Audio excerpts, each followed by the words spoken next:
Hello. Baka gusto mong sumali sa team namin. Meron kaming ML tournament. Hindi ako nag-games eh, sorry.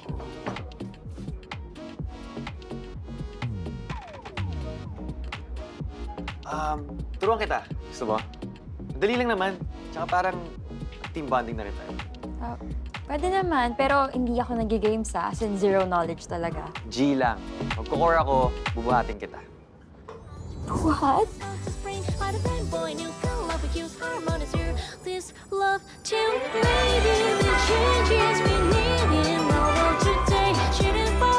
Five seconds till the enemy reaches the battlefield. Smash them! Oh, Mimi, dito ka lang sa tabi ko, ha?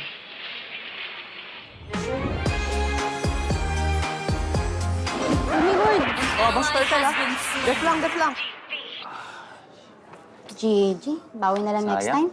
Nice game, guys. Later na ako. Oks lang yan, Mimi. You're making progress naman, eh. Basta, focus ka lang sa atin. See ya. Sa atin? May kami na ba?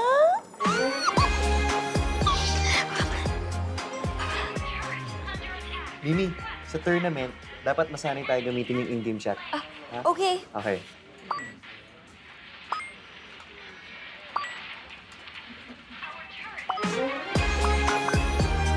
Hoy! Mimi, yung turtle! Sorry. Let's go.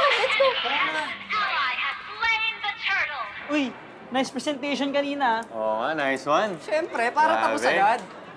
Hello. Uy, Mimi, may new skin yung Esme, oh. Cute ng fit niya. Try mo kaya? Pwede naman. Sinong cute? Uy, sinong cute? Yung skin. Ay, skin. Puno. Pero cute nga. Alright, do you think matidefend ng Team Finance ang title nila this year? Pero grabe rin ang kalaban nila this year. Malupit ang marketing. Ito na ang team nila. 1, 2, 3, 4. Where's your fifth member? Kailangan, ayan na siya! Marketing! Very old and very proud!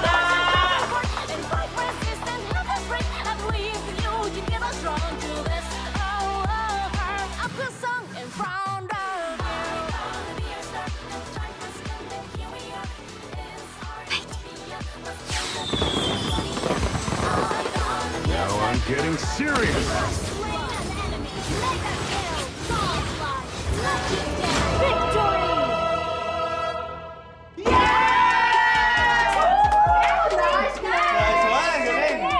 Bro. Uy, ingat. GG kanina, ah. Thanks sa pag-join sa squad namin. Anytime. So, saan ka na niyan? Sa bahay. Magdedelulo 15 Pro Max. Huh? Hindi ko pa alam eh.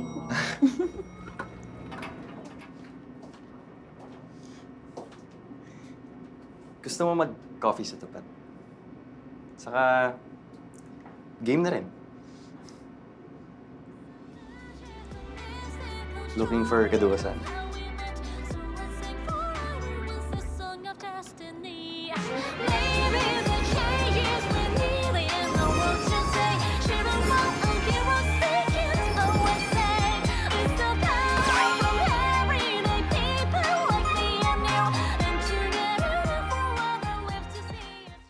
About what syllab is. If the ladies could please explain the inspiration behind the name syllab. So yeah, good afternoon, everyone.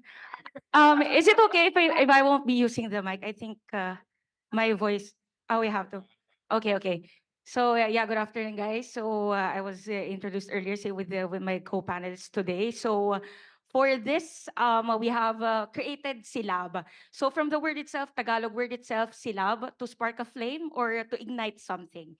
So we all know that here in the Philippines, we are actually in terms of women esports or representation of women in esports industry, to be exact, is somehow lacking because of the opportunities that we have. So sometimes you have tournaments, yes, from time to time, but at the same time, the continuity isn't there. So us, the ladies with me here today, created a movement that is meant to be that spark, meant to be that light for those women trying to be part of the esports industry. When we say esports industry or representation of women in the esports industry, it's not just as a player. It's not just someone who talks in front of the camera. It's a real empowerment. That is the main idea of Silab. That's why we created this movement with these amazing women who are very who has a lot of accolades in their own industries. So let me introduce, of course, um, uh, well, they have been introduced earlier, but I just want to say that congratulations, Danny. She recently received an award. Actually, that was last night, 2 times for a creative. So she's also the founder and CEO of Overdrive Studios, a Metasports Chief Creative Officer as well. And Miss Zhang Bian, the very beautiful Miss Zhang Bian, a Fantech PH Esports and the PR manager of the brand. And Miss Queen Wasabi Ligadarna, Commissioner and E-Playment Head of Analytics and Creator Connect Director. So the representation that we had for the group is not just having me as a talent, but also those that are excellent or exemplary in the fields that they chose. So hopefully we get to see more of the women be inspired with this type of movement. So for this year as well, part of the roadmap for Silab is the MWI 2024. So for this one, we'll have the tournament format already, or yeah. Also, no. We go back. Sorry. So for this one, we've created, or actually, Danny created the logo, and this has a very very beautiful message behind it. All right. Hello. Yeah, just to explain more of the brand, because I feel like it's important that our movement has a face in it also. So we wanted to create a mark that not only symbolizes where we are in the country. Now we want to also spark that passion and make sure that there's a lot of inspiration from gaming and also the kind of direction we want to take women in esports and women in gaming moving forward now. So yeah, the mark is just a combination of everything seen on the screen here. So whether it's just a flower, na A3 flower symbolizing the Philippines, a gaming cursor as well because of like where we are and where it's positioned also. And most importantly, we want to highlight that there's a spark in us also. And we want to be the spark that ignites this movement moving forward also. And yeah, very fun project to work on, very fun palette also. And it's an honor to also to work on the brand of Silab. And for the next, and is the most exciting part for this press con is our road to MWI. So a lot has been really looking forward for this event.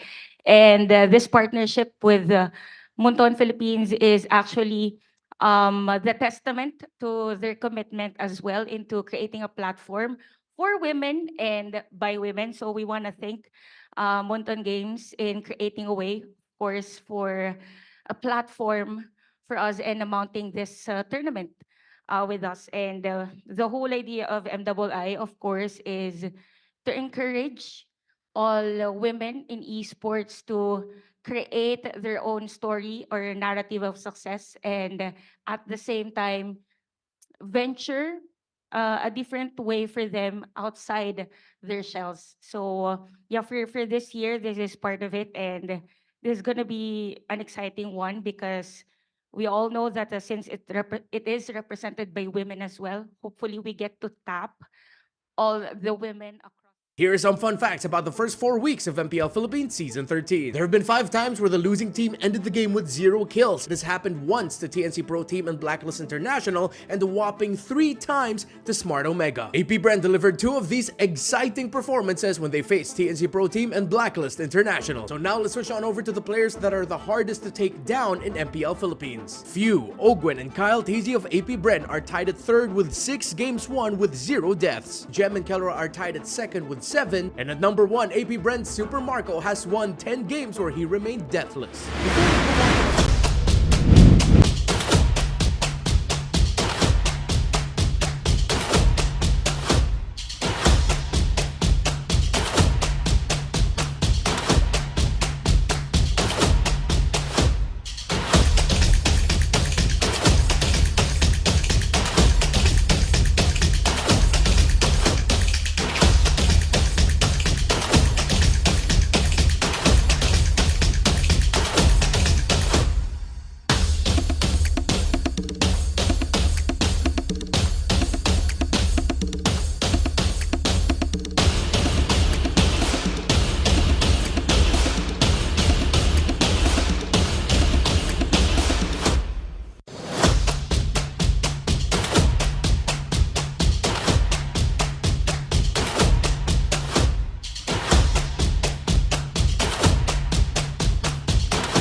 on and ripping for the 3 stars. Look at us to the top, no ifs, no buts. Winning any game para to sa PINAS. Di mo matitinag aming boses sa new level. Nasa kalye man o mobile window, I become a legend. Open fire, we unite, we winners. Built with pressure, the diamonds are made of. Switch na lane na parang gera, HP racing, may reset. Built na katang buhat ni Hilda, full load SS parang Lyra. Susundan ko ang iyong bakas, kasama patas. Tagumpay natin ito dahil tayo'y malakas. Para sa Pinas.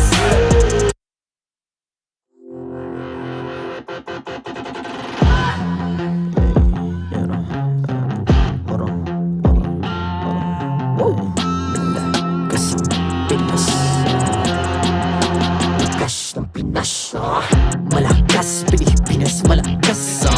Kahit anong lane, we become the monsters. Malakas, Pilipinas, malakas. Face the golden sun and ripping for the 3 stars. Look at us to the top, no ifs, no buts. Winning any game para to sa PINAS. Di mo matitinag aming boses sa new level. Nasa kalye man o mobile window, I become a legend. Open fire, we unite, we winners. Built with pressure, the diamonds are made of. Switch na lane na parang gera, HP racing, may reset. Built na katang buhat ni Hilda, full load SS parang Lyra.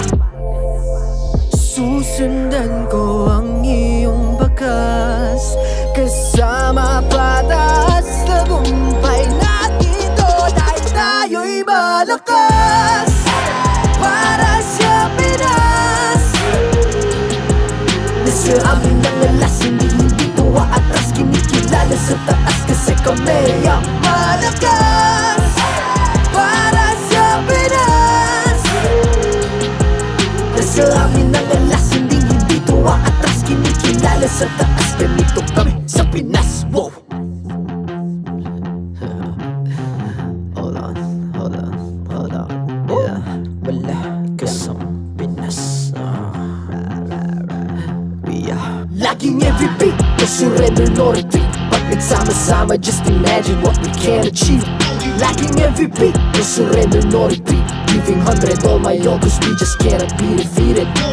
We are unstoppable, immune and invulnerable. Ready ang equipment, lahat frozen, malang crowd control. Pakita ko na jab like pow, east to the southeast. Taas sa watawat, proud and loud, cause every enemy we devour. Susundan ko ang iyong bakas, kasama patas. Tagumpay natin ito dahil tayo'y malakas. Para sa Pinas. Nasa amin ang alas, hindi tuwa atras, kinikilala sa taas kasi kami ang malakas. The 13th season of MPL Philippines is brought to you by the following sponsors. Smart, the official telco partner of MPL Philippines Season 13. Infinix GT Series, outplay the rest. Experience the MPL PH Season 13 action live at Shooting Gallery Studios. Tickets are now available on our official ticketing partner at /event.com. Don't miss any MPL PH action by following our official Facebook page and subscribing to our YouTube channel. Follow MPL PH on TikTok as well for more content. And don't forget to like, follow, and subscribe to the official accounts of MDL Philippines. To ensure the equality and fairness of our games, MPL Philippines is also monitored and supervised by the Games and Amusements Board.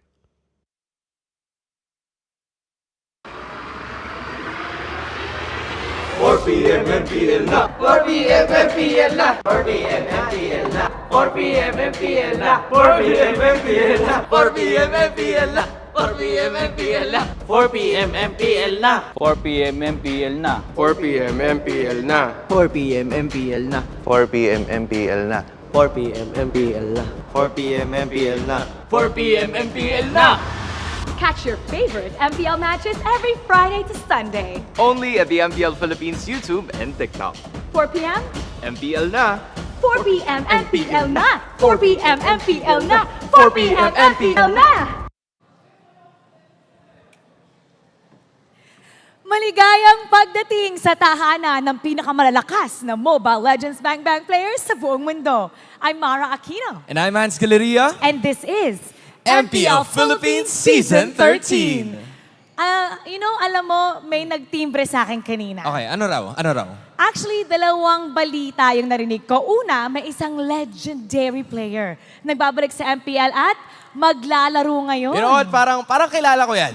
Balita ko magaling daw mag-set yan eh. I'm sure the others know what I'm talking about. Pero yung pangalawa, ano yung pangalawa? Yung pangalawa, depende sa resulta ng isa sa tatlong laban natin ngayong araw. Pwede na raw makumpleto yung 6 na teams na papasok sa playoffs. Ayan ang dapat nating abangan. Check nga natin yung schedule for today para matimbrehan natin kung anong laban ba yung mga yan. Because when you take a look at it, ito, unang laban. RSG Philippines versus APBR, pasok na pareho sa playoffs yan. Top 3 spots na lang ang kailangan nilang paglabanan. Ang Echo naman versus MNNE Evo, secured na kahapon yung MNNE Evos pero shoutout pa rin kay Perks Ziva and Hayes. Makikita kaya ulit natin sila mamaya. Ay, ito yun. Smart Omega versus Blacklist International. Chuck Mamba is back para pigilan ng Blacklist na sumelyo ng playoff spot. Alam namin na parati natin sinasabi to, pero promise, kasing init talaga ng panahon ang matches natin ngayong araw, ha? Kaya wag na nating patagalin pa to, Mara. This is RSG Philippines kontra sa APBR. Here we go. Casters, pasok! These two teams laid down the stones of our era, and they always dream big. But today, they are aiming for better slots into the playoffs. Hey everyone, my name's Reptar, joined here by Rockhart, and Leo. And it's us, 3 of the oldest dudes in the English casting team. How are you guys feeling? Feeling quite chill today. Thank you so much for letting us breathe today. And it helps. It's a lot cooler today compared to yesterday. On the contrary, I am quite hot given the status of the Philippines climate. And of course, about the matches, I want to see how the teams today in action will be adjusting to the current metagame. Yeah, as we get closer to the end of the season, and especially as you mentioned, a new metagame coming up, a lot of questions come up. One of them being, what if? Playoffs qualified teams like RSG and APBR are now fighting for the chance to skip the play-ins part of the gauntlet format. While that stands as the bearing for their remaining matches, let's look ahead of their potential matchups for MSC, because we know everyone's aiming to get to Riyadh to go for the biggest prize pool tournament we've had in MLBB esports history. Always killing it with the graphics. Let's start first off with Eman and Kusei, 2 former teammates. What if they faced off in MSC? That would be so interesting. Both of them part of the Season 9 winning lineup for MPL Philippines. And yeah, that we think ahead here in MPL PH. That's why we're on top.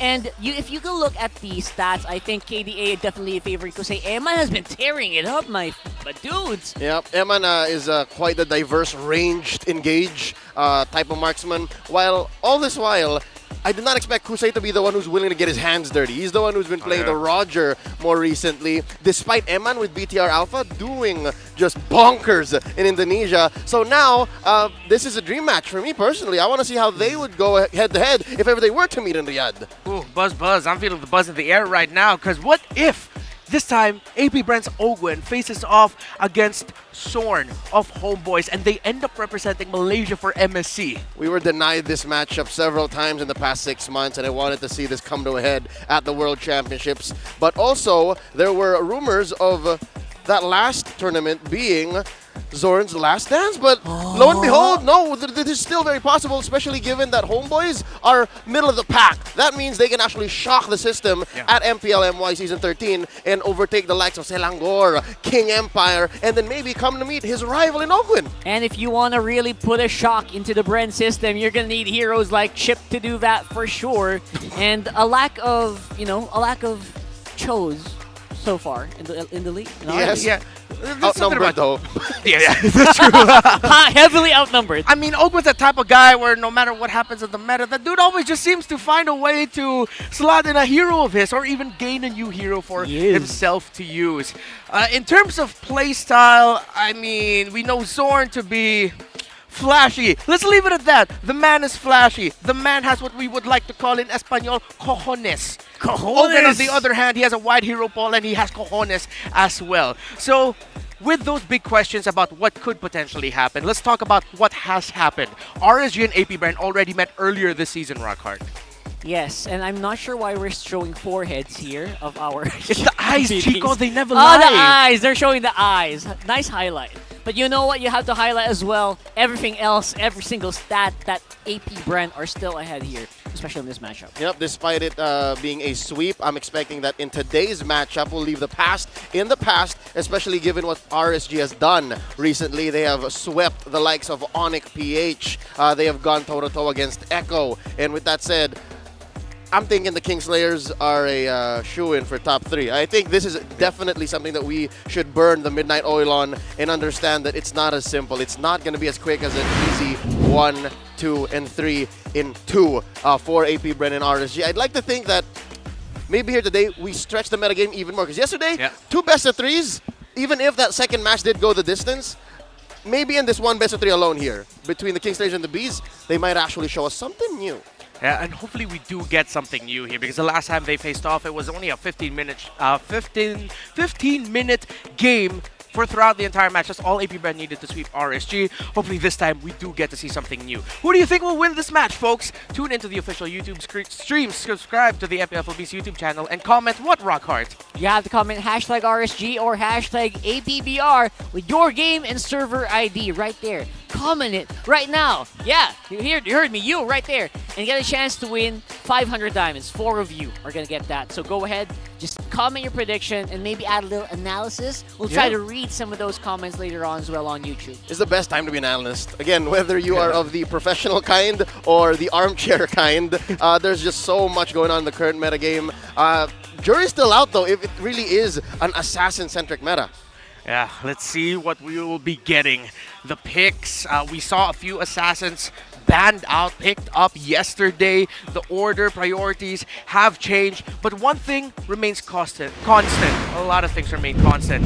Make it 4 of the finest gentlemen I've known in this world. It's an honor to work with them every week. It's our marshals. They ensure the fairness and integrity of our games. Chico, Jeff, Patrick, and Wilbert. Fun fact about Patrick, I mentioned he loves SpongeBob, but his other favorite cartoon, Phineas and Ferb. He loves inventions.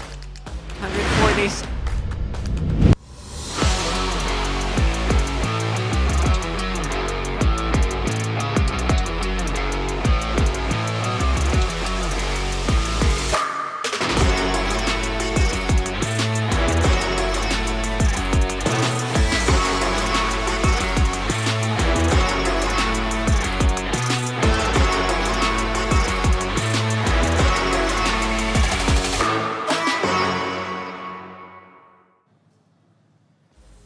Fourth seed, 19 points, and still 4 chances to secure the upper bracket and avoid the play-ins. The Raiders have always thrived and shined under pressure. MPL Arena, today they will rise and slay. It's RSG Philippines!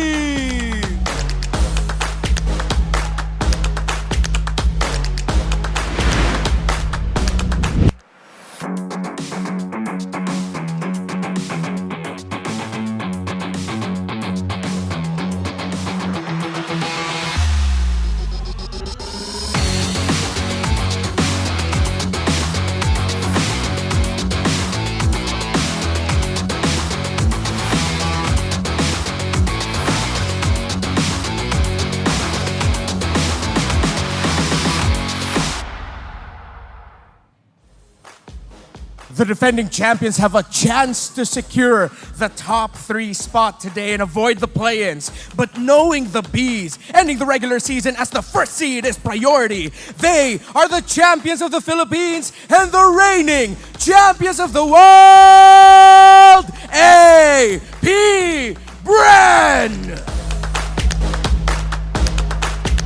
Welcome back, Flap.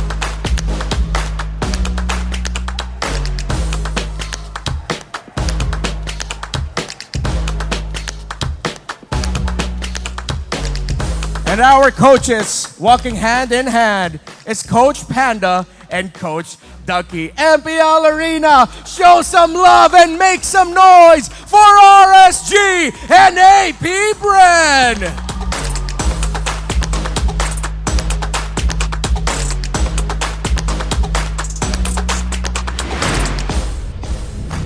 statistically speaking, Coach Pan and Coach Ducky have walked into the arena holding hands the most this season. Rock hard, what's RSG looking like today? They are looking fire right now. And Kusei, I don't know if he saw that graphic, but he does have pretty much a lot to prove. Especially if they are really, they're really serious about their MSC contention. Oh, yeah. Something they has to really look forward to here. Yeah, and every time we're getting closer to the international competitive season, RSGPH, something just gets onto them like a fire, a spirit, to want to claim an international throne. They've done it twice in the past. APBR, though, they've gone on a world tour, they've done a lot, and they're rocking the lineup today that they've done that with. And despite all of the accolades, they seem to be the hungriest of them all. One of the best pure athlete teams I've ever seen in the history of our esport. Although I must say, I am partial to Pando. Glad to see that Flap is back because I think they're going to be facing quite the adversary in RSG, also known as the Kingslayers. These are the kings of the world you're looking at. What better matchup? And as we look at the team head-to-head, because of how the meta has gone into before, the most banned against heroes against this team are actually the same. Nolan, Matildas, and Mashas. How's it looking now, though, as we're heading into this still a bit of a wild west of a meta shift that we had? I still think that Masha bombs are very much the flavor of the month here. Loyi still probably going to be a pretty good pick for either of these teams, actually. Mainly because both of those provide burst. I think we are but at the precipice of the LBM, which we saw in the twilight of 2022. The winter of that year, we saw what was called the lethal burst meta. And given the changes to the metagame and to the defense items and how tanks grow, it's that sweet spot between the early, mid, and late that you want to burst heroes down. And that's why Masha and Luyi have great potential. That's why they should stay on top. And even Nolan, I think Nolan should still be very important. And that's where our XP laners are going to come in. XP lane has always been open. XP lane has always been such a treasure trove of tech. And now with the likes of Xborg and Benedetta slowly becoming the top picks, and Arlott and CC being the solid foundations of that lane matchup, and even team fights, dare I say, I think you gotta come in and expect the best from the best in Flap and Nats. I agree. Rock hard. Leo mentioned Arlott in there. If you're APBR, are you gonna give that to Nats? You know what? I don't mind as long as I can maybe have a Benedetta on my corner. You know what? These are heroes that both teams are actually pretty much happy to play on, and Nats especially, right? So maybe it'll be the other way around. So otherwise, you know what? Aside from that, we have a few other keys to victory to talk about. Yeah, let's check it out. The Infinix keys to victory, Leo, what are we looking at? K2V to get the 3, brought to us by Infinix. RSG, consider gold lane mages for Kusei. Well, aside from the Harith, that I would like to think is the #1 gold laner right now, you might want to start rocking the Lunox. We saw that yesterday. Maybe try an Elise. She's solid when it comes to scaling, unaffected by the defense items changes, so maybe Kusei can rock that. Ogwin should relatively be immune to the patch adjustments, so you're coming in with a fresh roamer, so that's already 1 out of 5 players you don't have to worry about. Maybe 2 out of 5, given Flap as well in the XP. And last but not least for both of them, whoever interprets the patch better wins. So I'd like to think that APBR are ahead maybe a step and a half of RSG, while RSG might come in with just the consistency. RSG is super clean. RSG fundamentals, 1, 2, 3, ABC. That's what Panda's known for. The best they can do is just play better and not let the patches pitfalls get it. Mentioned fundamentals, but there was a theory posed yesterday on the desk. What if this is the time for teams to really go wild, experiment, as we would say? Rock hard, would that be the best time? You know what? Especially for APBR right now, who seem to be super secure where they are. You know, I would push it past Coach Ducky. Yeah. 100%. You think? A possibility? Let's see. So, the MPL PH livestream viewer rewards are now available. Come and watch the MPL matches in TikTok to join the goodie bag lottery and be one of the lucky winners. Go ahead, be a goodie boy and a goodie girl and get those goodie bags. I'm never saying that again. Rock hard. Continue it. Go to TikTok, guys.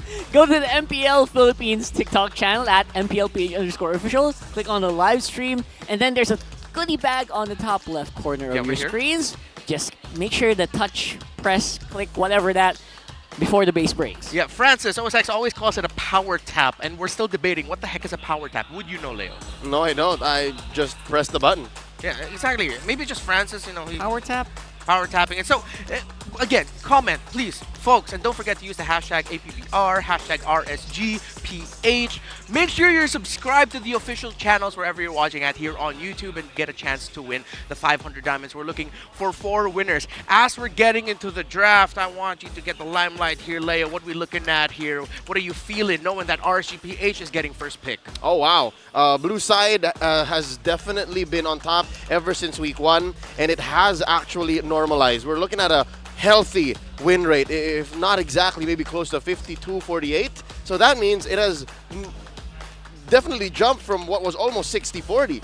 And that's super unhealthy. Now, given the teams have been given the option to jump in left and right, blue, red, 52-48 isn't so bad. So with that said, blue side RSG means they want to get ahead of the game, ahead of the curve in this patch, and maybe play with those gambits. Play with the, all right, you're going to let the Matilda go, you're going to let the Nolan go, because we're going to jump on it. All right, we enter the draft. It's the Panda mental mind of Coach Panda versus the, I am trying to think of a world championship, multiple championship winning mind of Coach Ducky as well. So, as we head into the draft. Arlot gets respected by APBR, but RSG is respecting the Frederick. That's really, really good because I actually see a lot of people in the YouTube comments saying ban Arlot, easy win, right? So that's from John Andre, a few other people saying that, you know what, they kind of remember the Arlot plays of Nats, and if you give him Nats, if you give Arlot Nats, if you give Nats Arlot, you're throwing. That's nuts. That's nuts. That's nuts. All right, RGPH. Matilda still first pickable? Yep, Matthew Hilda's open. Coach Ducky, if she lets her through, she has to accept the fact that she might come up. Coach Panda might jump on it. And there it is. Okay, Farmers gets banned, but the Harith also available. Might be a gambit. Might be a gambit, might be a trade. Okay. But because of those 2 heroes being open, Matilda and Esmeralda, what are they both? Sorry, I ruined the joke. Matilda and Harith, what do they both have? Shields. Esmeralda. Definitely looking forward to Esmeralda's comeback. Same. Esmeralda go? Ruined my joke. I've been thinking about Esmeralda for the past 48 hours. You we won a played game him earlier. Yeah. Exactly. We dominated. So, Esmeralda, why not? Ruined him. There's a Harith. There's the Harith. There's a Harith. It's the Harith first pick. Next picks up here for AP Brand. Go for the power picks, or are you going for responses right away for this Harith? I would love. Yeah, sorry. It's impossible to answer Harith. He dominates most lane matchups. At best, you keep the Roger safe for maybe that second pick, that last pick in red. Yeah. But for now, you got to cover up your bases first. Play what's good for you. Don't go to the Harith's tempo. I like what Kusei is doing as well. You know what? Just adding up to your hero pool for the stats that we saw earlier. And that should be a lot better, right? It should flex you even more in preparation for MSC. But you know what? MSC is way too far ahead. Now, in terms of answers for the Harith, you're right. There's very little that you can actually do to straightly answer it. So AP Brand, they're not even going to try. Yep. Barrett and Valentina gets a pick up by AP Brand. RSG, what do you think of Angela here, Leo? Angela's good, but again, if you pick up the Angela, you can't put it in mid anymore. It's a dangerous thing to do. If you put it in mid, you're asking for it, especially with the Barat and the Valentina. The Valentina's not going to let Aqua play here if that seems to be the case. Yeah, I agree. So now let's see what else RSG will lean towards. They already have their gold. Jungle, potentially, because Martis has fallen out of favor. And looking at the stats for Naps, he's 22-20 with the Esmeralda, and I'm glad that's getting featured. That's why. I think that's a stat from way back season 9 or something. Oh no, they did it! It's the Angela though. Well, to be fair, they did it because we don't know what it is yet, if it's a mid or a roam. That's true. So it's a good flex. Glad they got it in early. So it won't bite them in the butt as hard as if it came out and it was a predictable position. I think this hero, Baksha, is one of the heroes that got hit by the patch discussion that you guys were talking about. He's a tank right? hero, yeah. Basically, a lot of the things that happened in the patch really does directly affect how Baksha is tanky. So yeah, having an Angela there definitely will help out in prolonging these fights for RSG. Yeah, something about these picks of RSG is making me think AP Bren is thinking of picking up the carry now, potentially, Leo? I don't mind. Carry is one of the other two. But no, Claude, despite getting nerfed, they seem to be thinking of playing around it.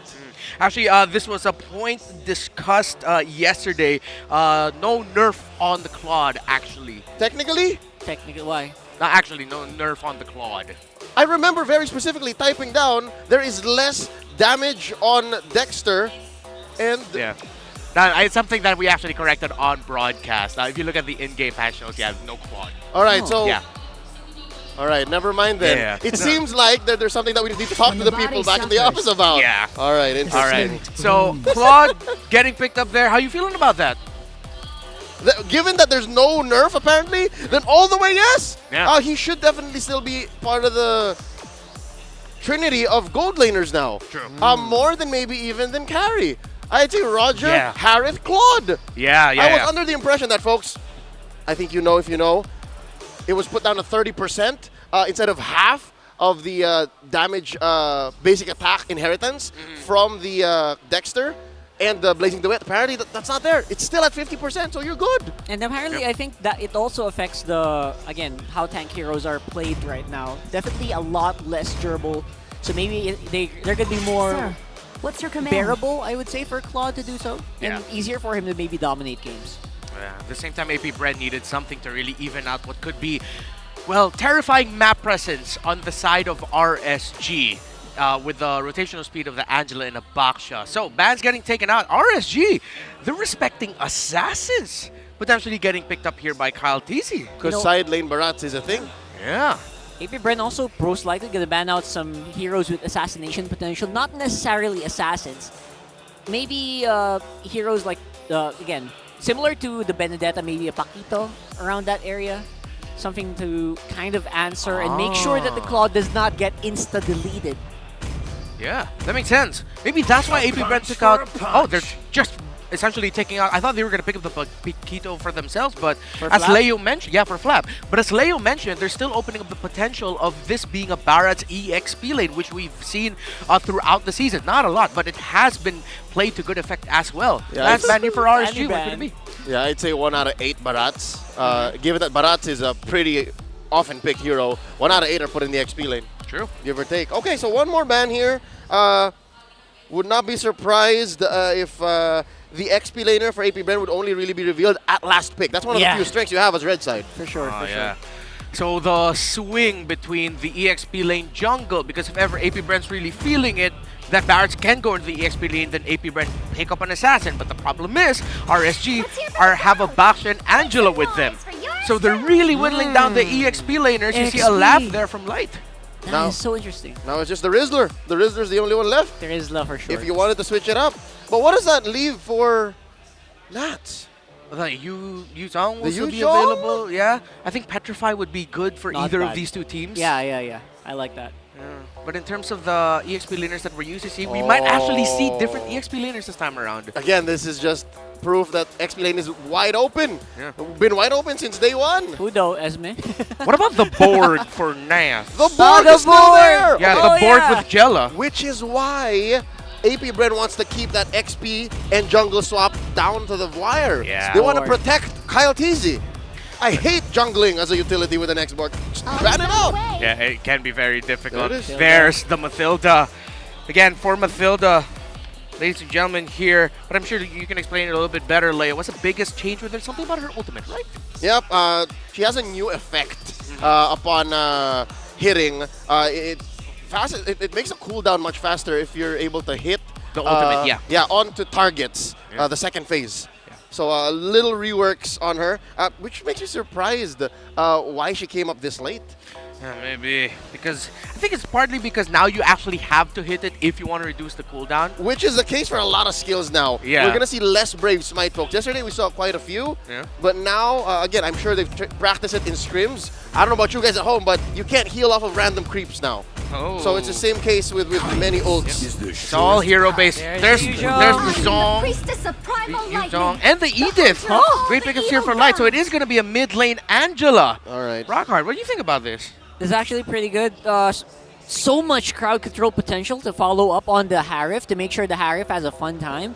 A lot of this, the win conditions here for RSG will depend on like the timing of the Zaman Force, where they will actually start off. That could be tricky against a team like AP Bren. Yep. But if there's any team that can do that and pull it off, it's definitely going to be RSG. Last pick here, Leo. What are we feeling? Are we going to see an assassin? Is it going to be a... What is it? What is it? Well, they did invest in the Matilda already. So they're going to want to make the most of that ult that has Obviously, longer cooldowns, but you have the chance if you're able to hit it to make it shorter. Definitely less shield, so I'm really hoping that they put the Barats in the jungle this time.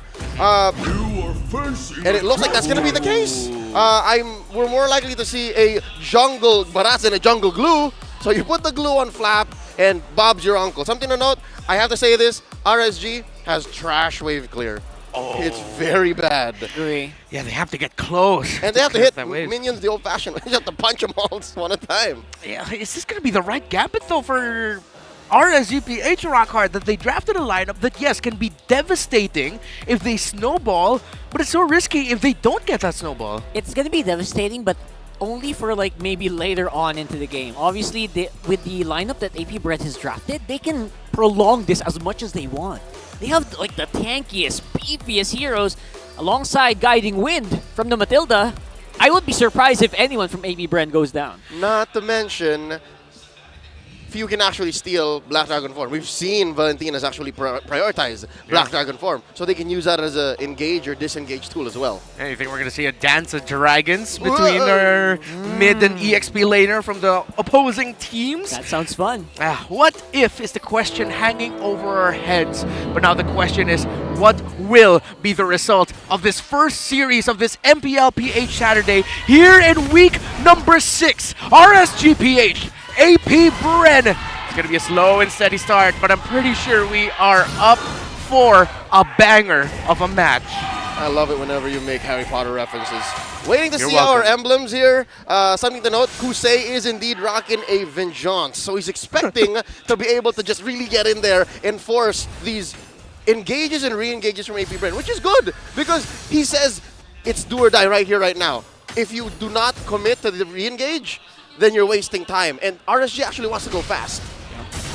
Oh, that's a one way to go fast. Take down that glue before he can split. Just when you said going fast first blood there within the first minute of the game or so. And this glue pickup will struggle against lane against the Yutong if I'm not mistaken. Yep, again, also nerfed here. He's rocking two things that need to hit Nats. The Brave Smite, already aforementioned, and Glue's first skill. He'll only really heal if he blows up while hitting someone else. And that's difficult to do against, people like the Yuzhong. You have to get in range, and now you are going to get in range. So agile. Yeah. He is going to be. It's going to be so easy for him to dodge. Yeah, especially with those little readjustments with your positioning with the Electro Flash speed boost. Might be difficult, really a difficult matchup here for Flap using the EXP lane. You mean Quantum Charge? Quantum Charge. Twice this season. I made a point to call it Quantum Charge yesterday.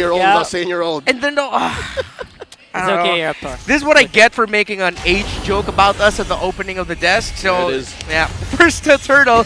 APBR looks like they're not gonna meet any contention unless Demon Kite will get there on time. Yeah, Demon Kite, who is trying to get in on time here. Still not going to be enough to go for the Retribution. There you go with the Black Dragon form now. Ogwen in the middle of the pack. I don't think he can make it out though. And that's going to be blood for Turtle here. Coming in for APBR. So RSG going for the ultra aggressive route. They lost the turtle, but again, they just went for that swing. I'd say that's a half win for APBR. Anything that allows for them to actually get to their power spikes in mid-game and stop RSG from just barreling on over is good. But given that RSG is ahead maybe 500, 600 gold and counting, checking out these opening items, I like that.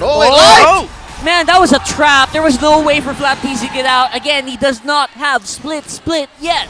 Oh, Charles. Anyways, as I was trying to say, the Molten Essence pickup on Demon Kite quickly just allows for them to make fights and call it everywhere. Again, he wasn't even part of that, and he's just continuing to farm. Oh no! The non-stop aggression coming in from Blight is just giving a headache to each and every APBR member. Right after they do that on the bottom side of the map, they do it on mid, and they caught APBR by surprise. Okay, will that be a knockback of the light? That is! Nice gobble here, coming in for Kyle TZ. Whoa! But look at that Earth Shatter, basically slowing him down, and the Guiding Wind making sure that few can survive. He is transformed, and they're fighting up. Nice knock-up coming in for RSG, even under the tower. They are playing it really, really aggressively. Okay, Nats. He was compared to FlapTZ earlier, and now he's having a hell of a game. And I hope that glue paid for in-game flights. In-game meals, because he went for the whole shebang. Uh-oh. Yeah. And Still now going. it's going to be Flapteasy, who is again absorbing the brunt of the damage coming in from RSG. He's getting punished hard. All right, so there's a chance that we see a ride for 2. It's possible that Nats actually gets the hard guard and the grab. Wow. And again, RSG just showing no fear against these turrets at all, man. Right. Leo mentioned it earlier. RSGPH would want to go fast, and that's exactly what they've been doing. APBR, let's see if they can get another second turtle here, but they might have to watch out for a potential turn, if ever. Yeah, Lightning McQueen would be proud. Look at that. Right now, gobbling it up. It's Kyle Keys. He's No! very aggressive here, but Demon Kite's going to be the one who comes out on top with Retribution. Now it's going to be the chase. RSG just so healthy. This Angela giving so much for RSG to work with. And don't forget, that's also a very versatile Edith that we're seeing here. The gold lane, it's going to be a different story though, because he's buying a lot of time. I can't believe it, gentlemen. It's been 5 minutes almost, and we haven't really talked about the gold lane matchup. And neither of them have died, and neither of their members, any of them, quick push by the way, RSG down bottom, paid any attention to these gold laners, which is good news. Dare I say for APBR, it gives him a chance to try and close up this 2K gold lead against RSG, but if not only for that last moment we saw, Kusei's winning these duels, and that's without him using the Vengeance. Well, shows to our nonchalant gold laners. Yeah. Probably some of the most nonchalant gold laners in the whole league. That is actually very true. By the way, Vexana Twisted Fairy Tail is now available in the game. Go get that skin if you haven't. Great I have skin. it myself. Super good. One of the reasons why if you pair up with me in your solo rank queues, give me my Vexana. But one thing that I have faced often in solo rank queues has been Harith with a Vengeance. And no, that isn't a troll pick or anything. That's the strat to go with if you're a Harith right now. 100%. Like, how do you even take this down? Even if you're any single gold laner, it's impossible, almost impossible, to win out a duel against Harith with that. Yeah, and it's because of the adjustments also to Bloodwings once he gets it, potentially as his third item, on the fact that he gets more shields from the get-go in the beginning. Harith now, Leo, are just more aggressive. Yep, not even just from the get-go. Even if there were more opponents there, it wouldn't scale. Yeah. But there doesn't need any more opponents because, again, RSG is coming in. Guerrilla Tactics will fight 2v3, 2v2, 3v3. Scaling on shields doesn't matter. This is what they want to be. They're exactly where they need to be. 6 minutes in. Oh, big fight. Collapse. Man, Fuse in for a lot of trouble. Kusei basically exerting almost no effort to make that kill happen. These shields making it almost impossible for APBR to actually fight back fairly. Amazing. The Kamai King come home. Just showing dominance. It's been a while since we've actually seen Super Marco get pushed around like this. Oh yeah, and now RSGPH will get the turtle without a problem. This is what we expected from this lineup of RSG. APBR now, they'll need time. They got an EXP matchup where it was a sustain. Whoa! And there you go, another alley-oop straight up into Kusei's waiting hands. Almost bursted Super Marco down with one combo. Yeah, man, I got so scared for Super Marco. I clenched. I'm not gonna explain what I clenched. You but just I clenched. clenched. Yeah. You almost let go. Yeah. Oh my goodness, brother. And again, this is but the mid game, approaching the mid game. There, I say, if that happened, if that moment happened in the late game, best believe, boy, after a synchro fission and a basic attack, that claw would be laid out alongside Dexter. For sure. He just got his golden staff here. Let's see if that'll be helpful for APBR. Looks like they might fight. Of course, they are going to be willing to do so. So many shields, man. What the heck is up with these shields now? Oh. And again, Kusei just can keep going in, but he gets taken care of here. Of course, beautifully done there by Few. But look at that, that's going to get answered down here. We're finally seeing some damage coming in from APBR. And now that halved the goal lead that we had for RSG. This is what you call a 6v5. In the business, it's called 6v5. They were fighting in the turret. Yeah. Again, a good chunk of the damage dealt by APBR there. Not to take away any credit from their team fighting prowess or their positioning, was that turret, man. It was just dealing too much damage, even if Nats came in with the clutch last-minute delayed Black Dragon form. It was just too much. He ate like 3-4 turret hits and it was over. Yeah, and that knockup coming too from surprisingly Few, who has been getting Edith's ultimate more here. How do you feel about that? At first, I thought it was problematic. I thought it was a problem. But looking at APBR's team fighting prowess here in the mid game, that little bit of extra oomph, that damage, that might be what they needed. I like it actually. You get so much, right? You get a huge, get a whole new set of skills. One of them is a really long stun. And you adjust it based on Valentina's stats. So few actually is built to deal damage here. Magic. Yeah.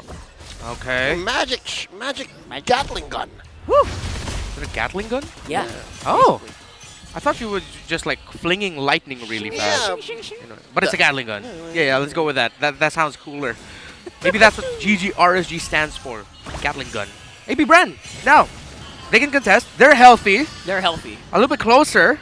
But few too far. The Jello can come in any time. So this is going to be a 5v4 essentially. You're always going to want to check what Few has in that hero. Last I checked, I think he stole it from... Oh, wait, light coming in! Oh, there's a huge fight. And will we see Few come in as well? It is going to be a huge fight. Flapteasy bearing a brunt of the damage once more.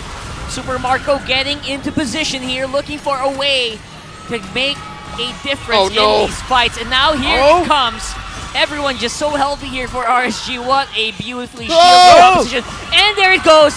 We're seeing Few just do so much now. Kusei and Aqua in trouble this time around. And there you go. RSG finally ran out of shielding here. And they are on the run. That's what I was going to say. Last time we checked, Few had the Angela ult, and he was able to come in. Surprise! It's like he used the Angela ult just to give a little bit of a shield, and then he got out of it instantly, saying, I can do more out of the Angela ult as a Valentina. And with the IMU, RSGPH get bitter medicine with their own key ultimate that has been tearing up AP Brand all throughout this game so far. This Valentina's so stonks. Yeah, for tat, I actually appreciate what happened in that team fight, given that RSG came in all in Gambit with Nats, with the Black Dragon form and the Heart Guard. But AP Brand answered back really well with Flapteasy trying to go for a split to disperse them. And still, RSG played very well defensively. They had Demon Kite be the target of that grab. And he's fine. He survived maybe 5 seconds longer than he should have. And with that said, Lord went over to AP Brand. I don't know if they're able to save an inhibitor. Looks like they can. See if they will be able to. No one pulling the trigger just yet. Oh!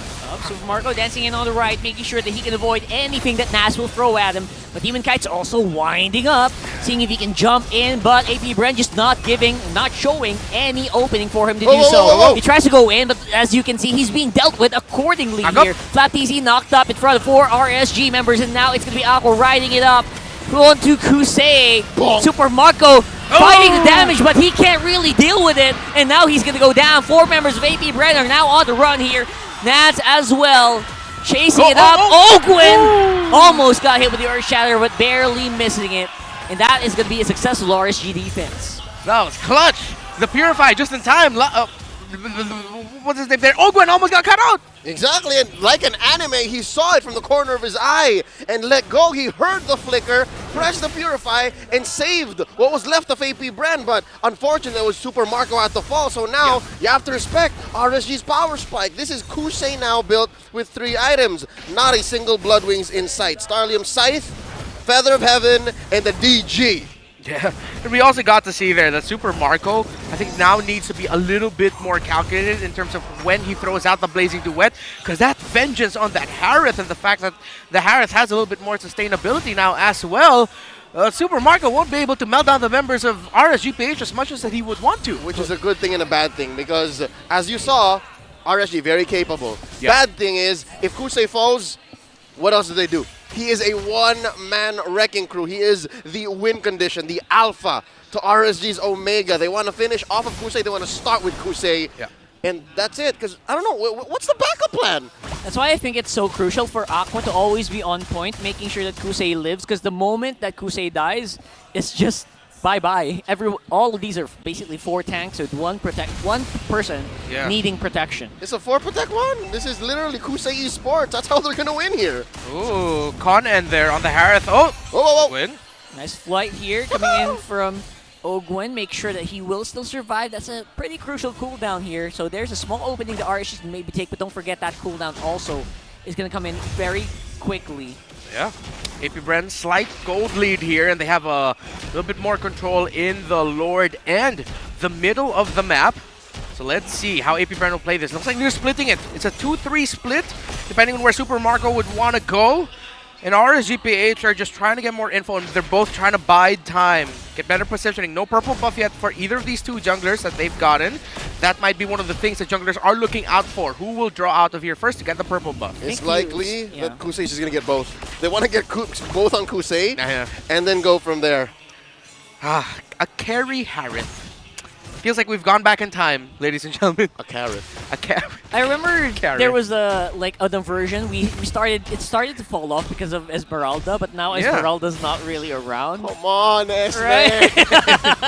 oh my goodness! That was a huge party being knocked up everyone Bang! now. Ogwen not able to help anymore. This could be very, very bad for APBR. It's now.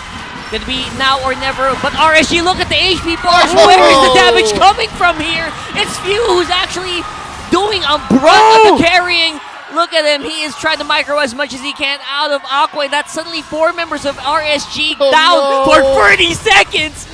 Oh, Arcangel smells blood in the water. He's saying it's endable. That's endable. It is. Whoa, Flap! He's absorbing the turret hits with a mini glues. Oh my, what a masterclass. What a masterclass. Bang! APBR, just when you thought it was over for them. And just like that, with a snap, APB gets the W in game number 1. It looked so bad for a moment. Yeah, it looked really bad, but it happened. What Rockhart mentioned, without the Harith, where's the damage of RSG? It's an all-in. It's an all-in strat, and APBR knew that. They read into the situation, allowed for one to slip, and then it opened up. They collapsed on the Kusei, and it's all she wrote. Yeah.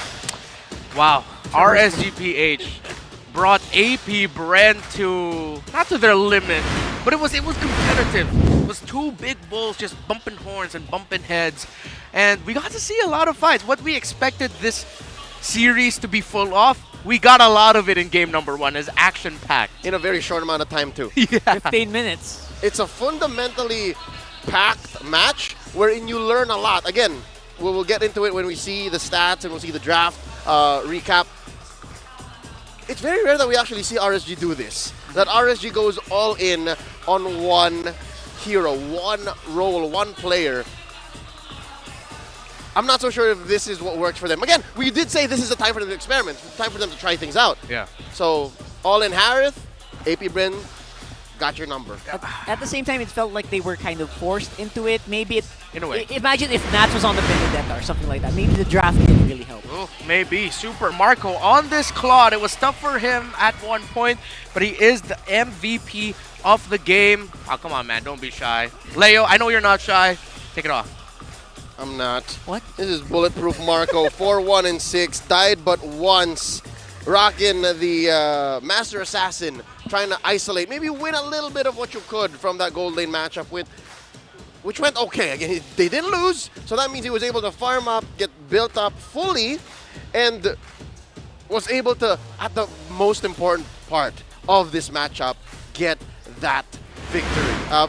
We were asking during that team fight, where is the damage coming from? I'll tell you, it's coming from Super Marco and probably from Few. We'll see here in the early team fights, there was already a semblance of how APBR was going to counter this very dive-heavy comp from RSG, and that was without Kusei. Now here, you'll see that they're always on point with their shot calls. They're always so clear about where threats are coming from, who to find, and where to place them. This is that 6v5 moment. You'll see here that RSG, they stood underneath tier 1 a little too long, which allowed for APBR to actually close the gap and then get into a position where they can actually contest. And here's that first Lord take, wherein it was so clear at the start that maybe RSG had them, but again, through targeting, communications, and synchronization of their actions, APBR was able to get them. Here it's clear that APBR was already ahead, but they were able to find Super Marco in the back, and that was never going to happen again, especially in this last moment right here. It looked like Kusei had it, but wait, check it out. There was a jump on him, and then the collapse, and then boom, from the back, you'll see Detna's welcome into Marco, just throwing beads at him alongside Dexter, and then Bob's your uncle all the way. There's no way that an Angela alone could defend, and with that, we have APBR scoring the first victory. Quick look at their emblems. Again, Brave Smite on Flap, that's fine. He knows what he was getting into. Aqua as well. Compared to yesterday, where we were seeing teams rock 2, 3 Brave Smites. Very tough to deal with. Something else to note would be how for AP Bren, you have very mobile heroes. 3 Quantum Charges, 2 for RSG. So that means mobility, re-engage, and again, maybe looking for the extra heal, that little bit of a heal. Teams are now investing in the QC. We'll see in the item builds as well how far these teams have gone. Again, 15 minutes is average game time. A majority of matches in Season 13 lie in the 15 to 20 minute range. And here we'll see that it's enough for Kusei to actually fully build his items. Maybe looking at the last slot, could be a Holy Crystal, could be a Blood Wings. Gentlemen, what do you reckon that could be? It does feel like a Blood Wings, right? We haven't actually fully utilized the Blood Wings yet, so you know what? This could really prolong his sustainability in the fights and could help damage as well. Yeah, Ogwen looks like he has a Blood Wings. Look at that! That was a full magic build roaming Ogwen Matilda. All right, I like that. Quick look at our stats. Again, the Sandbag, Demon Kite, as a frontliner, as a Baksha, that's what you want to do. And again, I don't think we've given enough credit to Fuse Valentina. Total assists, 9 out of 12, so scored quite plenty. And of course, he's also dealt quite a bit of damage, but not taken as much damage as DK and Flap. And to think the first 4 or 5 minutes were all on Flap. They visited Flap like 3 or 4 times. Yeah, I felt bad for Flap there. He was like, guys, I don't have my split yet, please. Let me play. So let me play. A big kudos to RSG for being able to do that against Bren. Yep, and again, looking at the damage dealt, I reckon a majority of the 55.2k on Super Marco was dealt in the later quarter of this match. I'd say maybe in the 12 to 13 minute mark, yes. Especially in that last fight. In that last fight, he went in with the Blazing Duet, BMI'd out, and then just went for the basics to take down the prime target, Kusei's Harith.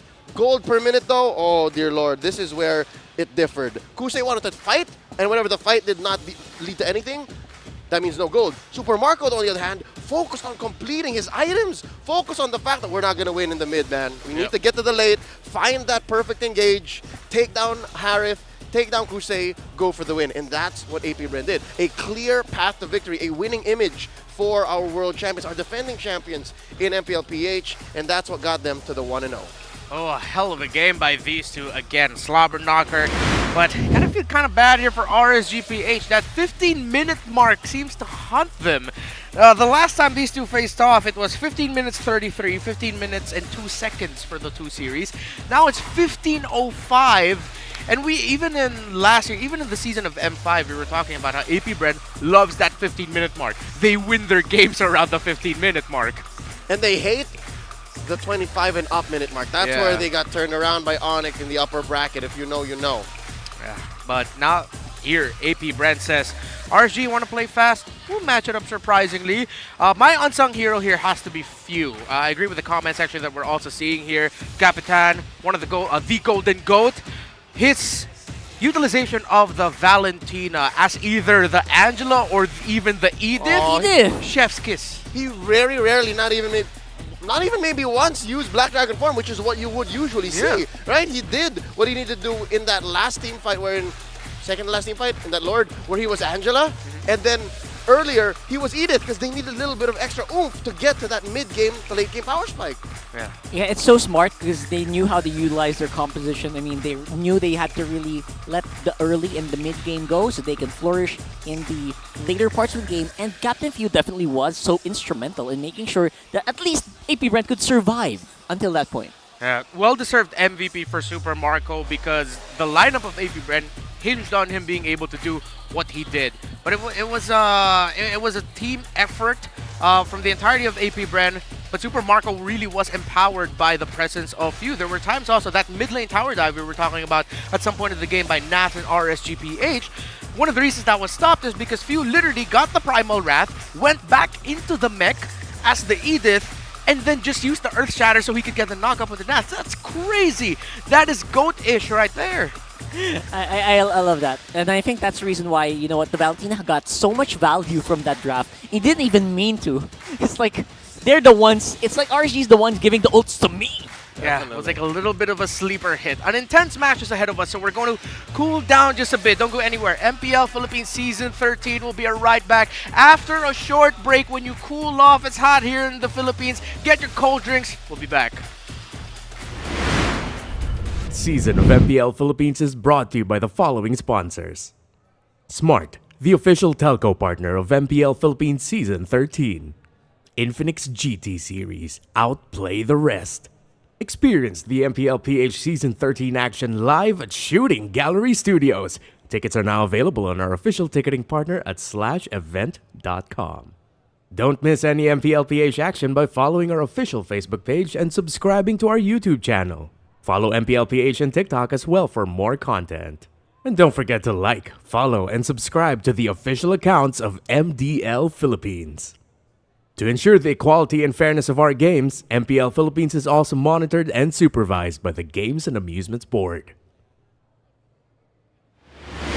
Here are some fun facts about the first 4 weeks of MPL Philippines Season 13. There have been 5 times where the losing team ended the game with 0 kills. This happened once to TNC Pro Team and Blacklist International, and a whopping 3 times to Smart Omega. APBR delivered 2 of these exciting performances when they faced TNC Pro Team and Blacklist International. So now let's switch on over to the players that are the hardest to take down in MPL Philippines. Few, Ogwen, and Kyle Teasy of APBR are tied at 3rd with 6 games won with 0 deaths. Jem and Kelra are tied at 2nd with 7, and at number 1, APBR's Super Marco has won 10 games where he remained deathless. Before we go on to our final fact, let's take a quick look at the longest and shortest games of the season. In Week 4 Day 1, Smart Omega swept TNC Pro Team and delivered the shortest game of the season at 11 minutes and 33 seconds. But going all the way back to Week 2 Day 3, APBR and Manana Evo still holds the longest game played this season at 34 minutes and 31 seconds. Let's take a look at the undefeated heroes per position and the players playing them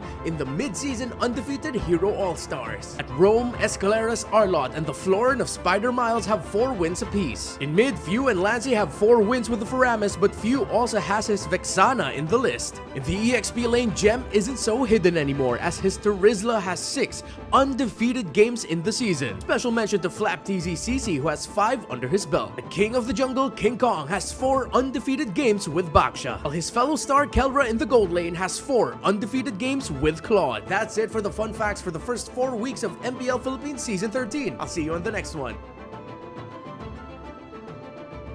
If you were a talent in MPL Philippines, what would you be? Would you be one of our hosts like Mara and Hans, warmly welcoming the audience when you open the show, doing the pre-show and pre-game segments during breaks and the lead-up to matches, interviewing players, personalities, fans, while also being the last face and voice of the people here, and of course, being able to say, casters, baso. Or would you be the desk anchor, the head of the table, tasked with driving the conversation and pointing the spotlight of storytelling? They are the person in charge of weaving the program and the story all together into a neat little package. You open and close at the desk. How you do your job affects the whole table, the whole story. It is an underappreciated and heavy role to fill, but it's also lots of fun. So, acknowledge your anchors. Play-by-play, everyone's favorite.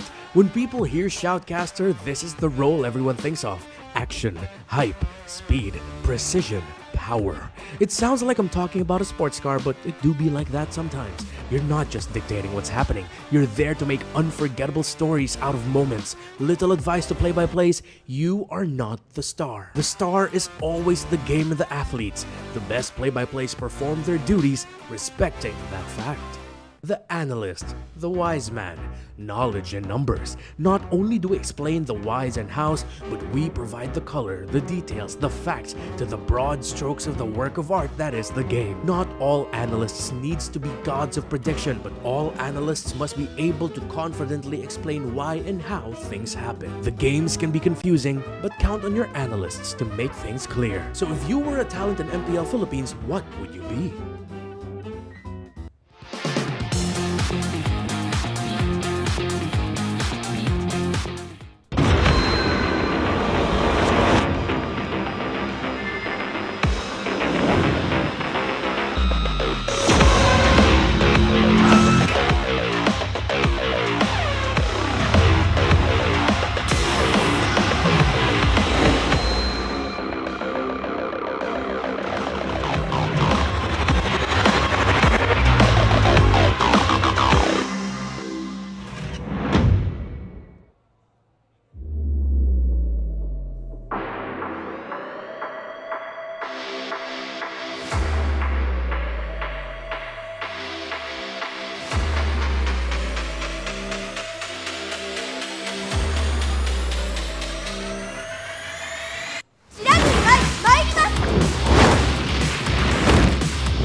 같이 가는다요. Hey, come on, come on.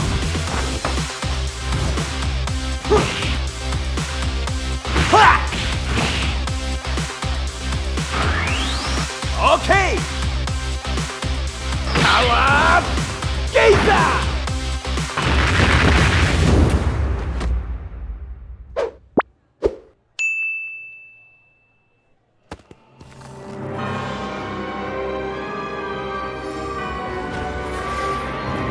This fairy tale ended with the poisoned apple, and my tale began.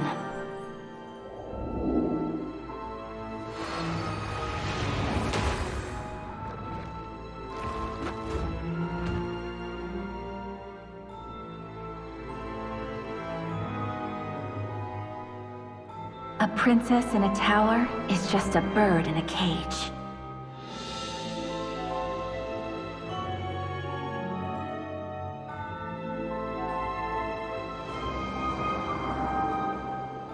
Curse it! Taste my vengeance!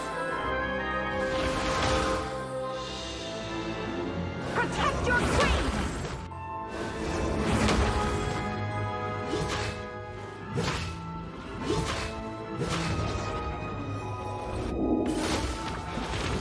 Kneel before your queen. It won't take long, I promise.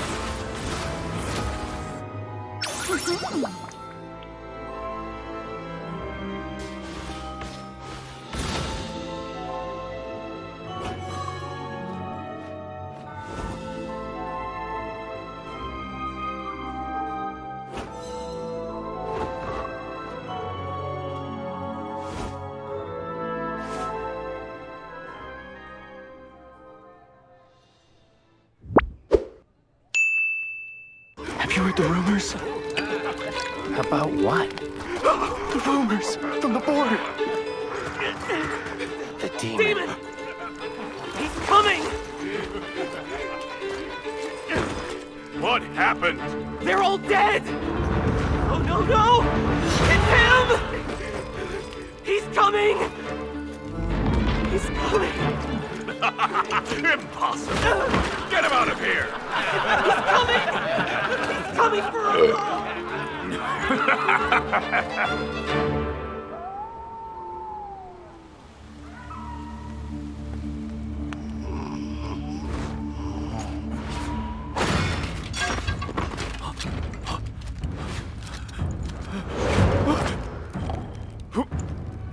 Who's there?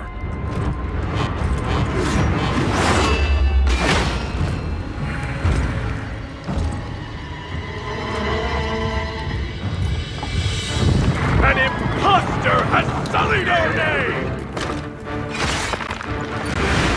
Wait! 4PM MPL na! 4PM MPL na! 4PM MPL na! 4PM MPL na! 4PM MPL na! 4PM MPL na! 4PM MPL na! 4PM MPL na! 4 p.m. MPL na. 4 PM MPL na! 4 p.m. MPL na. 4 p.m. MPL na. 4 p.m. MPL na. 4 PM MPL na! 4 PM MPL na! Catch your favorite MPL matches every Friday to Sunday. Only at the MPL Philippines YouTube and TikTok. 4 p.m. MPL na! 4 p.m. MPL na! 4 p.m. MPL na! 4 p.m. MPL na! I don't know if it was coincidental that we're coming back from our short break exactly at 4:44 here at Philippine time. Welcome back. It's Reptar, Rockhard, and Leo. So we just saw game 1 between RSGPH and APBR, where APBR took the cake and the W. 15 minutes of action is what we saw. But my question for both of you now is how y'all feeling about these two teams, about this current patch meta. Hold that, think about it. How are they dealing with it? Because now we have to talk about the Infinix GT series, Outplay the Rest, brought to you by Infinix, the official sponsor of MPL Philippines Season 13. Be unstoppable and outplay the rest with Infinix GT series. I did not expect that, but I think Leo's very proud of you right now. Is that a thing that we're going to do I'll now? give you a 4 out of 5 on that one. Good form, great form. I'll 4 answer out the of 5. question now. I'd for like it. to think that RSG are taking the adaptation of the patch very seriously. And APBR is the one who's keeping it closer to the chest. that was just what I picked up from game number 1. Again, we saw neither of these teams in action yesterday, and to see them now post-patch is a fresh of breath air. I like that both of them are trying things in a way that will benefit them, because consider this, what if RSG did win? What if they buried Flap in value, and maybe even that lane matchup went well for Kusei, and Few did not play Valentina? What if, right? It's possible. So I'd like to think they're going at the pace that they need to go right now. They're fine. Yeah, I'd want to hear your input on this, Rockhart, but we need to remind you that the All-Star events are still ongoing. Get ready for a huge wave of All-Star exclusive skins, a new special skin, mega sale with discounts of up to 15% off, and a variety of deluxe rewards and bonuses. Think about it. What if you don't join the event and you miss out? 50%. And then the world will That's laugh like at half. you and ostracise you for missing out. You don't have the All-Star skin. It's only available like in this window, right? So Yeah. you have to get There's it two of now. them. There's the Lolita and the Esmeralda with a painted version. And So- Rockhart, when we were talking about it, when it came to your answer for the question, and yes, I'm still staring at y'all. Like, make sure you hop out of the game right now. You mentioned something about an Esmeralda, Rockhart. How do you think these two teams are adapting to the patch? No, I mean, earlier, I was just imagining, what if Flapteasy was Rocket and Esmeralda instead of a glue? That might have been a different story, but at the same time, you know what, he might not be able to do the things that you saw earlier, like tank 2 towers at the same time. So, Yeah. I'm rethinking my answer now. No, again, you kind of just want to lean into it, all right? If he was an Esmeralda, wouldn't have lost that lane matchup. If he was an Esmeralda, yeah. might have finished at 12 or 13. Maybe. So let's see. For who though? For who? I don't. Yeah. If the desk here will finally see that Esmeralda, comment on our YouTube broadcast wherever you're watching on MLBB Esports or Mobile Legends Bang Bang Official, and tell us what heroes you want to see in this matchup between hashtag RSGPH and hashtag APBR. Don't forget, comment your predictions with your game ID, your server ID, and don't forget to subscribe. We're here at the bands, and it's looking hella similar. Where's my Bane mains? Hella similar. RSG remains blue, so that means AP Brand chose red this time. Oh, okay. And we are following the same beats. There's the Loyi, the Minotaur for RSG. AP Brand banning about the same, except for the Faramis.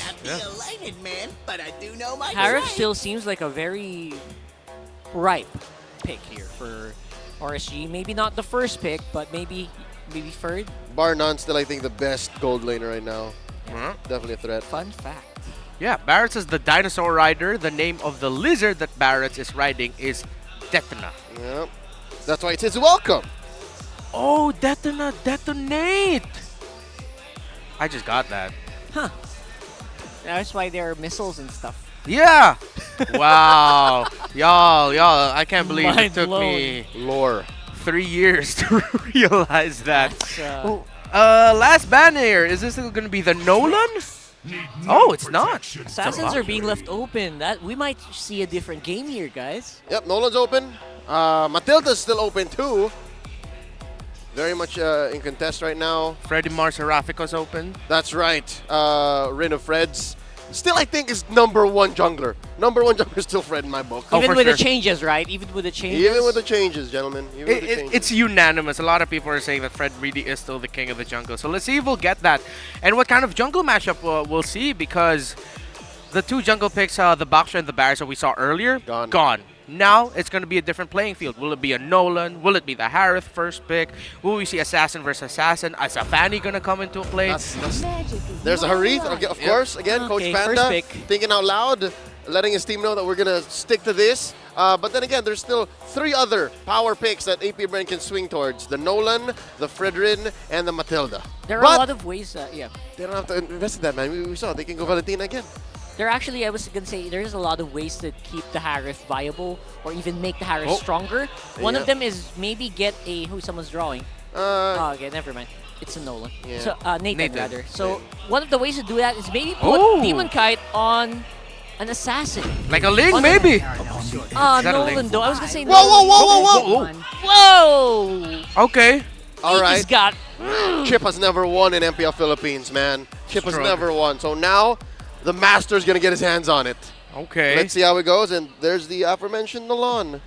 Layla's dad. So no Matilda most likely for AP Bren. Maybe this time around for, for RSG. I'm thinking if... A part of me still wants to think Chip is swingable. Swingable. To XP? To XP. Jungle? Maybe even. I'm not gonna knock it. I like that theory. I told it before. Double swing? Yeah, double swing Chip. What, you put the Nolan in the XP lane? No, I mean like Chip in the jungle. Yeah, oh, right. Sorry about that. Yeah. Chip jungleable if Nolan wasn't there. But yeah, there's the Freddy Mar. Oh, yeah. And then there's the Nolan. Vex. We got also confused by surprised by the Chip pick. We forgot Nolan. Anyway, yeah. I feel like after this, going for very stable picks here, a good roam. We have it. Go for the Val, bro. Just go for the Val. Go for the Val, right? Wait, that'd be great to just steal the ultimate of the Vexana. Exactly. Or, and then again, also, it's possible to just close up gaps. Make sure that the last 2 picks from RSG aren't heroes with with ults that you would, regret. Yeah. I was about to say SS, but I hate that term. SS? What does SS mean? Ooh. What people call ults online, man. There's a Rizzler. All right, so not committing to the mid just yet. So no more swings. Stop it. No more flexing. It is what it is, man. I like swings and I like flexing. All right. Dude, we're not Who's 5. that? Is that Hans? The man has a picture of Hans on his phone, I believe. That is indeed Mr. Galleria. Yeah. Cool. All right, look at the bands right now. There's the TIG. So they're closing up roamers because, again, AP Bren's happy with their roamer. What else? It's crazy. Why are they not banning the Matilda? Matilda! I think RGPH might even consider just grabbing it. Because I think one of the picks that they can go for... okay, if it's a roam chip, Kaja's still available for either of these two. Mainly for RSG. And the Kaja and Vex together would go really well with the Fredrin. Even Kaja Harith. Yeah, and Kaja Harith too. So good. Sounds like a -1 comp, right? Like someone's gonna get deleted for sure. It's the magic version of the Kaja carry. Yes. So easy to pull it off. That's a good way to put it there. So RSGPH mid laners. They're respecting the Odette pickup of their view. And why exactly? Why? It's because they might be setting up for the carry. Yeah. Odette's, especially in the hands of few, eat the carry alive. There's a Bene. Wait, carry for RSGPH? No, carry for AP Bren. Okay. Because if RSG picks up the carry, oh wait, no, they can't anymore. Yeah, because they have the Harith. Oh, they just don't want the mid lane matchup to be cheese. Yeah. And then again, because Odette covers such a wide area. Especially with the kind of engagement RSG has. Yeah. And the willingness of few to use that hero is like, yeah, I'll play it anywhere. It feels like a normal hero for him. It's not even out of the meta for him. So with the Terizla pickup there, RGPH would need to match the tankiness. So one of the traditional matchups we've seen this season is, okay, Claude's getting taken out, is actually Terizla versus X-Borg. Yep. So maybe X-Borg might be the pickup later for RGPH. And the Borg is still out there. Yeah, the Borg's still out there too. Not been banned. AP Bren's not going to pick that up. So gold laners now and potentially, gold laner and mid laner are the pickups lacking for AP Bren.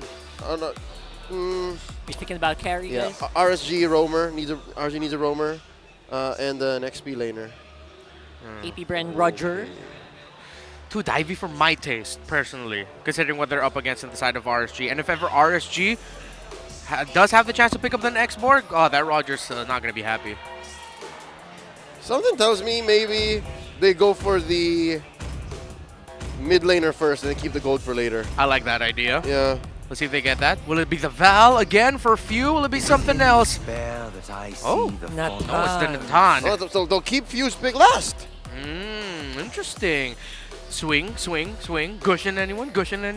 No, you know what's crazy? Might be mid-chip. Oh! Have you seen that? Not the first time Few has played something else in mid than Mage. Yeah! He's done Fred mid, he's done Grok mid, done Phovius mid. You've seen the Kai mids work in the past. Yeah, so. Respectable wave clear too. Drian from Onyx in the day, yeah. They get a lot of zone out. They already have the crowd control. They have the peel for the Nathan. They have the damage. I like it. I'm not gonna knock it. I like the idea of potential mid lane chip swing. It's the lane bully situation. Again, you have these free rotations too. I wonder if this is X-Borg Kaja or something else. I like the Kaja.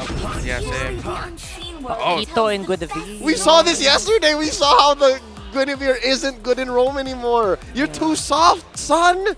Yeah, it's going to be a struggle. But again, referencing one of the illustrious Guinevere advocates in our community, Ray Ash, it's all about the CC. You just come in, get the combo, get out. So your real peel is actually the Fredrin. But I don't know, man. AP Brand might see this coming from a mile away. I like it. Also, what is it going to be? Ah, it's It's a still just a Val. Val. So it's still a Rome chip. All right. Right. RSG's lineup looks good because they have solid burst. They have the pack, they have the Vex. So maybe the whole Guinevere Rome situation might be okay. Okay. It does. AB Brand's comp does feel a little bit divey, doesn't it? Like, it really does. It actually complements what Chip's ult does. So we could see a party anywhere on the map. All eyes on Ogwin this time around if you're RSG. This throws me back to maybe one of the first times we saw Chip in MPL Philippines in the hands of Mark from Smart Omega, wherein it's all in like, all right, I'm going to set up the ult here, boom, everyone come in.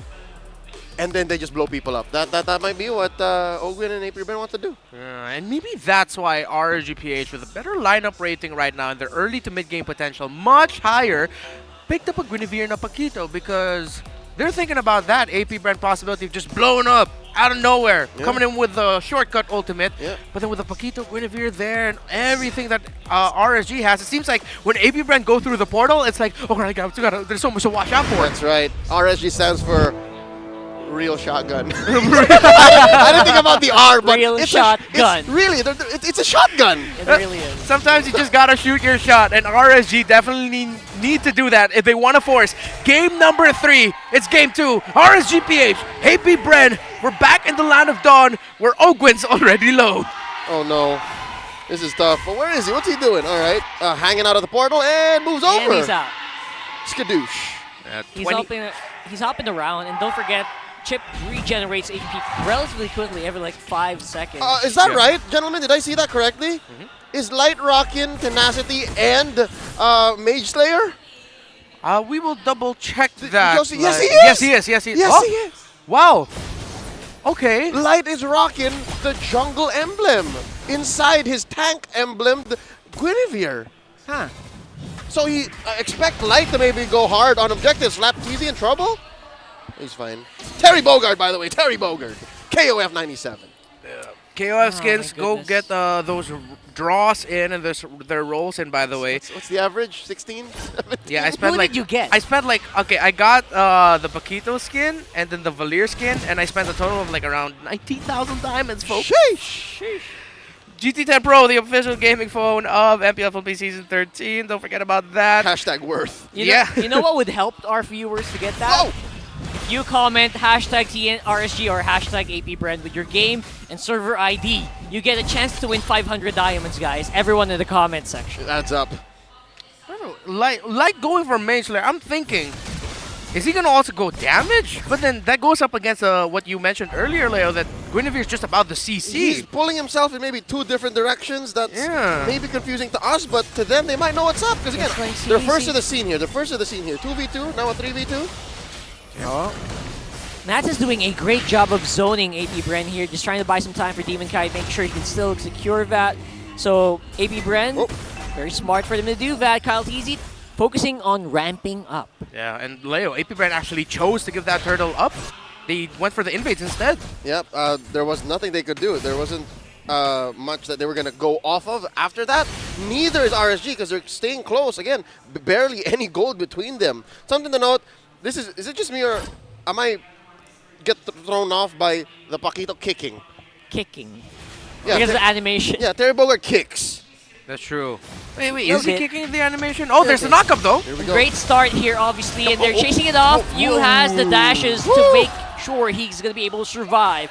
Ogwin does not have shortcut yet, but he will have it up in a few moments. I think he will click on it. Portal is active, and here comes the party. You can see Super Marco taken out, though. Great counterplay coming in for RSG, able to deal with the AP Brand members that came out of that portal. That's a shotgun right there. Yeah. That's a shotgun.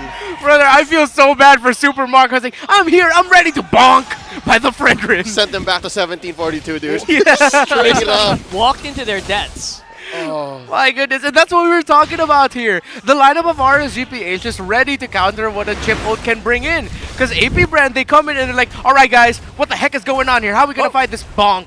And how perfect was it? It was in a shotgun-shaped projectile in front of them. Yeah. The Appraiser's Wrath. Bonk. All right, so first go went RSG's way. Maybe now AP Brand learns from it and then goes from there. But as it is, RSG has the advantage early to mid. Because again, they can just do that same thing again. Terry Bogart's skin does have a little bit of a kick. Right? Yeah, that's true.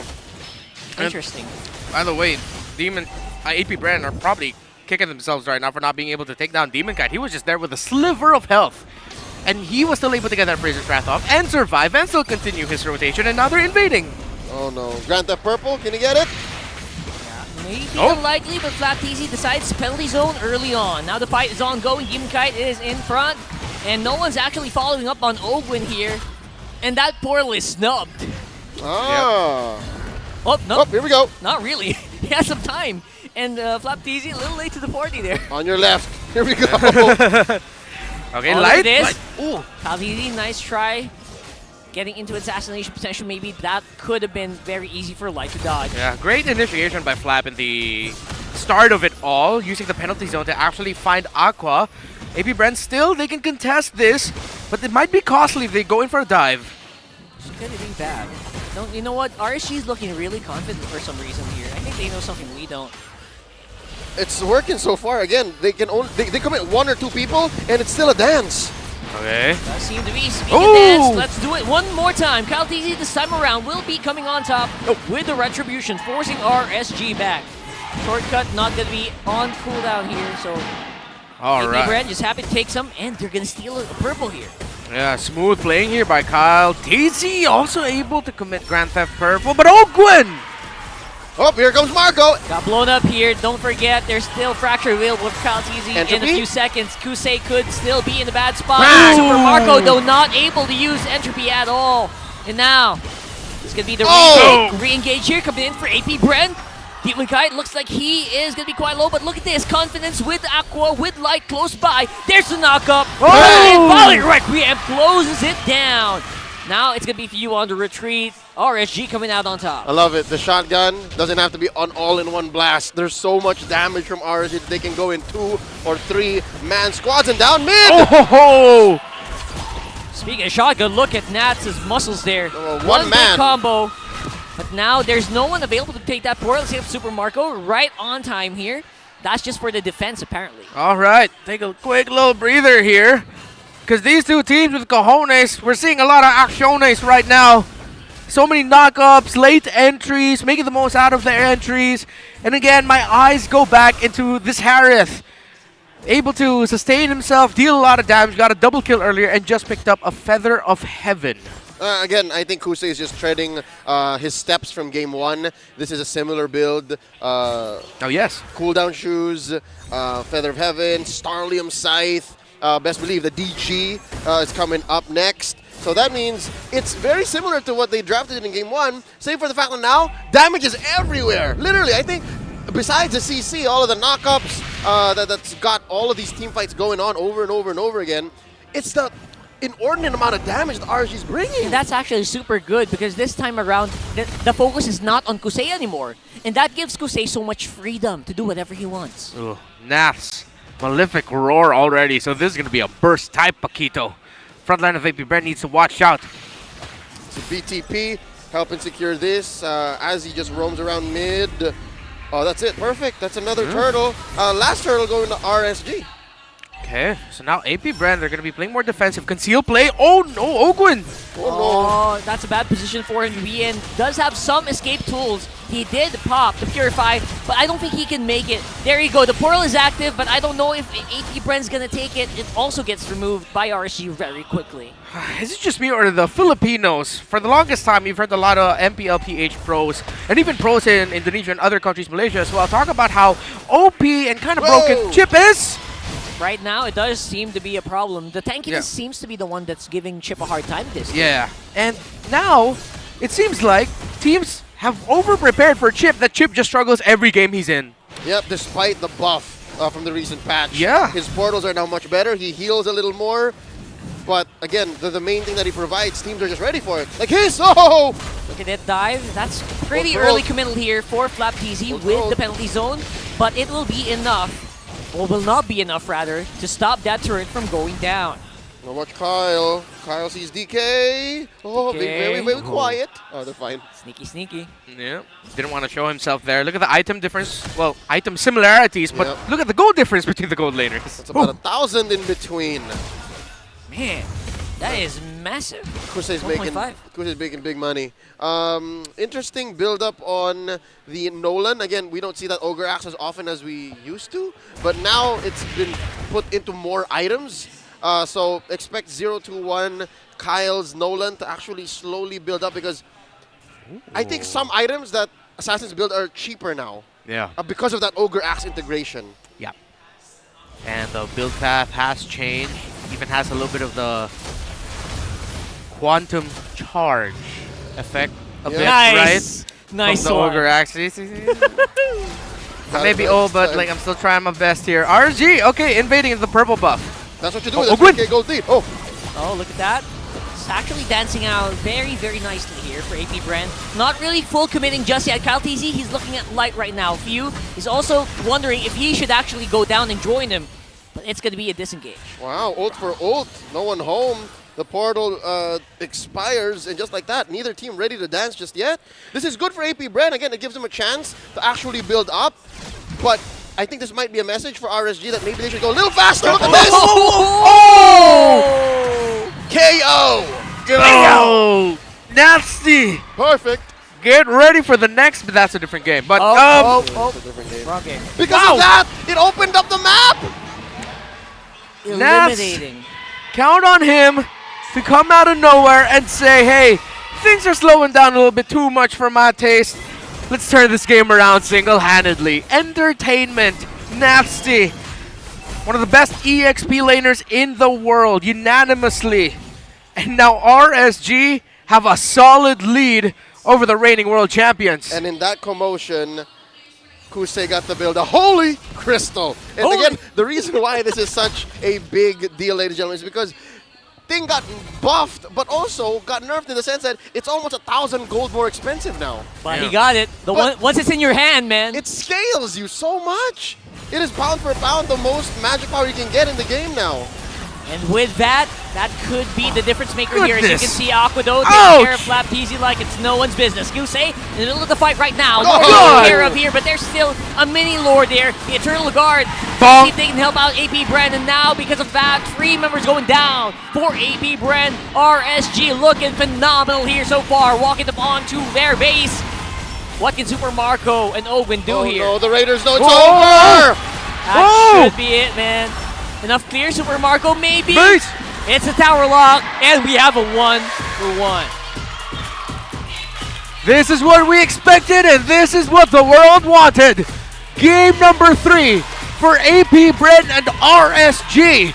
You thought the Raiders were going down without a fight. They just proved you wrong again.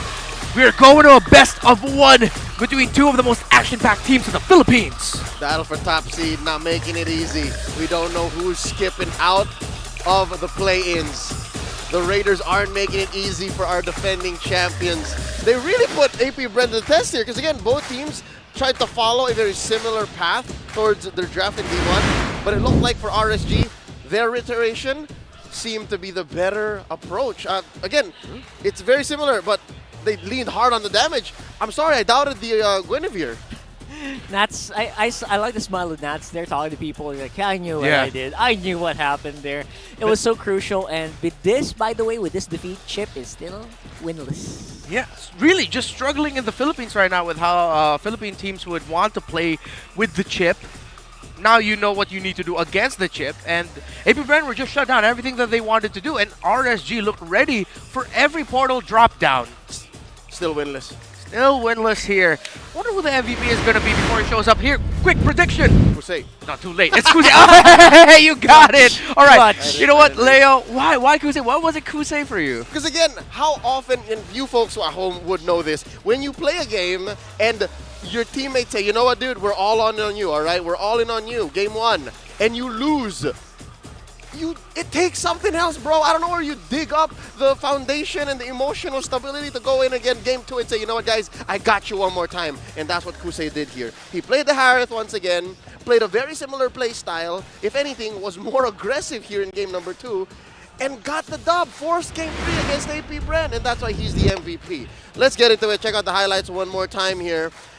Early on, it seemed like maybe APBR, especially after this portal call-in, could have gotten it in the first maybe 5 seconds. But after it all went sideways, they went belly up, and no one from RSG died. Maybe they had to start reconsidering their approach. And yes, they did get a shutdown on to Aqua, but from then on, especially since Kusei started to say, you know what, guys, I gotta step up, I'm gonna do this. You guys expect me to do much better in game 1, let's do this now. Look at how aggressive he is. Going between tier 1 and 2 up top. Does pay the price, but eventually that would be his only death in this very, very quick game. Very, very fast-paced shotgun approach to a matchup against APBR, who clearly was trying out something new, but with RSG, who wants to score as many points as possible, get a win here in the twilight of Season 13, it's a great read on the meta game. Just the amount of burst and the amount of damage that they put on. Oh, just bravo. Still, though, big question for me, which we'll see in the stats in just a bit, because at this point, 12 minutes in, game's over, not even. I want to talk about what's going on with that emblem pickup, gentlemen. Here you'll see it.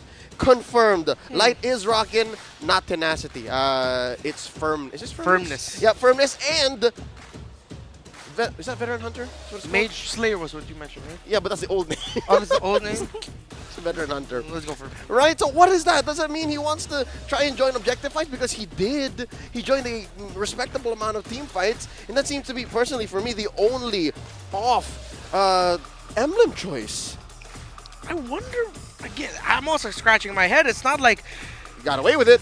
Yeah, we got away. Dare I say, it could have been like a quick little oopsie in terms of like changing the emblems there coming from Mr. before. Dylan. It's happened before. Yeah. I mean, Guinevere is known to have like that build, that jungle build, right? So maybe it might have been a mistake, but... Maybe. I mean, it's hard. Like, Season Hunter, there we go. That it's Season Hunter. Just wrap your head around it, but... Yeah, you know what? I'm not going to knock it, man. I'm not going to knock it. It does still take down turrets and objectives faster, Leo. Yep. So now looking at our post-game stats here, amount of gold and the amount of damage that Kusei in relation brought out here in game number 2 is just perfect. Again, under 12 minutes, that's what you do here.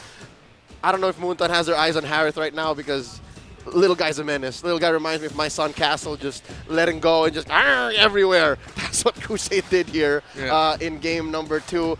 Looking at the damage taken, he also ate quite a bit of damage. Again, a relative amount of damage. But that's what you do with the Vengeance. So now I reckon everyone, and I'll reckon. I tell everyone, just Vengeance Harith is real. Yeah. Vengeance Harith, real, tanky with the changes. Do not, I swear to goodness, please do not underestimate a Harith and what he can bring to the table. I beseech you. Yeah. What? I beseech you all to pick Yeah. Vengeance Harith. This might be the second coming of tank carry, because tank carry is no longer as effective. That's true. So for everyone who's still living in that moment in 2024, January, February, wake up, pick Harith. I mentioned this in the last broadcast we had. There are 3 things sure in life. Death, taxes, and Fredrin's place in the meta in anywhere in MLBB esports. Look at that. I mean, Fredrin was a big part of this lineup as well. Of course, Kusei's the MVP with the Harith. Harith, please, gotta change it up a little bit. Reel it back a little bit. Fredrin, though, he's in a great spot still. It wasn't as flashy, obviously, compared to like the other heroes here in RSG, but definitely gets the job done. He's what you need. Yeah. A lot of times, even now that tanks have been adjusted. I'm going to use the term adjusted. I don't want to use buffed because that's very misleading. Yeah. And I don't want to use nerfed because that's a defeatist way of looking at the metagame. So since they were adjusted, doesn't change the fact that a Fredrin still has the same amount of damage output, same amount of sustain. Energy Eruption's still pretty good. Yep, and the same amount of mobility, maybe even more, now that support emblem Fredrin is becoming a thing.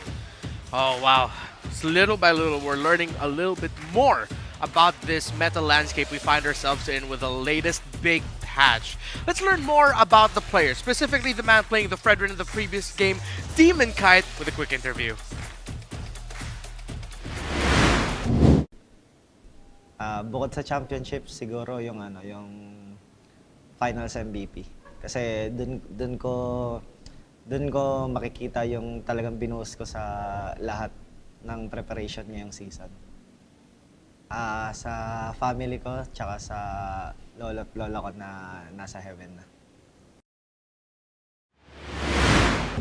Really nice to hear that from Demon Kite. Of course, there was a story published recently about how Demon Kite, when he plays, he really plays for his grandfather, who was very encouraging with his decision to get into esports and become an esports athlete. And of course, thank you to Demon Kite's grandfather's encouragement. We got an MSC champion, an MPL Philippines champion, an MPLI champion from that. So thank you so much to all the parents and the family figures that allow their children to shine in esports. Let's shine the spotlight now onto the previous draft recap. I feel like there were some picks of AP Brand that could have been readjusted a bit. I know there are teams that still love to play the Nolan into the Fredrin, but considering all the potential, what you're up against, knowing that Harith is there, I feel like the Nolan might have been something else. Could have been something else better. And picked too soon. It was picked literally first pick. They went Nolan, Chip. So order obviously not represented here, but their first picks were Nolan, Chip. RSG goes in, gets the Vixana Fred, and then they go Terizla. I think it's so easy to say, all right, this is where it went wrong, but I'm gonna agree with you, Reptar. Maybe they could have started with something much better. Yeah, because the Fredrin was open.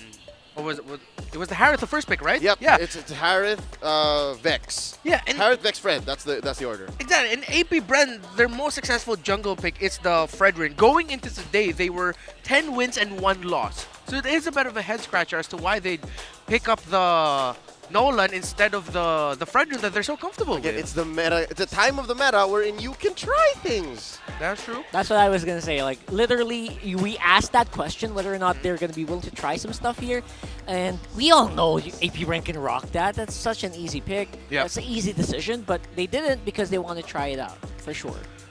Let's see though what the priorities will be as we head into the draft in 3 minutes. See there up on the timer.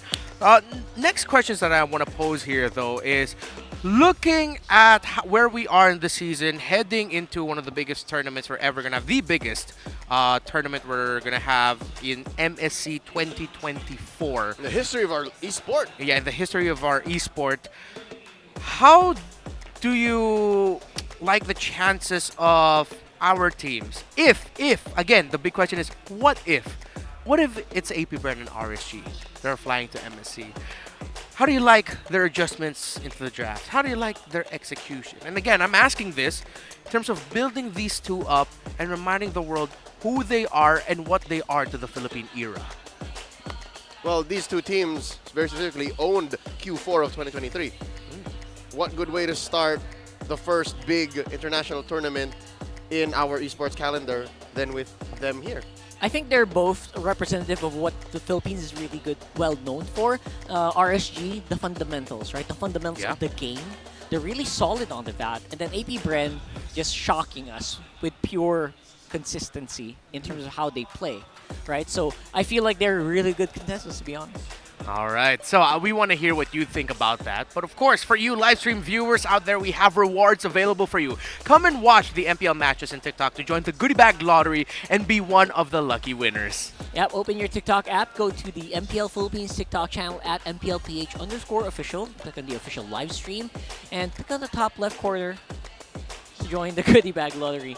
Don't forget to click that or press that or tap that before the base breaks. Okay? Oh, that's a specific instruction, right? Like it's before the base breaks. Yeah. That's the only time it shows up? But yeah, it's gonna show up randomly before the base breaks. So you just watch. You have to really watch. Wait, so it's like you're just there waiting, you're like, all right, at any point now, at any point. It's a bad, man. Yeah. So it's like you're trying to retribution your rewards. That's a good way to put it, yes. I like that. Have you used that filter on TikTok? Yes! I suck with it. If you haven't, check it out. There's a retribution like filter on TikTok. It's a bit of a challenge. Yeah. Really I first saw H2 of Omega actually play that. Have you guys tried that out?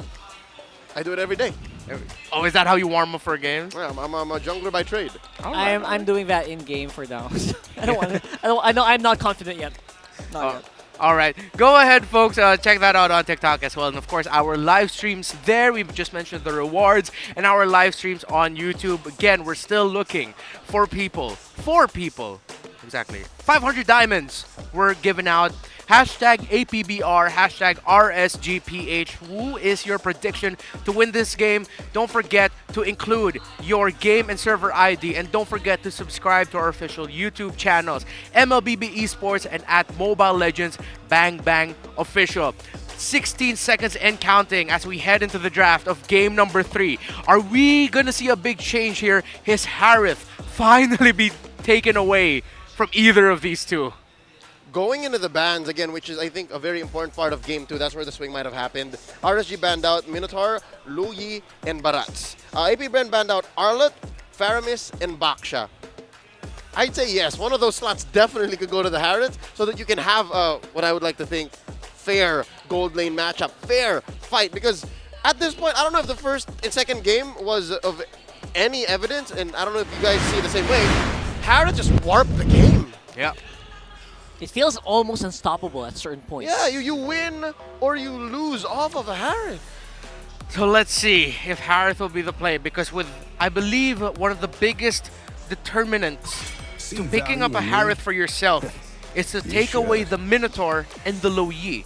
2 heroes with zoning abilities that cover an area that a Harith would not like to be in, trying to dash inside a Zaman force.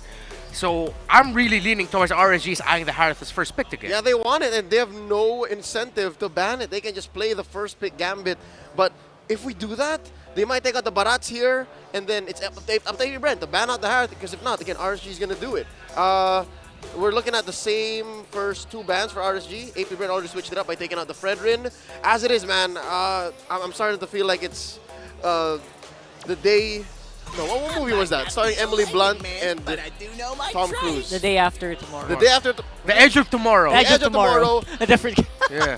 Live, Die, Repeat. Tom Cruise. Is that the alternate name? There's an alternate name to this DVD, to this movie. Really? Yeah, there was. Yeah, There's they changed 2 it. titles after the re-release. But yeah, no, because again, we're seeing RSG on blue again. So that makes blue side 50-50. And the funny thing is, it's also their movie's literal tagline. Yeah. Ooh, there we go. After they changed it. That's they changed it and turned it into a tagline. Oh, perfect. There it is. See, I called it. Harith gets banned now. So what's RSG's new first pick gambit? Roger, bro. Joke. No. That would be so funny if that Roger got happened. snubbed all series, bro. Yes, exactly. So Wow. maybe it's time. Maybe it's the alternative. I'm thinking rocks, folks. Rocks. Need no protection from yeah. the raid. Okay. Just take away a power pickup from Kyle Teasy, because you've taken away the Barrett, you've taken away the Fredrin. With the Baksha taken away from Kyle, the only other jungler he's played this season is an Akai and a Joy. And I don't want to see a Joy up against a Baksha. No. You don't pick an Akai early. Yeah, you don't want to pick an Akai early, so take away the rocks. Unless it's going to be another power pick. Oh, it's okay. Wow. Oh, why did we forget so that? No, because I really didn't think that teams would want to first pick the Matilda because of the RSGPH. Now APBR can get the not the Barrett, the Baksha here. Right. Well, like you mentioned, you know what? The Matilda feels like almost unaffected by the patch, right? So especially if you play it in the way that Ogwin did in game 1. Yeah. It was a magic Matilda. Yeah, damage. So it's great because it's also it's like a counter pick, It right? still kind of scales with the shields, though. Again, number 1, her shields were also reduced given the patch. And then, I don't know, she's just all the more effective, especially with what she wants to do with magic. But here we go. Roger, bro. Neither here nor there. There's the Roger and the Vexana. So already, I think APBR has solid damage. This is solid damage coverage. They can maybe pick one more bit, put it in the XP, and then Bob's your uncle. And we're done. I subscribe to that idea. And then what if Ogwin goes for heroes like the Grok? Yeah. Great alternative. Well, we'll see if this is going to be a tanky jungle, if they're going to try to pick up something that can disrupt the jungle rotation. Still not turning off the idea, though, that this Roger might be a surprise and go into the jungle. We saw it happen yesterday. We saw it happen a couple of times in other regions throughout the world. I believe MPL ID also had 1 or 2. Finally, someone picked up the rocks. There it is. Hey, is it just me, or if we cover up the drafts, RSG sort of, they're following a pattern of that APBR love. Yep. Mid season 13. week 3 or 4, this Yes. is what an AP Bren draft would look like. Love All the right. Paramis, obviously, and now, because of the Vexana pick, there's no way for AP Brenda to flex off onto that Valentina. I think RSGPH are somewhat trying to bait AP Bren into picking up the Claude now.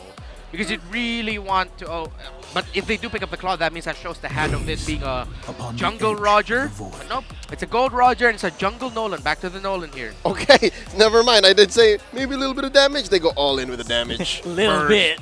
I mean, to be fair, where do they go? What other utility junglers out there besides the aforementioned Akai? I honestly would have liked the Akai up against the Faramis. Right? Would have been great. And Martis has fallen out somewhat of favor after the patch. Like, I've heard a lot of sentiments from players saying that after the patch, Martis is like, oh, we're kind of out with him. I am players. Yeah. He's so weird because he's trapped in the middle. He's neither a tank nor a full-on fighter. Yeah. So when you build the defense items on him, it kind of feels half-hearted. He's not all in. Here we go, going to the bands. There's a Paquito on Nats. Was such a menace in game number 2. Yeah. So, yeah, they don't want to have that kind of problem stalking Marco. Yeah, they're respecting that. And if I'm AP Brent, they're going to be drafted into a corner again where I'd want to see them take out the Benedetta. They need to take out the Benedetta.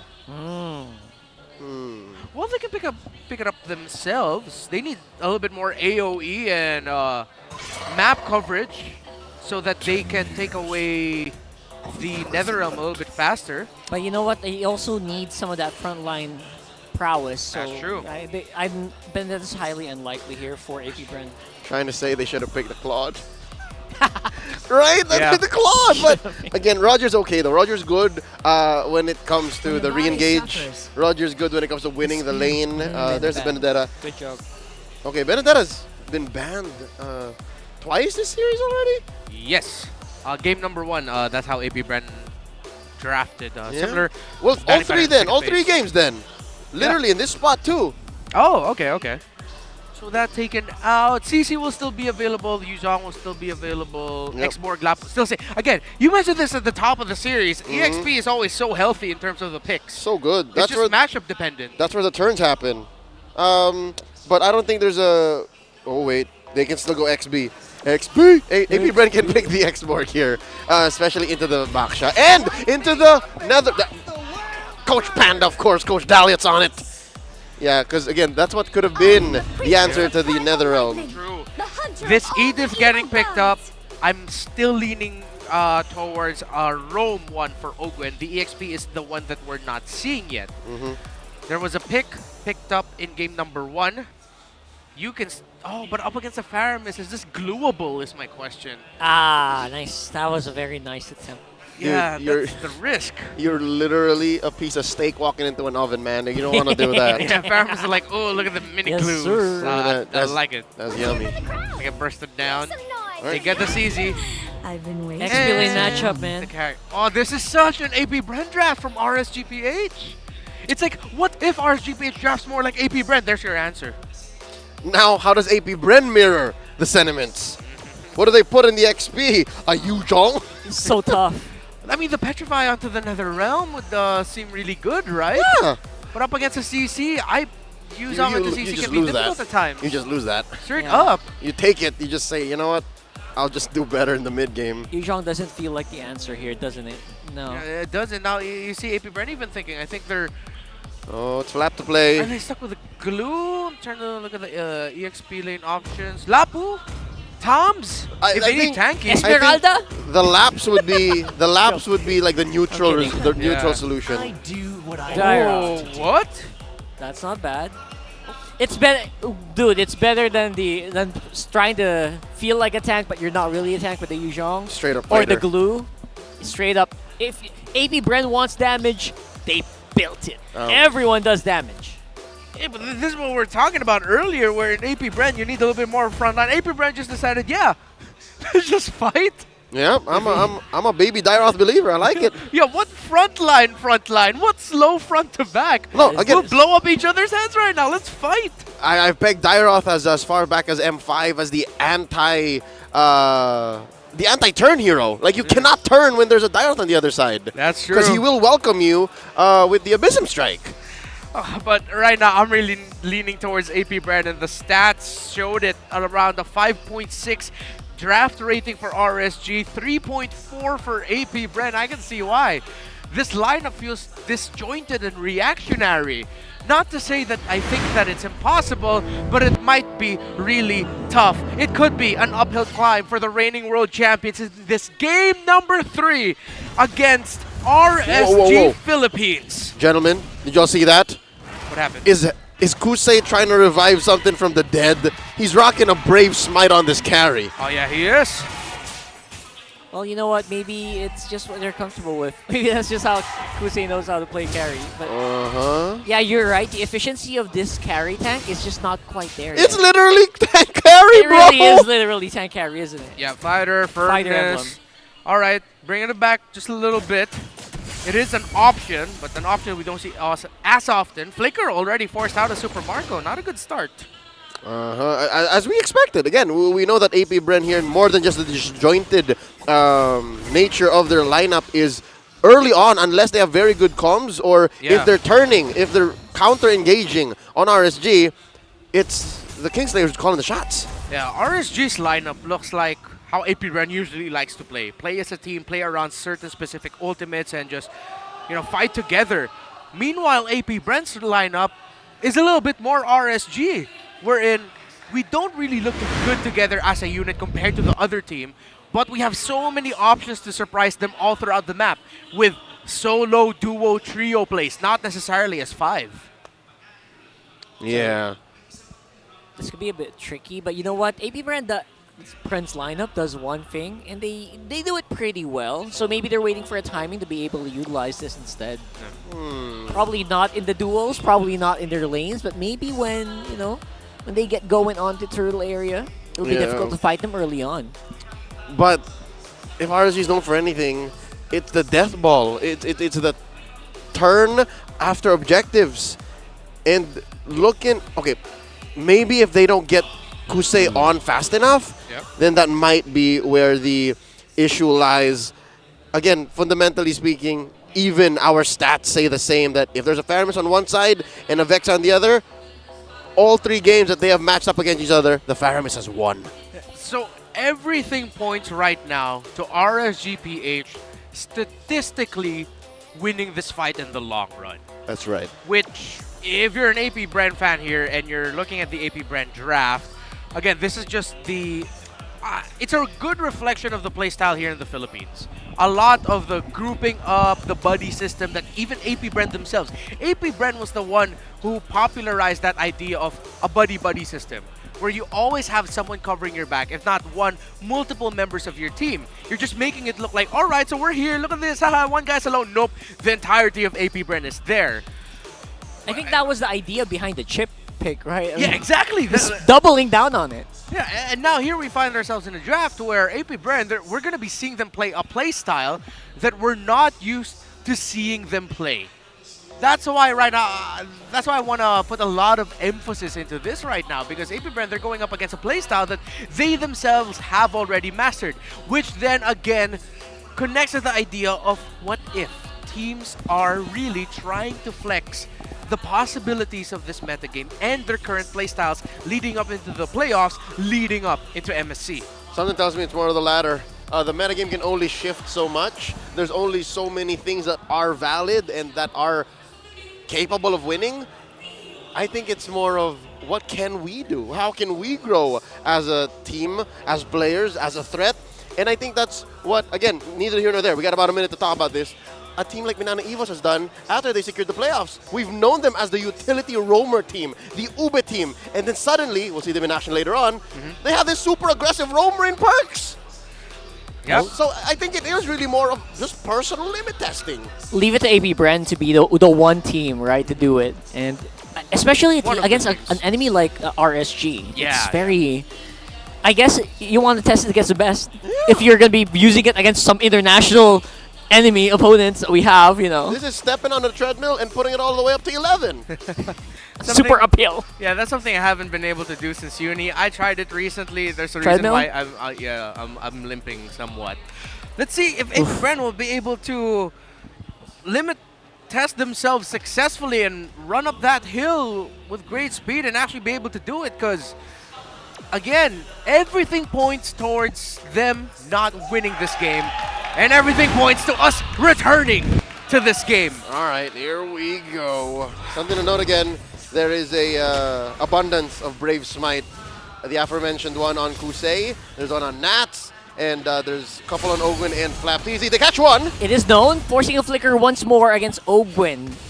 Even more so limiting the early game of APBR. All right, something tells me maybe the whole Brave Smite problem is with us. Yeah. Maybe we're the ones who don't know how to use it, and teams are like, it's fine, I heal more. What are you talking about? Yeah, I heal more when I hit someone. It's totally cool, dude.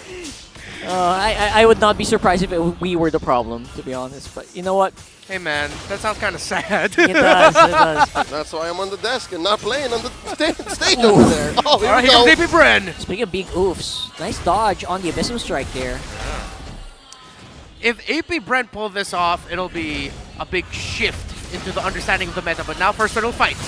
Let's see if they can put their damage to the test here. A lot of people knocked out. The whole Netherrealm removed straight up from the game, almost with one skill, and now they're forcing RSG back. Bro, the damage is real here for APBR. I think RSG felt that. They set their attack settings to just the main button, so they're only attacking heroes. Yeah. It's amazing. Look, they turned that turtle into 2 kills, plus Grand Theft Purple with no chances of comeback. RSG cannot recoup and regain these objectives. This is amazing. It was super funny because the Netherrealm immediately got destroyed. Yeah, and I feel like this is the new understanding of an APBR playstyle. BF Beast, the brute force beast. What does Dairoth bring to the table with this ability kit? The reduction of armor. What has happened to a majority of the fighters and the roamers? They have had their armor, their physical defense, and magic defense reduced. Ooh. Maybe that is APBR's theory going into this game, rocking this Dairoth. So everyone just has to follow up on the Dairoth?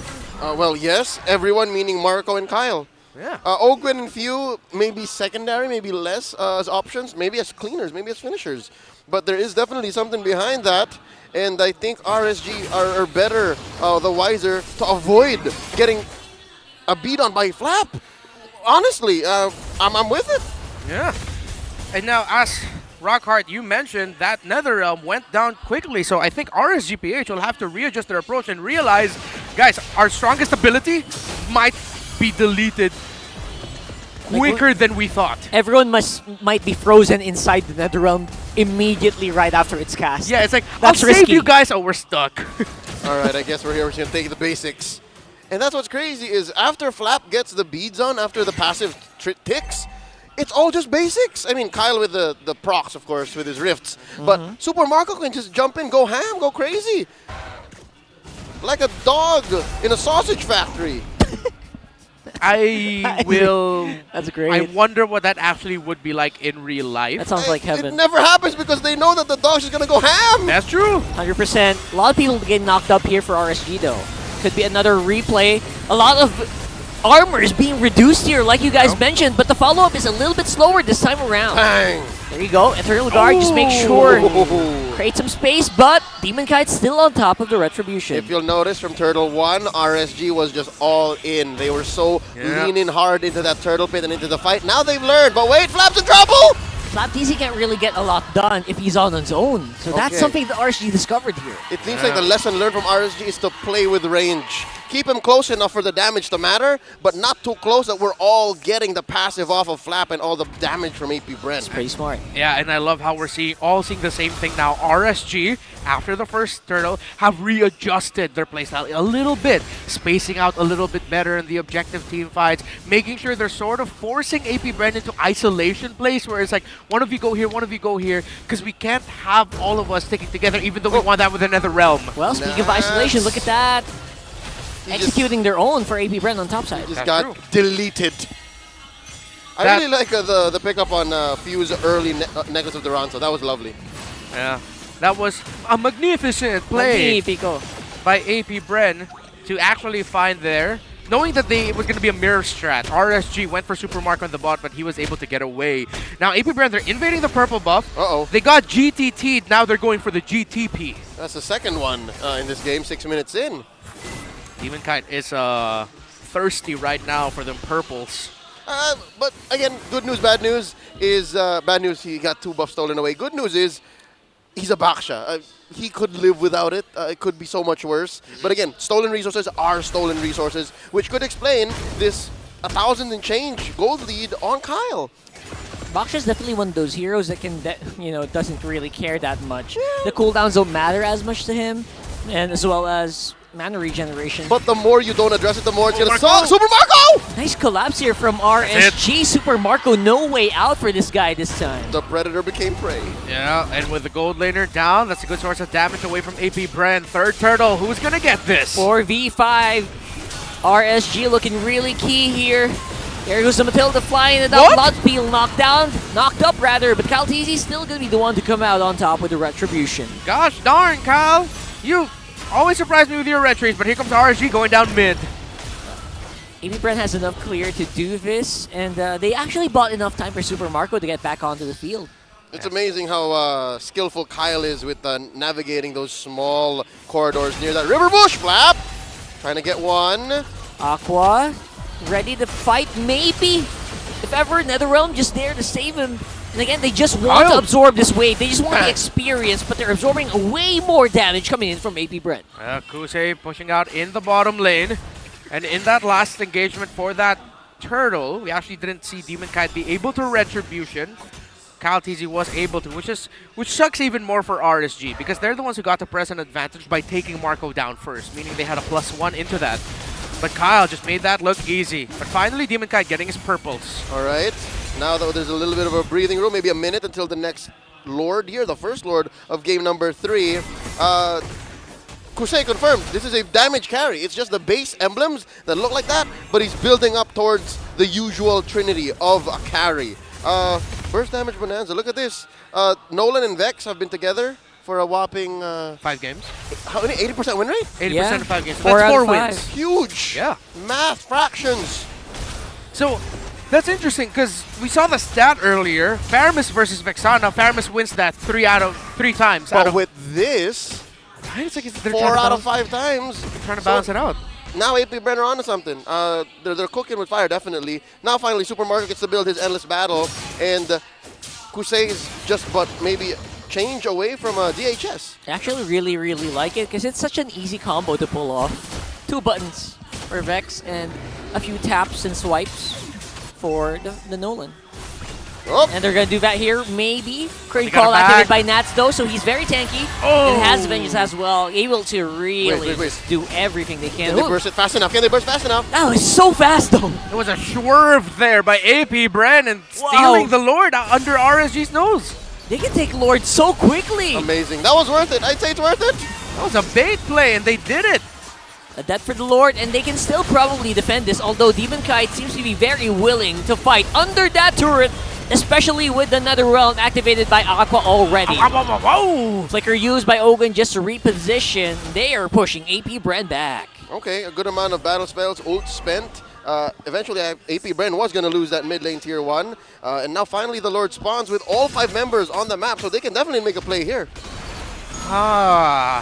So I had a hunch about this Dyroth Roger. It's a little bit close to the old Dyroth Irithel idea where both those heroes have physical defense reductions. But Roger's in burst.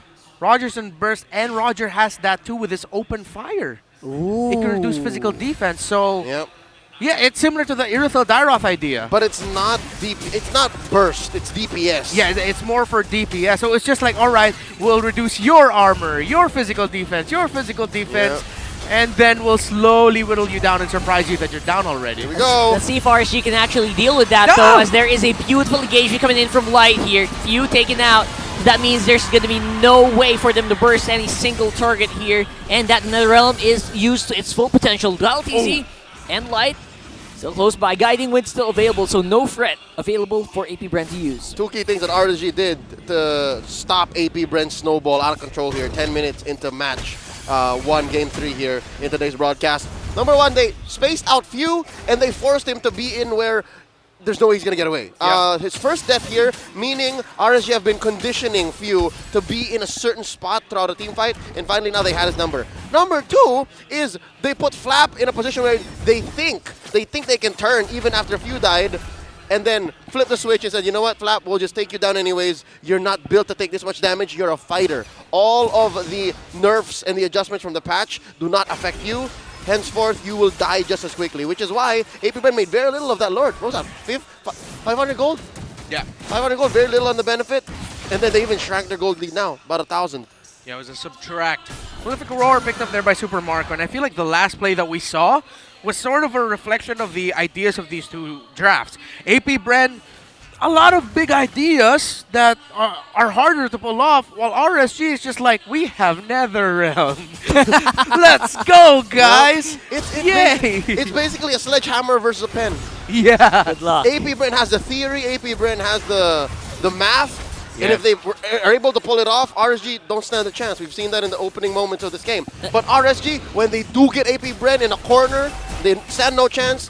Best believe APBR is handing them their lunch money. That's why I also really like that swing, that pick on the draft where we picked the Faramis because you have no choice, because you have Vexana already, no Valentina for you. So now it's a re-engage for RSG. Very confident this time around. Bursting down Few again before he can actually do that much damage. And now it's going to be forcing the rest of APBR members back. Or will it be enough? Did they whittle down enough ultimates here for RSG to not be able to fight? I don't think so. Gentlemen, they did one of two. Again, they caught Few out of positioning, and now Flap! Woo! That could have been so bad here. Current goal activated, and there you go. Everyone just got knocked up. Beautiful use. Counter. Oh my goodness, Light here is just having a field day. He can do whatever he wants, and there's very little the APBR can do to stop him. Again, that's the sledgehammer swing you mentioned, Leo. RSG, they're brute forcing it. I thought it was brute force Beast. No, it's just straight up brute force RSG. Brute force Raiders. Brute force Raiders. All right, power spike once more on to Kusei. He picked up Wind of Nature. Fam, everything that Flap has been doing, the math of the reduction of the physical defense and all that, will not matter for a few seconds. He can just keep swinging away. There it is. Oh man, oh man. Great itemization on the side of RSG. APBR, though, still, despite everything that has happened, have held into a minuscule lead. Then this is tough. They've kept it. Yes, very respectable. This is the heart of a champion that we're seeing from APBR. But did you see what FlapTG was building? He's building defense items on the Dyrot like it's Q1 2024. They give so much less. Yeah, we needed someone tanky. Make it a tank Dyrot. Entry! Nice re-engage. Current call already used as well. Just no chance for APBR members to sustain or outlive the full barrage of skills coming in from RSG. But now there might be a counterplay here. But Guiding Wind saves the day. Thanks for the shields. Aqua able to retreat, recall back home. RSG scoring a Lord. And the Raiders are looking at the kings of PH in the world, and they're diving again! Nice dive. Current call slows down View so much. Once more, El Capitan neutered in this game. And now APBR is going to lose that lead. They've held on to the lead respectably for much longer than we expected. But now RSG are in control. How the hell do they still have like 100 gold lead after all of that? But now it's swinging towards RSG. Finally, RSG reminded us why their lineup is easier to pull off and why we all thought this is the winning lineup for this Game 3. They are just diving onto APBR, not allowing them to play ISO. They're zoning out, zoning together, and RSG are taking away resources from APB.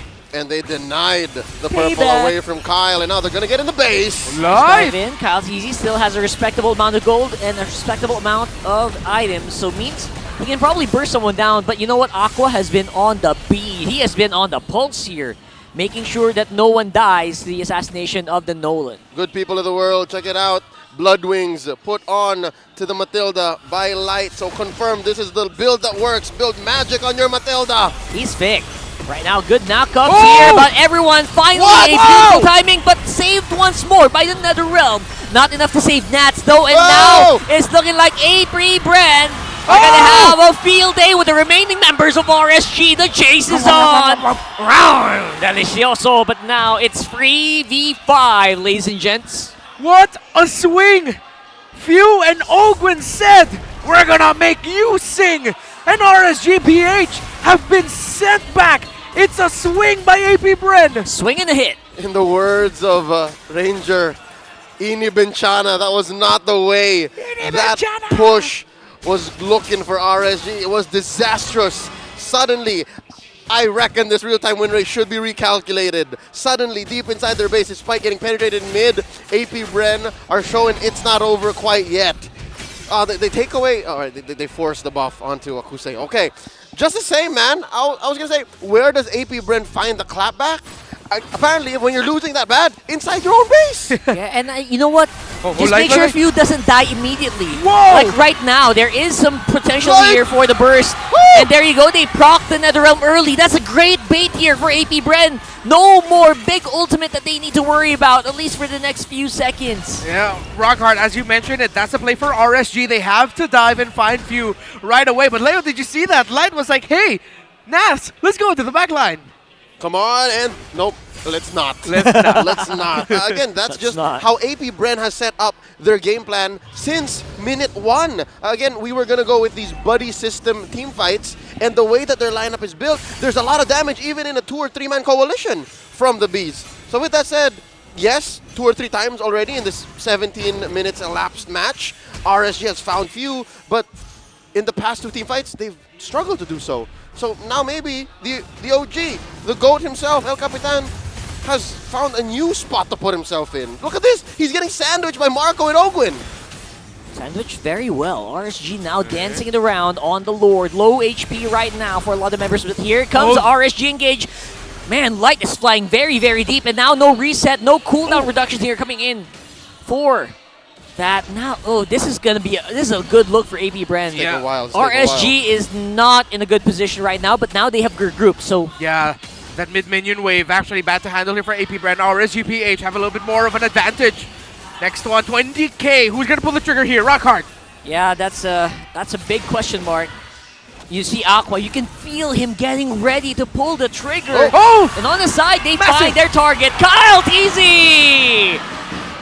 That's the jungler taken out immediately. Just that quickly.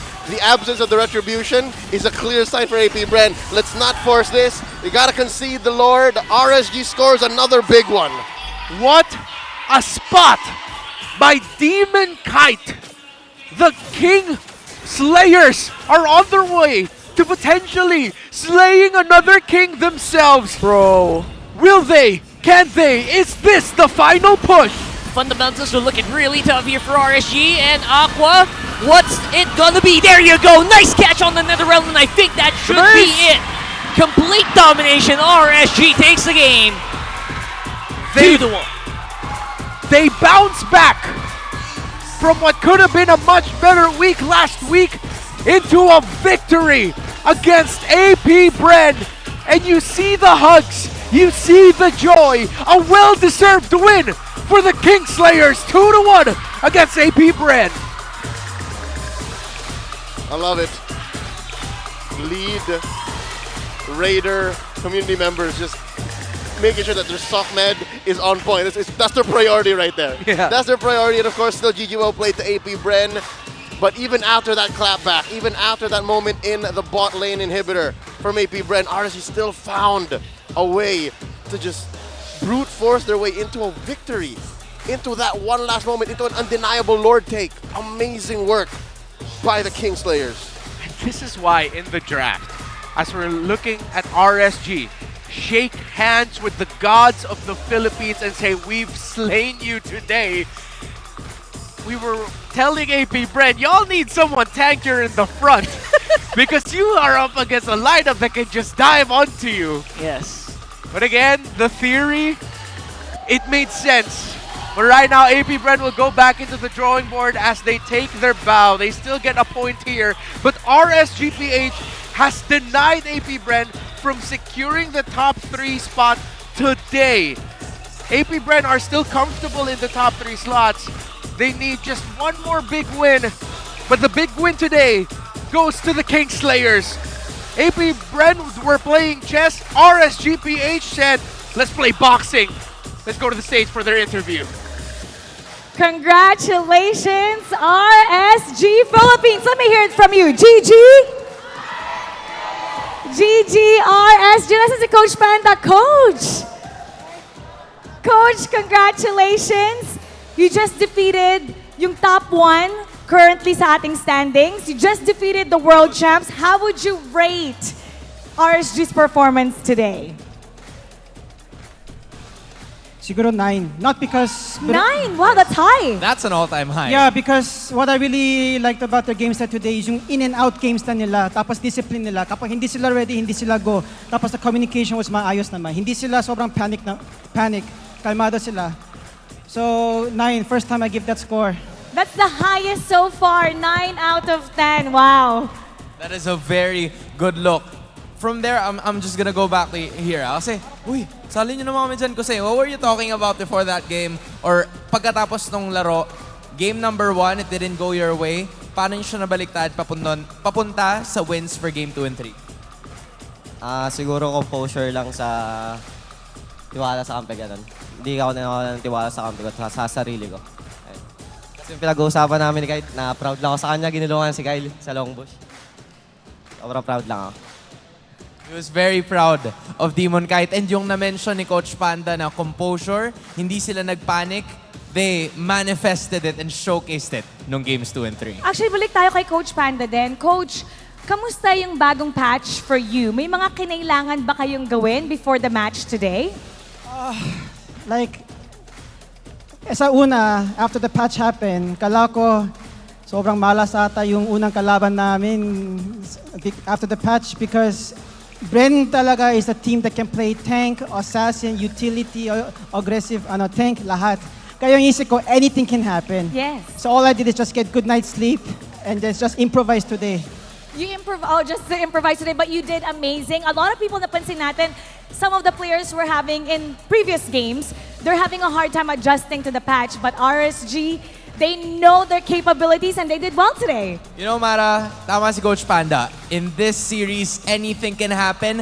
We've won 3 games and the MVP of game number 3 is none other than Light, the guy in the middle. Congratulations, Light. What an incredible performance. Any message para sa lahat ng sumusuporta sa RSG? Thank you po sa sumusuport lagi sa RSG, yung family ko and yung mga nanonood. And thank you rin po sa baby ko, sa sumusuporta sa akin lagi. Tamis! Ang tamis, Mara. What an incredible way to start our first series. Congratulations once again, Gigi! You may now take your bow and take your walk of victory. Congratulations to RSG. And Coach Panda rated their team 9 out of 10, the highest so far since the season started. You know, it's such an incredible feeling probably para sa mga players that they're really working hard on and off the scrims. Kahit dito mismo sa MPL Arena, from 6 to 7.5, now they got a 9. One more point for the full form. And I wonder how our casters would rate their performance. Casters? Pasok. I am terrified to give my own rating above Coach Panda, so I'm going to mirror it.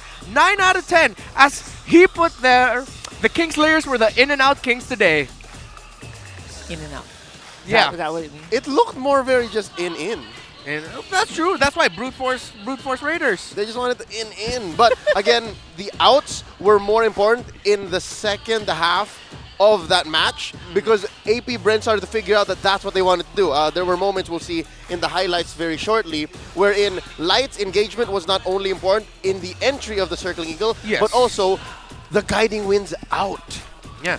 And I think that's what Coach Panda was thinking with the in-and-out Kings, using the guiding wind to get out as well and not just brute force it too much. And again, it's Light as the MVP of that Matilda. Would you care to expound, please, Leo? Of course I would. Look at this. As mentioned and as seen in all of the Matilda games in this series, Magic Matilda. That seems to be the way to go. You have the photo, the Flask of the Oasis, the Enchanted Talisman, the Blood Wings, third item, only after you have a solid amount of magic power already. And then, just for good measure, only also because specifically, APBR wants to shred through your physical defense, Homie Dylan here put on the Antique Keras for good measure. Looking at the highlights here early on, that was when APBR collapsed onto RSG, wherein their theory was shown practice into reality. And then later on, we see here a moment wherein it's RSG who found a way to get all in. And now, this is one of those moments wherein RSG again finds the number on APBR, gets few. And then the potential clap back here. 3 men sweep top and Flap Easy. No, interestingly enough, this is a replay of that same team fight, and then here's the clap back. Oh wow, that spot actually happened more than once. Yeah, that spot happened like twice, and then another time after this. Yeah, a similar looking team fight in an area. 3 team fights in the same area, with 2 of them being won by RSG, and then 1 with APBR pushing them back. Here it is. Yeah. This is that one, but at that time, Kyle was spotted out. That was the last straw, and it ended right then and there. RSG just went in saying endable, picked off 2, overloaded under the base, getting the victory. APBR, they got a lot to learn. APBR, they pushed the envelope here, honestly. They presented so much, new potential ways to stretch this current metagame. That's true. And gave RSG one hell of a show, gave all of us an amazing spectacle. Looking at the emblems here, maybe, I take it back, maybe there is room for this kind of emblem set on a carry, especially if all that you're building is for a forward pushing momentum. Oh, by the way, check it out. Support emblem on light. So if you're going to be building a Matilda alongside these routes, make sure there's support emblem, and then itemize accordingly after that third item. Because sometimes you're going to need a little bit extra magic defense. Maybe you need a Athena Shield, or in this case, is that Antique Keras. Gentlemen, anything else that caught your eye? Anything else that looked interesting here? I think it makes a lot of sense to add more HP to a carry, especially if you have heroes like the Matilda who can heal up that HP, and NetherRealm, who needs a lot, higher HP you have is you can fight longer under it. Yeah, and for me personally, I'm surprised we're seeing more mid laners rocking a Necklace of Durans with an enchanted talisman. Usually teams would just pick either or, but it seems like the priority now is to get both. I think the value in the necklace all the more matters now because of how, very specifically, tanks want to spike up into the mid game. If you build an early necklace, that means you're getting the value out of staying in your lane of that magic jewel. Remember, it's the kind of item that helps you stay in lane after you level up. Yes. So there's a little bit of additive value there. It's the same concept as a Clock of Destiny, which I hope we'll be able to talk about later on because there's a lot of talk in the community about Clock of Destiny. It's an early game item, it's a late game item because of that stack maximization later on. We'll talk about that later, but for now, back to RSG APBR, looking at the gold per minute. Again, Kusei, all about the farm. Interestingly enough, look at how even if APBR farmed up more than RSG, it just shows that it's not about you. Ancient One, it's not about you, Doctor Strange. It's all about how you engage. Because look, the gold from RSG is better distributed. Maybe that answers the question, gentlemen. How did APBR keep such a 2,000 gold lead even if they were losing? Yeah, they kept stretching it. Somehow they just found resources elsewhere, right? I think most of that was Kyle TZ as well, like keeping it up. I noticed at one point they were losing, but you know what, Kyle TZ was still ahead by 2k gold, something like that. Yeah, the question with these two will remain here. What if and who will secure those outside of the play-in round slots? Top 3 is what these two teams are fighting for. Coming up next, two teams have also secured their slots. Echo still fighting for upper bracket. Minana EVOS still somehow. Will they be able to sneak themselves into the non-play-in round? We shall see. Two teams with a lot to prove and lofty expectations and desires so far this season. We will be back here in the MPL Philippines English broadcast. See you in a bit. MPL Philippines is brought to you by the following sponsors. Smart, the official telco partner of MPL Philippines Season 13. Infinix GT Series, outplay the rest. Experience the MPL PH Season 13 action live at Shooting Gallery Studios. Tickets are now available on our official ticketing partner at /event.com. Don't miss any MPL PH action by following our official Facebook page and subscribing to our YouTube channel. Follow MPL PH on TikTok as well for more content. And don't forget to like, follow, and subscribe to the official accounts of MDL Philippines. To ensure the equality and fairness of our games, MPL Philippines is also monitored and supervised by the Games and Amusements Board. Have you heard the rumors? About what? The rumors from the board. In the world of professional wrestling, when something is over, it means the fans love it. It means whatever they're doing, whatever they got going on, it means it's working. This is Overs and Unders, a series where we talk about the teams in MPL Philippines Season 13 on a week-to-week basis and see who's over and who's not. We got a special guest for this episode. Week 5, we'll be talking about it.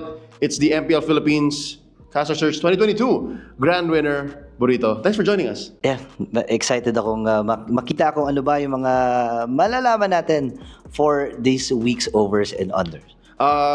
4 episodes in, well 5 technically if you count the pre-season. Do you agree with my overs and unders? So far, yeah, may basis lahat ng overs and unders. Pero ngayon, feeling ko magkakaroon ng discussion about sa overs and unders natin. Let's get started. First, over team, meaning top of the charts. We're talking about APBR. They are back on top, and this week they tried something new. They actually let Pando play. Yeah, nakita natin kung gaano ka-explosive si Pando, and coming into the bench, di ba? Iba yung performance na pinakita niya, at syempre more on mobility heroes ang mga nagamit niya. Pando has played 3 heroes so far, a lot of Benedera, and they've swept both their matches this weekend. Burrito, did you know that since his debut in Season 9, if I'm not mistaken, I put Pando in my top 3 explainers. Really? Bakit? I just like the way he plays. He's a good-looking kid. And, no. Even back then, I saw his potential. And now, he is a season champion. He's a world champion. And I really like where APBR is going. They've opened Pandora's box. Yeah. And nakita din natin kung gaano kalalim yung bench ng APBR. One player, but... One player lang yan. Again, if you're switching with Flap and it still makes sense, you have a very strong team. No doubt. They earned number 1, and again, they've stayed number 1 for quite a while. Second over team this week, meaning they are close to the top. Number 2 is Echo. For the first time in Season 13, they stuck with one roster from match to match. It's Carl TZ and Benny Curie. And yun nga ang kailangan nating tingnan dito. Kasi again, this is the first time na nakita natin sa buong week na naglaro itong si Carl TZ at si Benny na hindi pumalit itong si Zaida at si Alpid. So I can't say exactly when in Season 10 they decided not to switch, because they also did this in Season 10 where in, week out, it was Echo Loud, Echo Proud, Echo Loud, Echo Proud. And since week 1 to week 4, it was always Carl TZ, Benny, Zaida outplayed. Carl TZ, you get it. Now, they've stuck. Burrito, do you think they will stick to this roster? Because this is a very good roster. It won a lot this weekend. Is this what they will stick to until the playoffs? Because they're secured. They've earned their playoff spot. Do you think we're going to see outplayed or Zaida in week 6 or 7? So far, kung titignan natin yung statistics, no, ang taas ng win rate ng isang Fredrin, and yun pa rin yung nasa top ng ating mga heroes na madalas napipili. And isa yun sa mga specialty talaga ni Carl TZ. And alam natin yung difference ng dalawang playstyle na yun. Kapag nandiyan si Zaida, mag-expect pa ng mga explosive na assassins. Kapag nandiyan si Carl TZ, more on the utilities talaga. So I think kung gumana to for week number 5, and pwede nilang ituloy-tuloy for the next few weeks pa. As long as Fredrin is on top, then more likely you're sticking with Carl TZ and Benny. That's our second over team this week. It's Echo. I bet you guys are looking for the super fam. Here they are. Number 3 is Onic PH, our third most over team in week 5.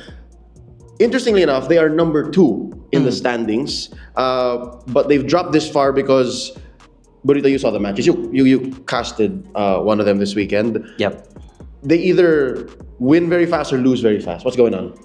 I think isa sa mga reason is yung mabilis din na pag-adapt ng mga teams, no? Kasi nakita na nila na yung roster na to ng Onyx Philippines na binuo lang this season, may something sila na kailangang hulihin doon sa roster na yon, no? Specifically kung paano maglaro si King Kong. 'Di ba? Last week sinabi niya na maglalabas daw siya ng mga assassins dahil nag-debut nga yung fan niya.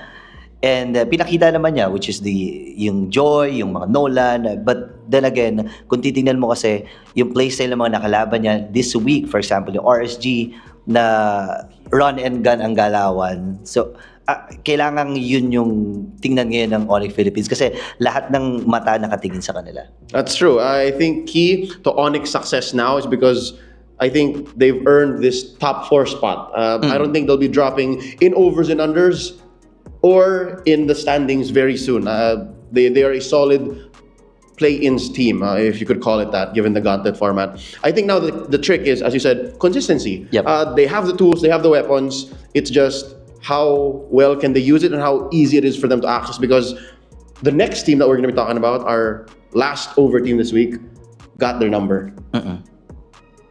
RSG. They're so consistent and they're our last over team this week. If only they weren't so swingy. If only their matches ended at an average time, but not when they lose. Because when they lose, they also lose very fast. Well, what's going on with RSG? They're the last over team for us, week 5. For me, isa sa mga sinasagot pa rin ng RSG ngayon is yung momentum nila pagdating sa mid to late game. Obviously, kung titingnan natin, RSG napakalakas sa early game. Ang taas ng objective takings nila palagi. Yung percentage, kapag nakita natin sa graph, every teams na nakakalaban nila. And I think isa sa mga kailangang i-work out ng RSG dito para kung gusto nila maging mas angat pa is yung participation palagi ni Kusei. Kasi again, with the teams na meron talagang mga superstar na gold laners, for example, Kera from Onyx Philippines, Benny QT from Echo, and Super Marco from APBR, yun yung pressure para dito kay Kusei. Kasi again, si Light, may kita natin yung performance niya with the edit, di ba? Siya na nga lang ata ang gumagamit ng edit. Light's so good, Light's so good. Di ba? So, yun yung feeling ko na kailangan sagutin. And next is, I think, yung pagiging malaro nila dun sa mga heroes na ginagamit nila. Sila din yung naglalabas ng mga heroes, like for example the Odette with Aqua, di ba? And the glue. The glue, di ba? Sometimes it works, and I think that's what makes RSG special. I agree. I think their arsenal is something that they can also work on. Nobody can question what they have. It's just very similar to Onyx. Actually, just to let you guys know, in the building of overs this week, Burrito and I actually butted heads for Onyx and RSG placement. But I think we're okay with this now, with Onyx on 3rd, RSG on 4th. But I do agree. I think that's a question I'd like to pose to our audience as well. Eman's shoes, did Kusei fill them successfully already after the first half of Season 13? He's very different. Obviously, he's good with certain heroes. And I think we want to see more of his connection with Light. More of his connection with even Nats, because Nats has proven himself to be just, no doubt. That's RSG for you, our last over team this week. We're in under territory. These teams are in the bottom half of the standings. And truth be told, it's not looking good for them. If anything, it's the 4 of them that's still fighting for a playoffs spot. Let's talk about our first under team. And I personally wanted to put them down maybe slightly lower here in our charts, but Blacklist International makes the cut. And big headline, you casted one of the first matches here. Haji's back. Do you like Blacklist International's performance with Haji? So far, nagugustuhan ko na kasi again, nagkaroon ng struggle itong kupunan na ito nung mga last 2 weeks. Kasi 'di ba, hinahanap nila kung ano ba yung magja-jive doon sa lineup nila. The process, they're finding the process. Yeah, yung si Kimpoy and si Haji. And alam naman natin at nagiging discussion to, no, yung roamer na hindi makakapag-adapt kagad sa utility and sa support. and sa setup ni Heroes, yun yung nahuhuli. And Haji is one of those roamers na nakitaan natin na tinry niyang sumabay, pero hindi yun yung nagiging persona ng kanilang kupunan, di ba? Nasanay kasi yung Blacklist International for the longest time na gumagamit ng mga utilities. That's why in the past couple of weeks when they were experimenting with Kimpoy and then in week 3 as well, when Haji was still in and out, they looked so not ube. They looked kind of lost. That's why this week, I wanted to put them a little lower is because they had to earn the hard way every single win. And they won both matches, but at 2-1. And all of those were very, very close. TNC. The MPL Arena, we have special guest all the way from MDL, Echo Proud. All right, guys, for sure naman kilala kayo ng ating mga manonood. But let's give them a quick recap, IGN, and yung role nyo para sa Echo Proud. Simula mo naman. Sati Sucre, ang role ng Echo Proud. Palos, juggler ng Echo Proud. EJ XP Lane. James, XP Lane. Aisawa, mid lane. Yuktisi, gold lane. Ishkel, Rome po. CJ Head Coach. Okay, so that being said, sino ang spokesperson ng team? Okay, si James. Yan. James, welcome back. Alam ko, Opo. madalas ka nanonood dito kasi nakikita na. Pero, kamusta now that you're watching with your entire team? Meron bang changes compared sa nanonood ka lang mag-isa? Ganon? Kwentuhan mo ba? Meron kasi parang ano kami, nagkaka-idea kami lahat as a team, ganun. Habang pag nanonood kami na MPL, lalo na pag pinapanood yung main team namin. Alright, so they get ideas from their main team. That's what's important, lalo na from their MDL squad. Recap naman sa amin. Ano ba nangyayari ngayon sa MDL? Kamusta para sa inyo yung lakbay sa tagumpay? Okay naman so far, pero nasa top 5 kami ngayon eh. Kumbaga sa mga past seasons, ngayon lang kami nag-lower bracket. Pero okay lang, tuloy pa rin. Okay, so another question. Nabanggit mo, you guys are top 5, pero pasok pa rin kayo sa playoffs. The quest is back to back to back para sa Echo Proud. Does that put pressure on you guys knowing na kayo lang ang posibleng mag-champion ng ganong sunod-sunod with the MDL or ayos lang, chillax lang? Sa akin wala naman. Parang ano lang. Parang bigay lang best. Kung anong mangyari, yun lang. I mean, not really having a lot of expectations. Kumbaga, i-expect niya na lang kung ano yung mangyayari pagdating ng playoffs. Anything can happen this Real. coming playoffs. Speaking of, ang dami niyong fans. You guys have a lot of supporters. So how about let's invite everyone to keep watching you, especially sa paparating na playoffs this coming May. Ayun na, supportahan niyo kami sa paparating namin playoffs sa May 9 to 10. May 10 to 12. Ayun, supportahan niyo kami sa paparating na playoffs namin sa May 10 to 12. Yan, dito gaganapin yun siya shooting gallery studio. So yun, supportahan niyo kami guys sa mga Echo fans dyan. You heard it from Echo Proud. Keep supporting them this coming playoffs on May. And for more MLBB action, keep it here, only on MPL Philippines.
monsters.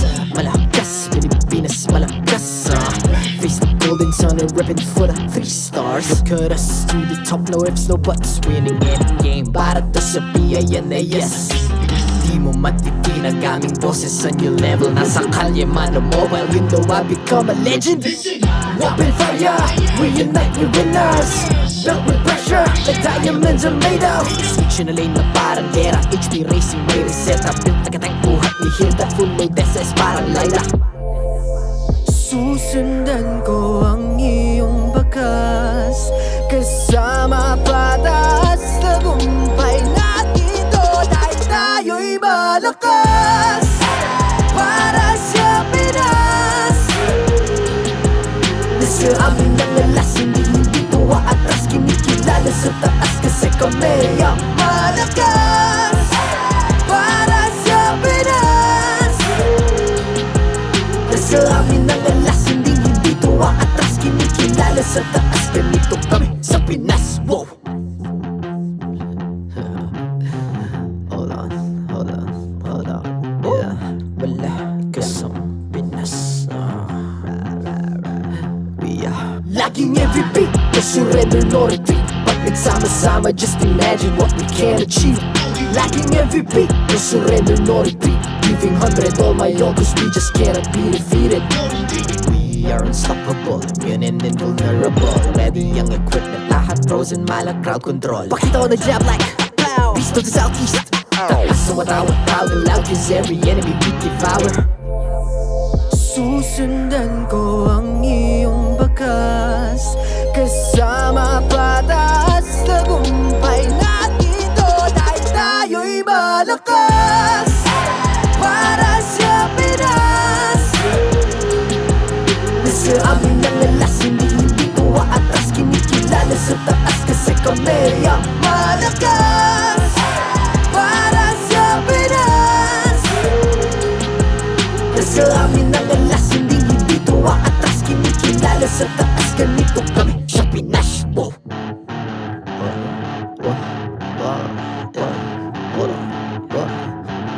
Malakas, Pilipinas, malakas. Kahit anong lane, we become the monsters. Malakas, Pilipinas, malakas. Face the golden sun and weapon for the 3 stars.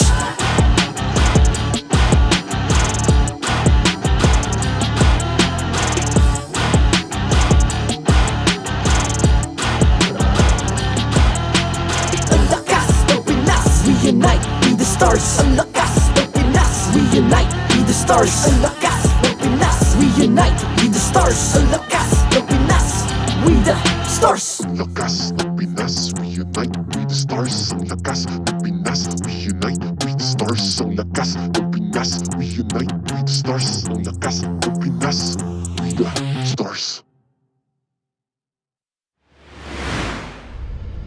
The 13th season of MPL Philippines is brought to you by the following sponsors. Smart, the official telco partner of MPL Philippines Season 13. Infinix GT Series, outplay the rest. Experience the MPL PH Season 13 action live at Shooting Gallery Studios. Tickets are now available on our official ticketing partner at /event.com. Don't miss any MPL PH action by following our official Facebook page and subscribing to our YouTube channel. Follow MPL PH on TikTok as well for more content. And don't forget to like, follow, and subscribe to the official accounts of MDL Philippines. To ensure the equality and fairness of our games, MPL Philippines is also monitored and supervised by the Games and Amusements Board.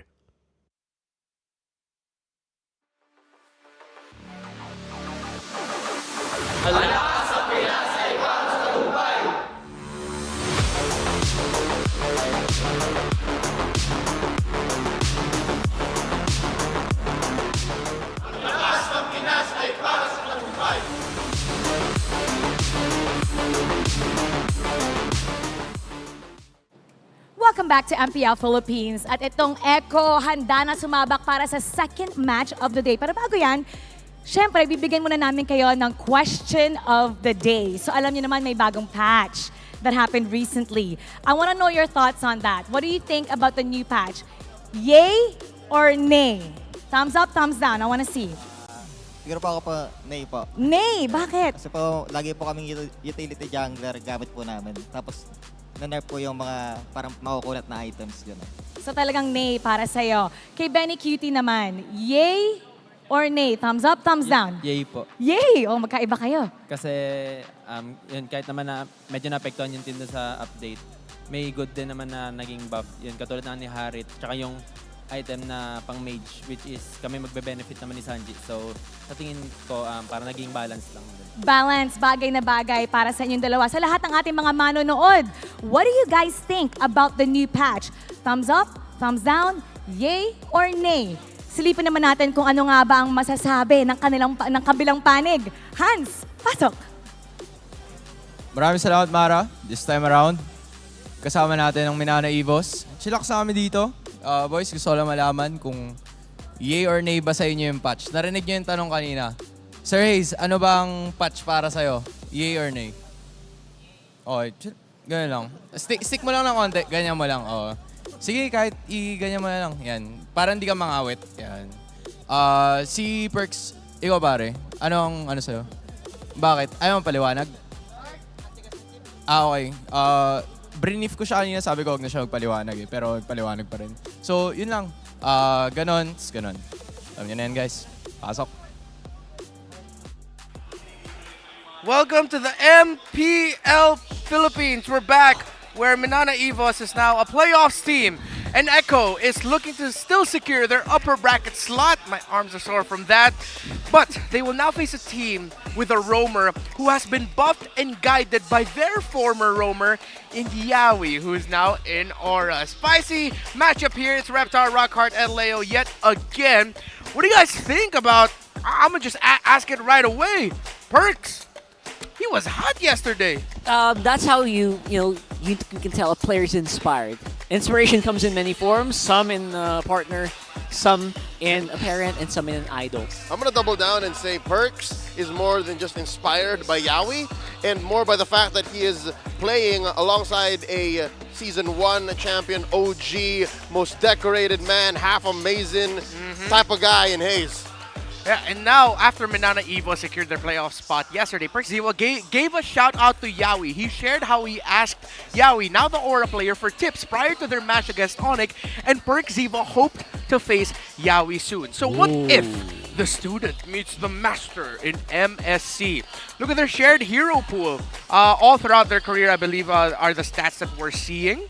You see the Grok, the Kufras, the Chos, and yeah, looking at it, this is... It seems like it's sort of poetic that it was Perks Evo who went to a former Evos roamer in Yawi and said, hey, can I ask for some advice? And it went really well for Perks. You know what this would be? If they did indeed meet up in MSC, it would be gila, man. It would be gila. All the Indonesians know that. It would be bizarre. Yeah, but on the other side, what if good old friends in JP and Raflesia meet again in MSC? A lot of history between these two, Rockhart. They actually fought in a lot of battles together as well. So you know what? Aside from the unique and shared hero pool, I would say JP has been doing really good right now. But Raflesia, his power, his strength as a player doesn't always come from the in-game stats. The way that he affects this team really does make a difference. It's crazy because to me they're both two sides of the same coin. They've been on the same team together for the longest time. They're both super reliable players, team players at that. And now from far reaches of all MPL regions, we circle back to this very matchup. It's Minana Evos versus Echo. And I'm so excited because the first time that they met, it was Minana Evos that won, but it was a very different Echo that they faced off. It was a Zyda outplayed roster. If I'm not mistaken, I think Echo is staying the track. They are keeping course on this one-way trip to the playoffs with Carl Tizzy and Benny. Yeah, this is a grudge match for Echo featuring, well, the quote-unquote main five of Echo to somehow get back the sweep loss that they suffered against Minana Evos. Interestingly enough, as you mentioned, Minana Evos, they're going to be playing a completely different playstyle against a very different roamer. So how the Echo version that went up against Minana Evos handled that series, they have to handle it completely differently because they're up against a roamer that plays a lot more like, again, their former roamer, Yawi. And that's something that you can only really tell. That it kind of just really destroys the way that you attack a game. So I like what they're doing here. Change it up. A lot of questions here for Echo and how they're going to handle this change up by MNNE Evos. But who do you think will win this match? Tune in to our official YouTube streams and subscribe to the MPL Philippines YouTube channel and rock hard. What do they need to do? All you gotta do is comment hashtag Echo or hashtag MNNE with your game and server ID, and you can get a chance to win 500 diamonds. I really need that. 4 of you will get that. It's an interesting thought process to study this matchup and present possible outcomes, given that it's like watching a sequel to a movie wherein the leading stars have been switched up. Again, you have the roster changes in both teams, and you have the meta as well shifting before us, so it's going to be crazy. And before us now are the gentlemen who ensure the fairness and integrity of our games. Our marshals, Chico, Jeff, Patrick, and Wilbert. I hear that Wilbert got the Terry Bogard skin in just 1 draw. In 1 draw? What? Wilbert did that? Yeah. Wow. Let's welcome our teams.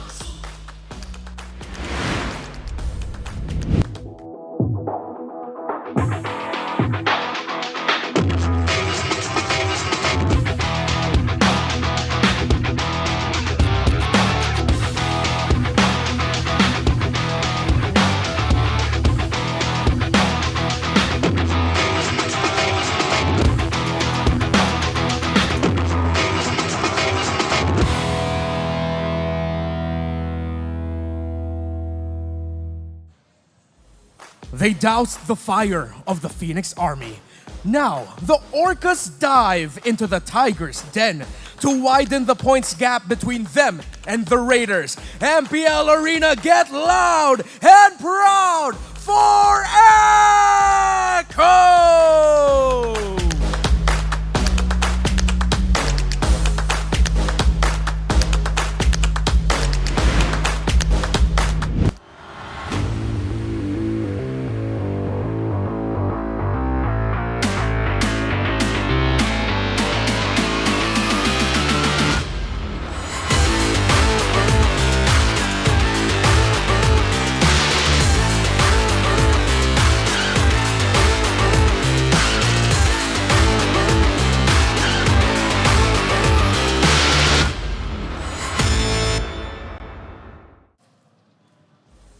Last night, the Dark Horses galloped away with a sweep against the Porcupines. Today, the Tigers walk into the arena as a playoffs team. MPL Arena, roar for MNNE Evos!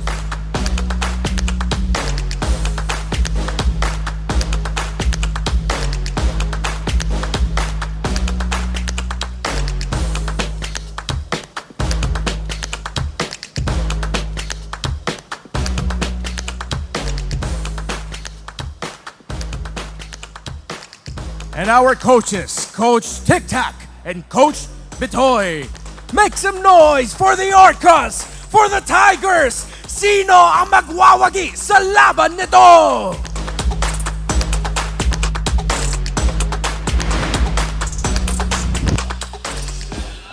First up on the dock, the Orcas, after dousing the flames of Phoenix Army, is the main 5. I would say they are going to be up for a big challenge. I saw MNNE Evos play yesterday, even though I wasn't here. And I feel like I felt a little bit of a fire coming in from Miguel Hayes. I mean, he actually admitted that he didn't really feel on spot. But you know what? You're facing off against a team that feels like they're revitalized. So Echo, good luck to you guys. Yeah, MNNE Evos, Hayes, still here. Prxiva, still here. Leo, who are you looking at? I am looking at the man you mentioned. He's half amazing. Call him Steel Legs from back in the day. I'm watching Hayes, dog. I want to see if Mr. Bataanon still got the anime moves in him, because given yesterday he played 2 games of Ixana. Yeah. What more can he do today? I'm pretty sure Echo and Coach Tick and the rest of the gang have tabs on him. Looking at his stats here, again, literally just 1 hero. So with that said, I'm hoping Echo does more than just challenge them. I hope Echo gets the best out of them, because they are confirmed to be going into the playoffs. Yeah, Hayes, let's see what else he will be showing up in the table here to pair up with the man of the hour from MNNE Evos in Prxiva. Looking at the team head-to-head, anything that stands out here, maybe the picks or the stats, Leo? What stands out to me is the fact that even as two different kinds of heroes. Two different kinds of teams. The hero bans are similar. Is that an Angela, Matilda, and a Raph? Yeah, that was very odd. That's right. Save for a few other heroes where, healing is the key. Yeah. And Arlott. Yeah, I'm pretty sure that's something that we should revisit or reconsider because Yeah. if you're Echo, then you want to watch out for different heroes like Carlton is Fred. Yeah, and we do have to consider that despite these two teams being very different, Echo would want to take control early on and run away with it. Minana Evos knows how to counter with a mid to late surprise swing. You have two gold laners in differing playstyle teams who play very similarly. They just love to find the farm and find the perfect position. Speaking of, there is one thing that is missing from Benny Cutie's arsenal, which is a hero that is a hero of the hour. It's that white-haired Leonin. It's Harith. Harith is a hero that has been winning so much in week 6 alone. So I'm looking to see who will be picking that up, and if ever someone does get it, how do they counter it? That is actually the big question, isn't it? Because I feel like of all the heroes, of all the players rather, of all the gold laners that really got a benefit from the previous patch, Doming, he literally sits on top.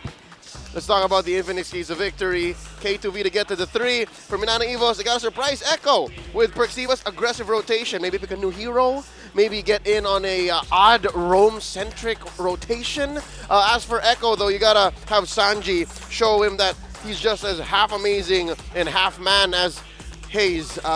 Weird as it sounds, it's more about execution. You gotta show him that your genius in mid is more than enough to make up for the difference in experience in the league. And last but not least, for both teams, utilize the chance to experiment on the new match. We saw how RSG, PH, and APBR from match 1 in today's broadcast just really stretched the imagination, showed us what's possible. How do you make the best of a worse situation? Maybe Minana Evos and Echo will show us something new.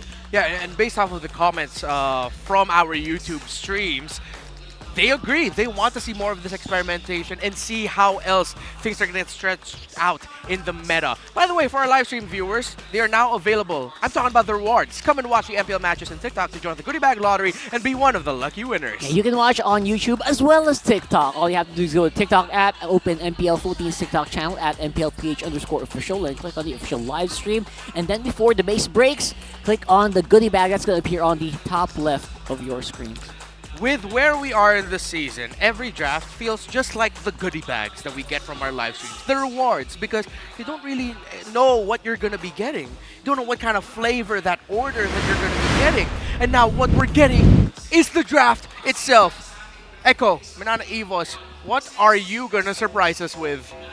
All right, looking forward to a Luyi ban. Looking forward to a... Wait, hold up. Oh? This seems like a draft that came from week 5. So this is safe because, again, I think I'm so used to how APBR and RSG from the first match today are so just surgically so sure about what they were going to ban. And here we're just looking at, okay, just cover the basic, which I understand why. It's because there are two lineups that are new facing off for the first time. And there's the Harith. Echo on the play, not letting it through. What's Minana Evos to do here? What else is left out to ban? Fred's still open, by the way. It's very refreshing to not see like 5 healers banned this time around. Open. So that's probably one of the big differences here. Yeah. Last ban. I'd rather go for the Fredrin ban if I'm Minana Evos. Wouldn't want to put that into the hands of Carl Tizzy. If they are going to be giving the Fredrin, then they just better be damn well ready to pick up a lineup that can burst down that Fredrin quickly. Make sure you have sufficient burst damage to really take the Fredrin down as quickly as possible, because the longer the Fredrin's alive in fights, the higher the risk you put yourself into just getting smacked by a big Appraiser's Wrath. Whoa! Ooh, that's a swerve. Lots of stuff open. See value in me. They still give the Fredrin. Carl Tizzy happy. He's smiling. He's talking it up. You know how it is. Young goat. Arlott. There you go. Arlo Vixana. So it seems like fast, very fast, early Yu-Song pickup for Echo. Way too it's early. Like these two teams have already expected how each other are going to draft. Yep, Kirk played a Yu Zhong last night, and he beat Onic PH with it. Definitely the not favored team there. So now in the hands of Sanford, he'll know how to answer back. And there you go, the Luyi that we were looking forward to. Interesting, they're able to draw lines from angles that you weren't expecting. So this is definitely a strong start for the Orcas. All right, so will MNNE EVOS in this scenario pick up? Usually, they go for their roam already here. Because I feel like this is still Kirk's Arlot. So they can pick up their roamer here. If not the roamer, the next thing that they go for is the gold. So they might be going into the second phase with their gold laner already locked in. What they can also do is risk it and not pick the roamer here and still keep up the flex. Because after the bans, if ever it comes through, there you go. Oh yeah. Still possible what I'm saying here. There's a Baksha going in the jungle for Kaizen. They can pick the X-Borg after the bans and give Carl TZ hell. Fred into the X-Borg, that's a matchup that I would rather not have. Yesterday we saw a combination that Rockhart brought up in the first series of the day. Loyi Masha. I know they're up against the tanky jungler, but I have a feeling Echo might actually keep their eyes open for that because MNNE EVOS are a backline focused team. Hayes again has that Vexana. So what if you face up against MNNE EVOS and you draft a lineup to mess it up? And MNNE EVOS are thinking about that too because they banned the Kaja. At least have an, you know what, remove an answer for that. Remove an answer for the Masha Bomb to be dropped anywhere on the map. I love that. I actually really love that. But look at this. Echo seems to be really focused on that gold lane. Doming seems to be the biggest threat here for Echo so far. Oh, for sure. They've taken away already 2 of his best picks. That's 3 Mash. That's 3 Free. Doming picks. And would not be surprised if they go for 1 more. There's a Minotaur. It looks like MNNE EVOS are okay with the backup plan of Arlot as the roam. What else is left in the gold? Did they got the carry here? Are they that savage? Wow. Yeah. I think carry. Then you're going to be forcing Doming to play something like the Raj. The Roger. Brody we've seen fall out. I don't see enough pieces to pick up a Bruno. Dangerous to Clint. Dangerous to Clint. Wow. Gold lane is healthy actually if you think about it. But It's healthy, but also very dangerous. Yeah. Because there's a Yu Jong. This is a very specific situation wherein you live in a mansion, but there's a big black dragon inside it. Yeah. So that's why Echo decided, let's just take out a roamer here. Finally. Because now the gold lane, we can just adjust to it. Good answer to that. Remove the options for perks, and looks like it's Perks Ziva going off of the Ruby roam. That's a replay from yesterday. Yeah. So now what's Echo to close the draft up with? They still need a roamer, and they still need a gold laner. Roamer pickup. The Minotaur was taken away here. I don't see... Oh, Angela's actually still open. Angela's okay. Angela's good. Yeah. Patient is a good patient. There's a Raj. Roger. But they need a little bit more frontline actually to get vision and be aggressive. Raph? Push check. Said there are no shortcuts in life. Chip! Oh, okay, another one. Okay. Right, Chip is great. Rafleisha pulled off an amazing chip play. Oh, yeah? People in MPL MY from last week are still talking about it. That is so nice, isn't it? Now it's JP's turn. Yeah, let's see what JP That's can so do. nice. Poetic that... Again, we talked about this yesterday, but we will revisit the play that Rafleisha did, wherein he just went for split push, used the portal, dropped it in, Todak wins Wreck the base. right into the base. Yeah. So let's see if Echo will try their shot at that. It's likely because Benny Curie's here. Yeah. Benny does it anyways. It's in the DNA of Echo to split push. Yeah. With a low Yi, with a chip, this is Echo's split push mentality brought up to maximum. You just realized Lo Yi and Chip is in one comp. What the heck? Yeah. Doesn't matter, dude. Gold lane has to be something like a carry. This is my Maybe? tempo. Nope, it's a Brody. I guess I use not my cup of tea. Really not my cup of tea. I mean, better this than the Clint. That's true. Yeah, I mean, at least you get the stun. Better this than the Brody. Carry? Uh, Better than the carry? this or the carry, I would say. Yeah. True, yeah, because I think MNNE EVOS were also thinking about it in lane. Roger was one of the picks brought up into priority because of the carry. It fares very well against carry in lane. Yep, so they picked a way to at least give Doming a fighting chance to get out of the laning phase. There's the Brody. Yeah.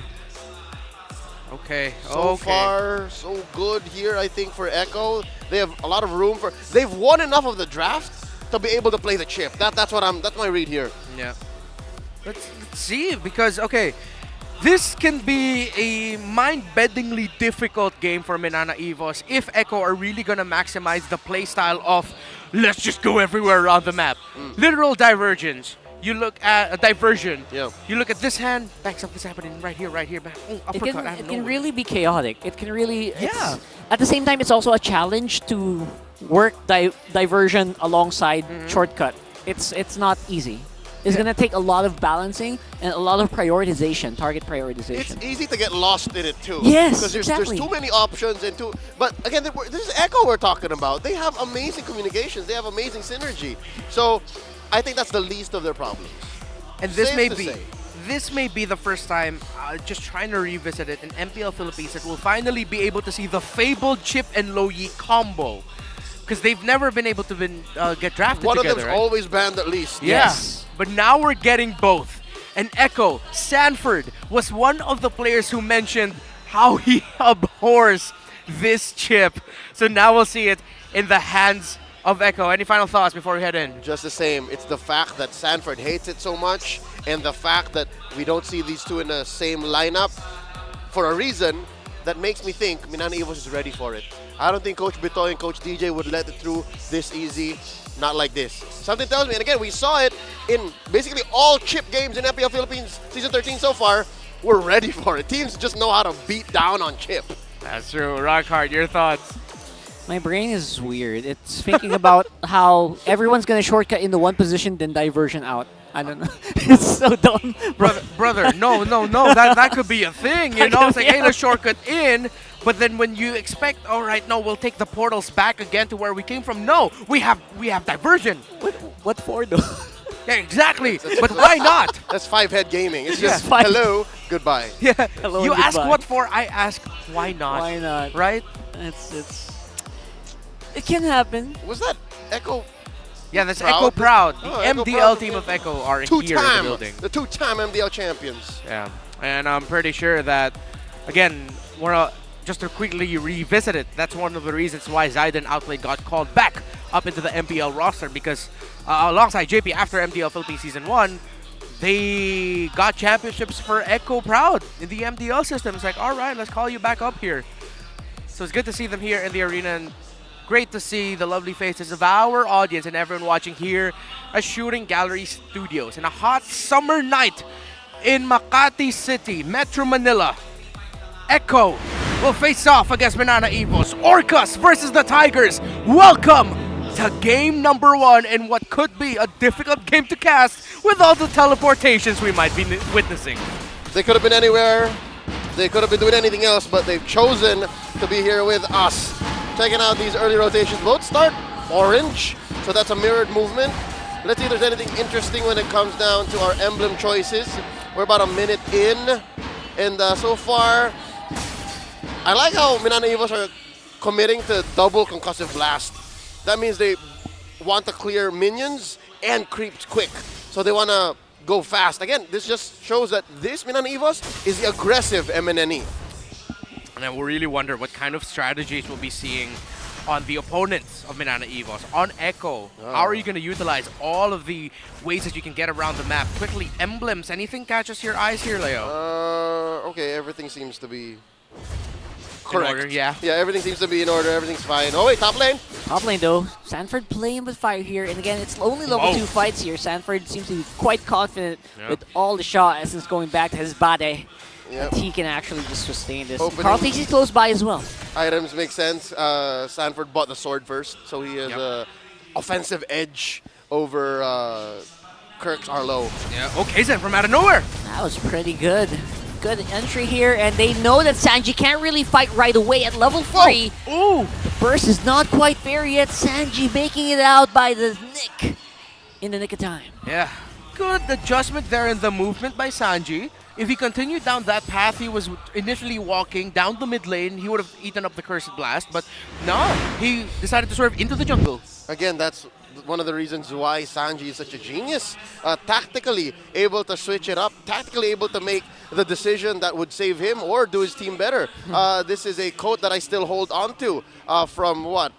M4. I had a conversation with Gaiman Galier's very own Hoon. He was with the Valley back then. And I asked him, who's your favorite mid laner in all of MLBB esports, maybe specifically for M4? He said, Sanji. That was where Sanji won the World Championships. And he said, no, Sanji's just very smart. Sanji just does the right thing almost all the time. And that's exactly why. Yeah, the San duo has been highly touted all around the world. To add to the legacy of these two young men, Kid Bomba when asked who his favorite EXP laner here in the Philippines was, or in the world, it was Sanford he mentioned. He said he's really expletive good. Expletive? Yeah, he's really expletive good. That's a high amount of respect, you know, for someone like Kid Bomba to say that Sanford's the EXP laner that I really love to see and play against. I think his genius really does, like, it's right up there somewhere. Yeah. You know? And that's also it's also true for a lot of players around Echo right now. Yeah. Like JP, genius. All right. So before we head back into the fight here, we're just going to have to go on a really quick break. Be patient with us. We'll be right back with you here in MPL Philippines Season 13. Have you heard rumors? About what? The rumors from the border. The demon. He's coming! What happened? They're all dead! Oh no, no! It's him! He's coming! He's coming! Impossible! Get him out of here! He's coming! He's coming for us!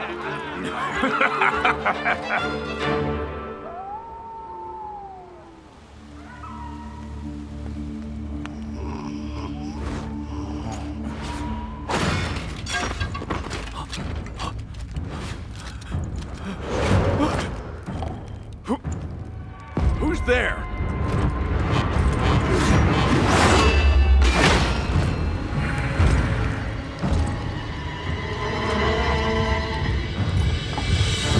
An imposter has sullied our name! We are the might of the kingdom!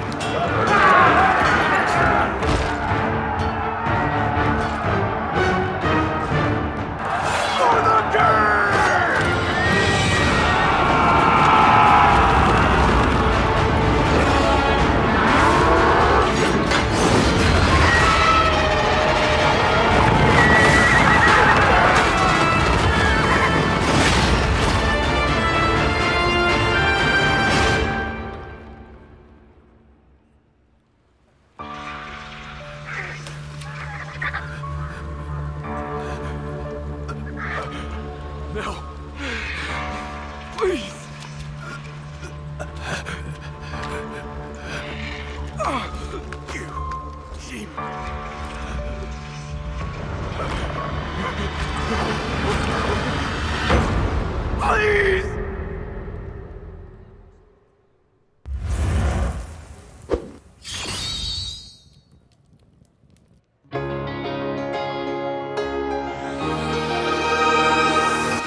Welcome back to MPL Philippines Season 13. Again, it's Rock, Heart, in to my left. I'm Reptar. That's Leo over there at the end.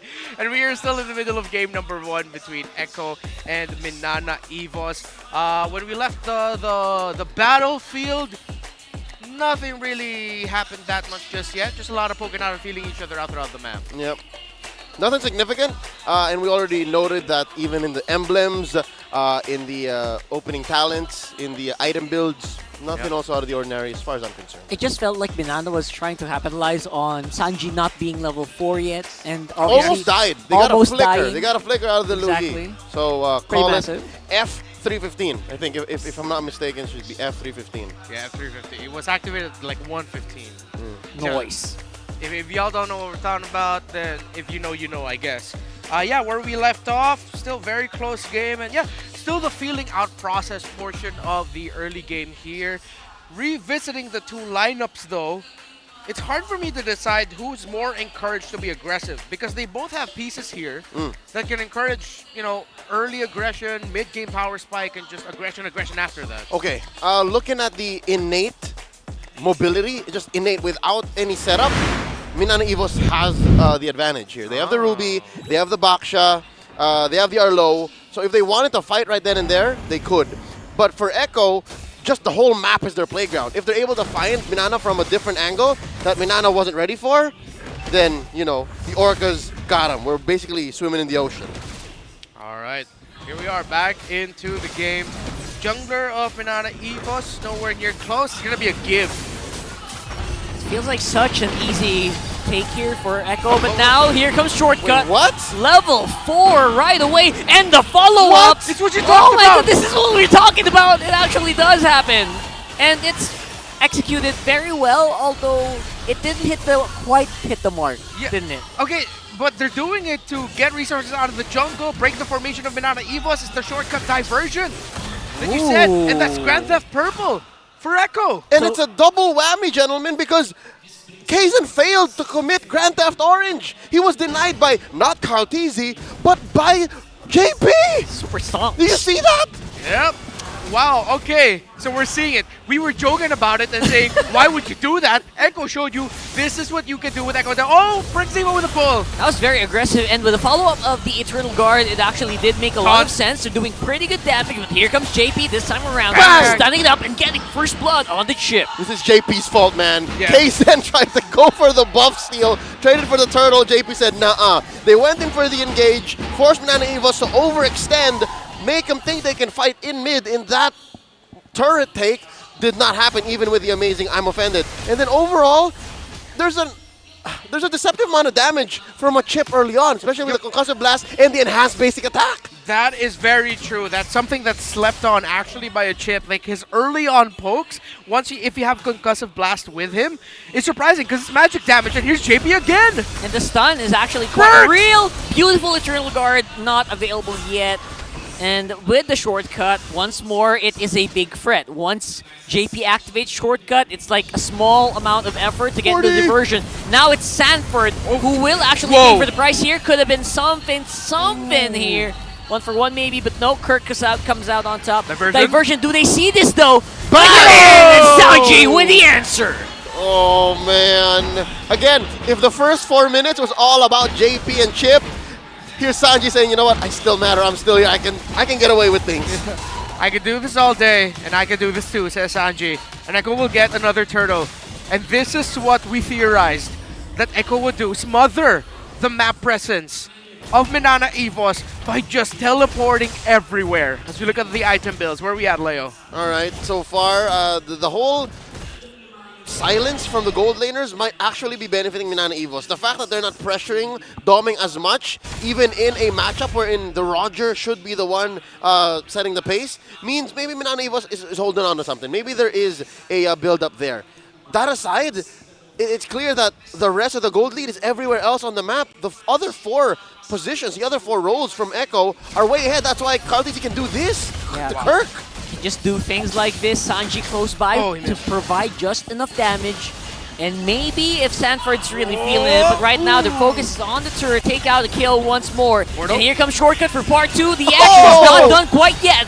And there you go, the 5-man stack here of Echo, just unstoppable by MNNE. Oh my and God. look at this, they're just keeping on going here. Cedric. What a play! Underneath the turret, oh. Man taken out. Just like that Twice song, Nasty. Ooh, did they just do that? They went in deep up top against Kirk, took him down, and then almost immediately, without even 2 seconds, blinking, thinking about it, they respond to bot, coast to coast, literally. My bro, you were referencing twice the song Nasty, right? Yeah. Nasty. Ooh. That one? Onces, please don't chase me. I am a once too. Chae Young is my bias. It's so good. But Echo, I can't get over it. I can see now why Sanford was saying, please ban this hero. I hate the chip. They got to pick it, so please ban it unless we're using it. Because Echo, this is how they play the chip. Paired up with the Loyi. And in theory, again, what we feared would be a devastating combo is actually true. It's happening, and to be fair, it's less about what it's doing and more about the speed that it's being done at. Yeah. Something tells me, yes, again, the aforementioned preparedness of all of the teams in MPL Philippines towards such a hero, towards such a kit. But the way Echo's using it, it's happening in the blink of an eye. Echo Express all over again, but instead of a bus, they're using a DeLorean. This is just straight up time travel. Oh! Here we go Time again. travel right now in the middle of the fight, just throwing JP, and then the start of what seems to be a beautiful Echo collapse once more. This time around, there is going to be a bit of a punish there. Sanford going to get taken out, but everyone else is basically free to do whatever they want right now. Dumping in under the turret here, flying it around. Killing spree for Benny QD already. My goodness! Bro, the Echo Express has turned into the Magic School Bus. If you're too young to know that reference, then yes, I am that old. You're old. Then I am too young. And I am. It's amazing. Liars. Again, it's less about what it's doing, but how fast they're doing it. Echo are now in the blink of an eye. What we see earlier, maybe 1,500, 2,000. Now 7,000 gold ahead. And look at this amazing engage in the purple. Beautiful. There's very little space for you to move around. That means Sanji's spells are all on you. That means even after Sanford died, he got all of that petrify and all of that combo in. And not even to mention how Benny can just jump from target to target. Yeah. This is beautiful. Look at this now. A gold lead of 1,000 onto Benny, 1,000 onto Carl, and I don't even 2,000 between Sanji and Hayes. And everyone just getting hit with a duality passive, man. You don't know what you're gonna do, and then you're getting displaced left, right, and center, being absorbed everywhere. All right. My goodness. I think I have an idea what Echo's doing here. Low Yi, let me explain it to everyone there, and Leo, you can back me up, hopefully. Low Yi using the diversion to get info. And then from there, that's where JP will decide to use the Y-Walk beacon, if there's anyone close to that diversion, and then use the portal in. And what's crazy is, just like the mathematical principle of association, you can switch that up. You can even go backwards. You can go Y-Walk first, and then have the diversion as a follow. We've seen that happen already. Yeah. So you can move parts of this equation back and forth. And because of this, 9 minutes in, it's a 7,000 gold lead and climbing. The young Tigers have been completely just... They've had the rug swept out from under them. All right, while Echo goes for this free lord, again, there's very little MNNE can do to contest. If you want to evolve, if you want to grow, you want to change and become an aggressive team, the total antithesis of what MNNE has been in Season 13, they've been the Ube team so far, up until now. You got to go through the aggressive team, the team that goes fast. You got to go through Echo. And look at that, Roger parking himself, Benny Cutie under that shrub because he had a feeling that maybe MNNE would dive his tower and try to take him down as a trade for that first lord of the game, but that is not the case. Items are up, and look at the discrepancies between everyone. It feels so odd to have to watch this, but you know what, teams? The way that they've been playing around Chip is stomping on those beacons, and it's not easy, because if you're stomping there, if you're hanging out there, that means you're losing out on gold. That's why MNNE, they're not doing that quite yet. Yeah, no, MNNE's lineup isn't built to do that. They have to be proactive. They have to find things to do where Echo is not where Echo will be. So, yeah, it's weird to see Baksha play this way. It's been difficult for Kaizen, to be honest, ever since the first minute. Right. So 3-lane push here by Echo. How this will go for the siege is the question.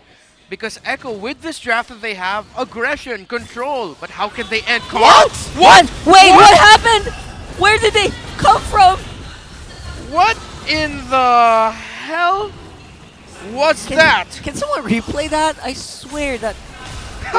They placed the diversion outside the of map? bounds, and the only object that's allowed to be outside of bounds like that is the Black Dragon form. So it put Carl TZ directly underneath that tier 3, and that's exactly what happened. That could have been bad. They aimed it that far off. You could hear the reaction of even our Filipino broadcast counterparts.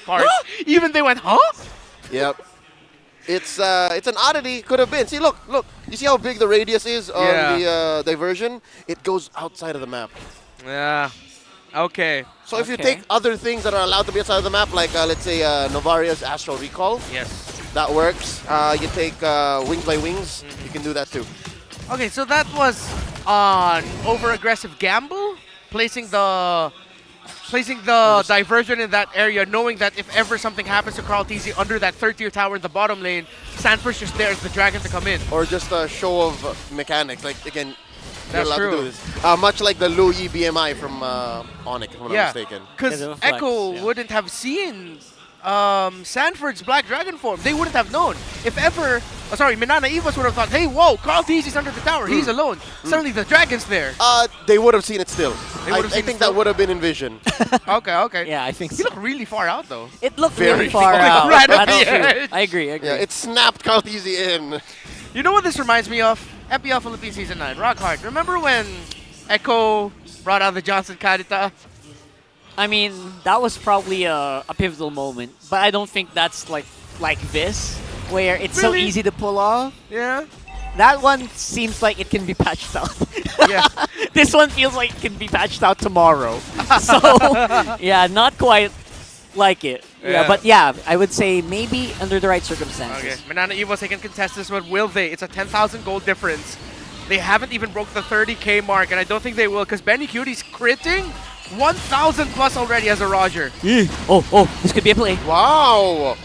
They're all here. Oh, there you go.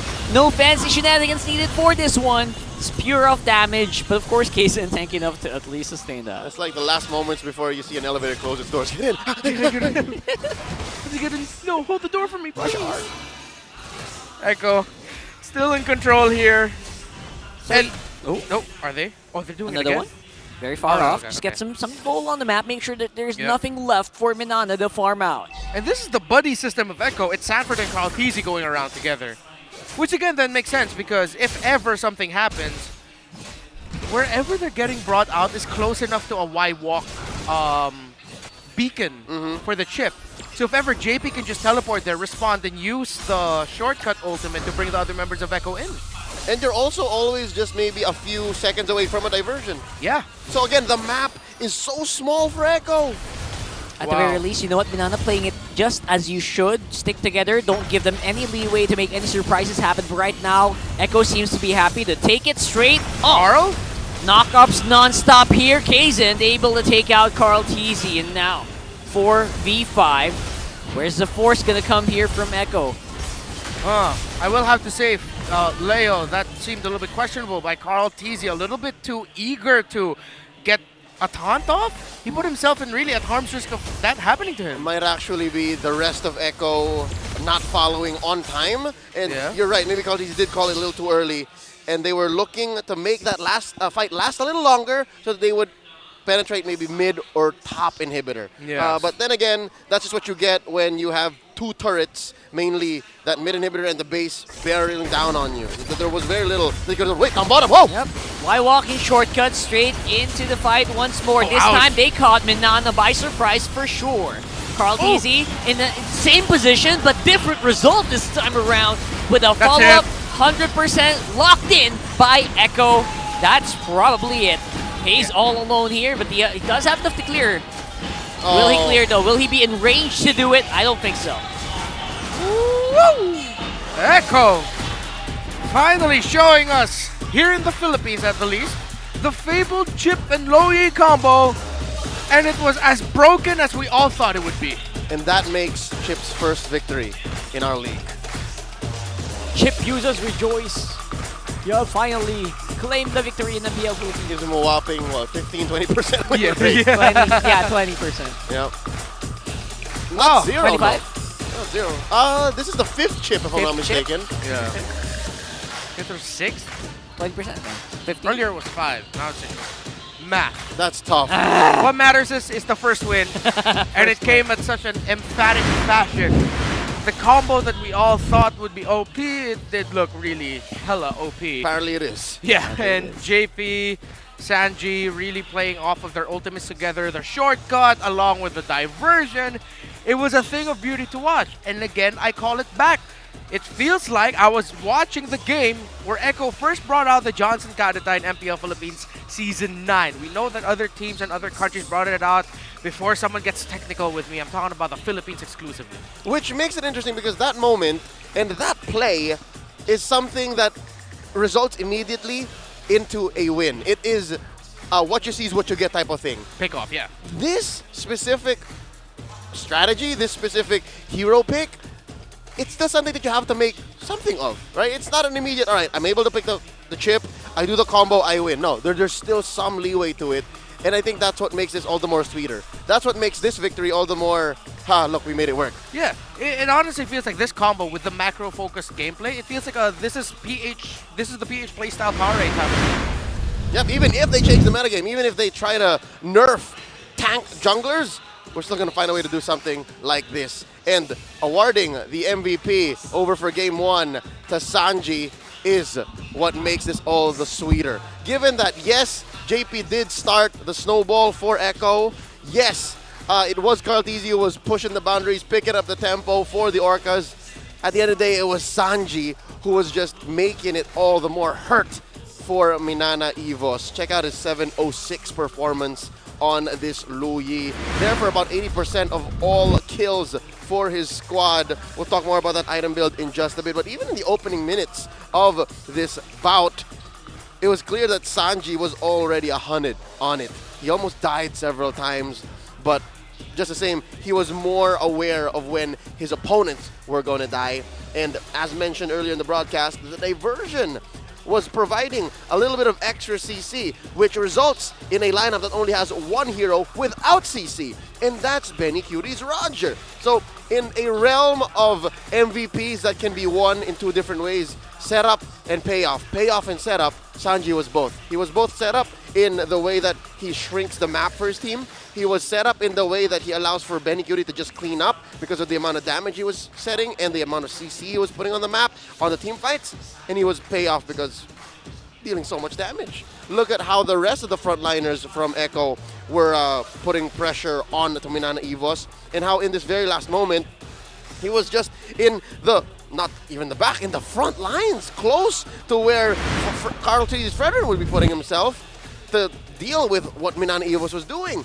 So with that said, 15 minutes all it took. 15 minutes to take down game number 1 to defeat MNNE EVOS. Again, one quick look at the emblem set from both teams. Something to note, Carltesi, which I think I would like to echo, all puns intended, he still rocks Tank Emblem. I actually like Tank Emblem Fred more. It basically lets you stay in the fight longer, right? It buys you time for the rest of your team to actually come back into it after you use Energy Eruption. And then after that, you know what? Just deal with it the way that you want to. It allows you to be smarter about your dashes and less flashy about it. Because yes, you do get the dashes quicker with the support emblem, but you get to do more Fredrin things with the tank emblem. Checking out JP's build as well.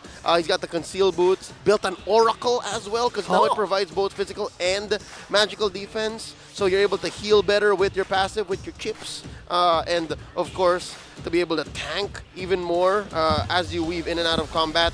And check out how, besides Sandbag, it's all Echoes awards here. Farm for Benny, damage from Sanji, the assists from JP. You know what? Is it weird for me to say that I was even willing to go give the nod to JP? He was worthy of the MVP as well. Hell yeah. With his timings there as the chip, it was a group team effort by him and Sanji. Yep. How's about that, Raflesia? Right? They can do that. They can do that. Yeah, there's a chance. Hey, maybe he asked Raflesia for tips, right? Oh, will we hear that later? We'll see. We'll see. I'm excited because they're definitely the duo that made the chip happen, or or that made it work. Yep, from here to Malaysia and back.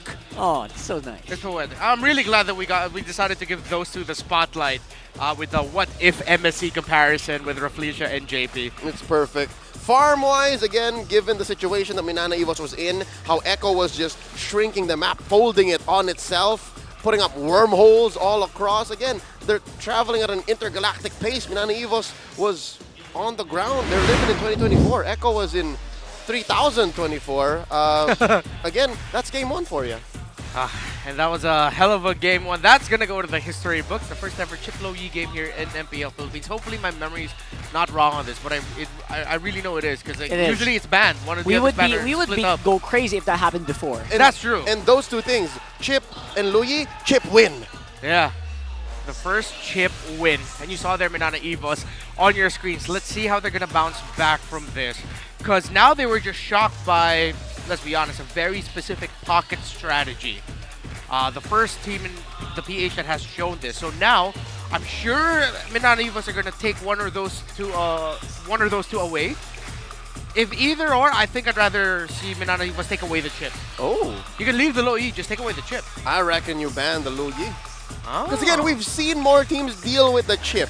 Yeah, that's true. But it seems like it's the Loyi that takes it over the top. So take that out. Take the Loyi out. Okay, so more if you take out the low E, that means then you don't get the chip anymore. Yeah, don't get the chip or the chip becomes bearable. Yeah, so you don't need to spend a ban. All right, that makes sense. You know what? What do you if think? you're MNNE, ban it both.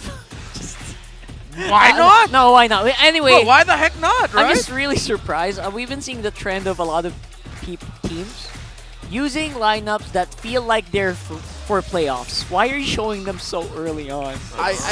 You know what? What better time than now? What better place than here? I feel like these are things that you can maybe use to distract your opponent or catch them off guard when your life's on the line or something.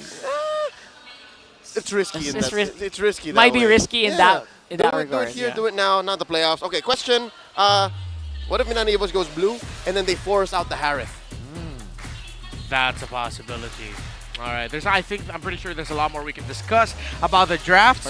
Huge shout outs first to our official restreamers from Luzon, Visayas, and Mindanao, and all over the world. Yeah, we have local restreamers and international restreamers from Cambodia, Middle East, North America, Singapore, Malaysia, and of course Indonesia. Salamat malam to everyone in Malaysia and in Indonesia. All of y'all are tuned in to witness our players fight for victory. I love that we're also getting international restreamers here. It's not just like the PH, restreaming the PH. You get people from other countries, or even people here from the PH, restreaming content from other regions as well. So it's really great to see how global we've got in terms of the content front of MLBB Esports. You can also feel the power with every tap on the smart app, effortlessly. Manage your prepaid and postpaid accounts, buy promos, pay bills, and redeem rewards all in one app. Yeah, download the Smart app now, the only app for Smart Signature, Infinity, Bro, TNT, and PLDT prepaid home Wi-Fi. I feel like I have to utilize this app more in terms of it just sounds very convenient for my life. I think for postpaid people, it's also very convenient. That's true. I'm going to have to check with my local Smart store I'm then. prepaid. I use it. Oh, really? Just the same. Yeah. You don't have to be postpaid to get in on it. Even as a prepaid user, such as for me to get my load so that I can get my Gig Arena 20 to play on Smart Gig Arena, I just run it through the Smart app.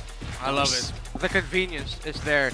And going back to the discussion we had, I feel like what would be convenient for MNNE EVOS is again to just let the Harith through. Force it, right? Force it. Because again, if it's MNNE EVOS on blue this time, they can ban out the Nova. They can ban out the Nolan, and then they just leave that last pick up and then do it. I dare you, right? Let the Harith through, see what Doming does with it. I mean, they're already letting Echo right now is letting the Arlot through. They're not afraid of Kirk's Arlot, the fabled, hero for that guy. So why not? That and play into the Borg. I think the Borg might be good against Echo. All right. I like the possibilities being discussed here in the draft. Lots of options. I'll throw one name into the hat here. Matilda. How is this going to affect Perk, Ziva, JP? They both know how to utilize that hero. We'll discuss the draft behind the scenes, and you can too in the comment section while listening to our interview with some important people down on the floor. Thank you so much, casters. This time around, nandito tayo sa audience area kung saan kasama natin ang ilan sa mga espesyal na tao. Specifically, in Carl TZ's heart, Lola Benny is here with us today. Lola, Sino po kasama natin dito? Sino po yung kasama po natin? Si Jacob Lee. Pinsan. Pinsan niya. Opo. Si Sandra Gay. Si Sandra. Sister, kamukha mo si Carl. Lola, lapit lang po natin. Okay. Yung mic po natin. Yan, nice to meet all of you. Such a nice feeling to have them here. Lola Benny, kamusta po ba si Carl bilang apo? Kasi I'm sure na kayo po ang nag-alaga sa kanya, especially during those moments. Mabait na bata yan. Matalino. Kahit na, halimbawa, mag-exam siya, sabi ko, mag-review ka. Hindi namin, makakalimutan ko siya. Lagi siyang nasa top. Lagi siyang nasa top. Yes, opo. Kasi mabait na bata. Mabait na bata. Alam niyo po, Lola, narinig po namin na kayo Loving. daw po, loving kasi Lola's boy ata si Carl. Kayo daw po ang nag-alaga, nagpalaki sa kanya habang yung magulang niya nasa abroad. Yes po. So, kailan niyo po siya nakitaan ng potensyal na magiging magaling siya maglaro? Bata pa siya, iiwanan ko sila sa isang computer shop sa kapitbahay namin. Babayaran ko na yung computer shop na tatlo sila magkapipinsan tigi isang oras babayaran ko para iwanan ko sila para pupunta sa market. Para isang oras sila. Tapos babalik ako. Yun talaga siya, computer ng computer. Kayo po, si Lola pala yung reason kung bakit ang galing maging gamer ni Carl no? Sipin mo, magkakaibigan talaga sila all throughout and then at the same time, siya yung nag-unlock ng fullest potential ni Carl mula nung bata pa. Na-mention niyo po kanina na iwan niyo po sila doon bago po kayo pumamalengke, pumunta ng market. Ano naman po yung mga paboritong pagkain ni Carl? Kasi I'm sure marami po yan. Nabanggit na rin kanina. Ang daming request niya. Minsan, ang gusto niya, sinigang, number 1. Halimbawa, pupunta siya ng abroad, naglalaro siya. Pagdating kailangan, Mami, nasa airport na ako, kailangan, lulutoan na siya lulutoan ko na siya. Mami po tawag niya sa inyo. Second mother si Lola, Mami. Ano pa po? Sinigang, ano pa po? Sinigang, Bicol Express. Ayun. Basta ganun. Hipon, pinagbabalatan ko siya. Sarap naman maging Lola. Ano pa po? Bicol Express, ano pa? Marami siyang gusto, kaldereta, ganon. Kagaya nung nakaraan, pinadalhan ko siya ng last na laro niya. Pinadalhan ko siyang minudo. That's so cute. Ang sarap naman po nun. Tapos nag-message siya sa akin, Mi, ang sarap. Ganon lang talaga siya. Si Carl naging world champ na. Nung na-announce po siya ng champion, ano pong reaction niyo nun? Kasi ako, wala ako dito nasa mga anak ko ako sa UAE. Hindi ko alam na sikat na pala siya. Sikat na sikat, Lola. Napakasikat niya. Tapos sabi ko, uuwi ako kasi umuwi na yung mga mama niya at papa niya.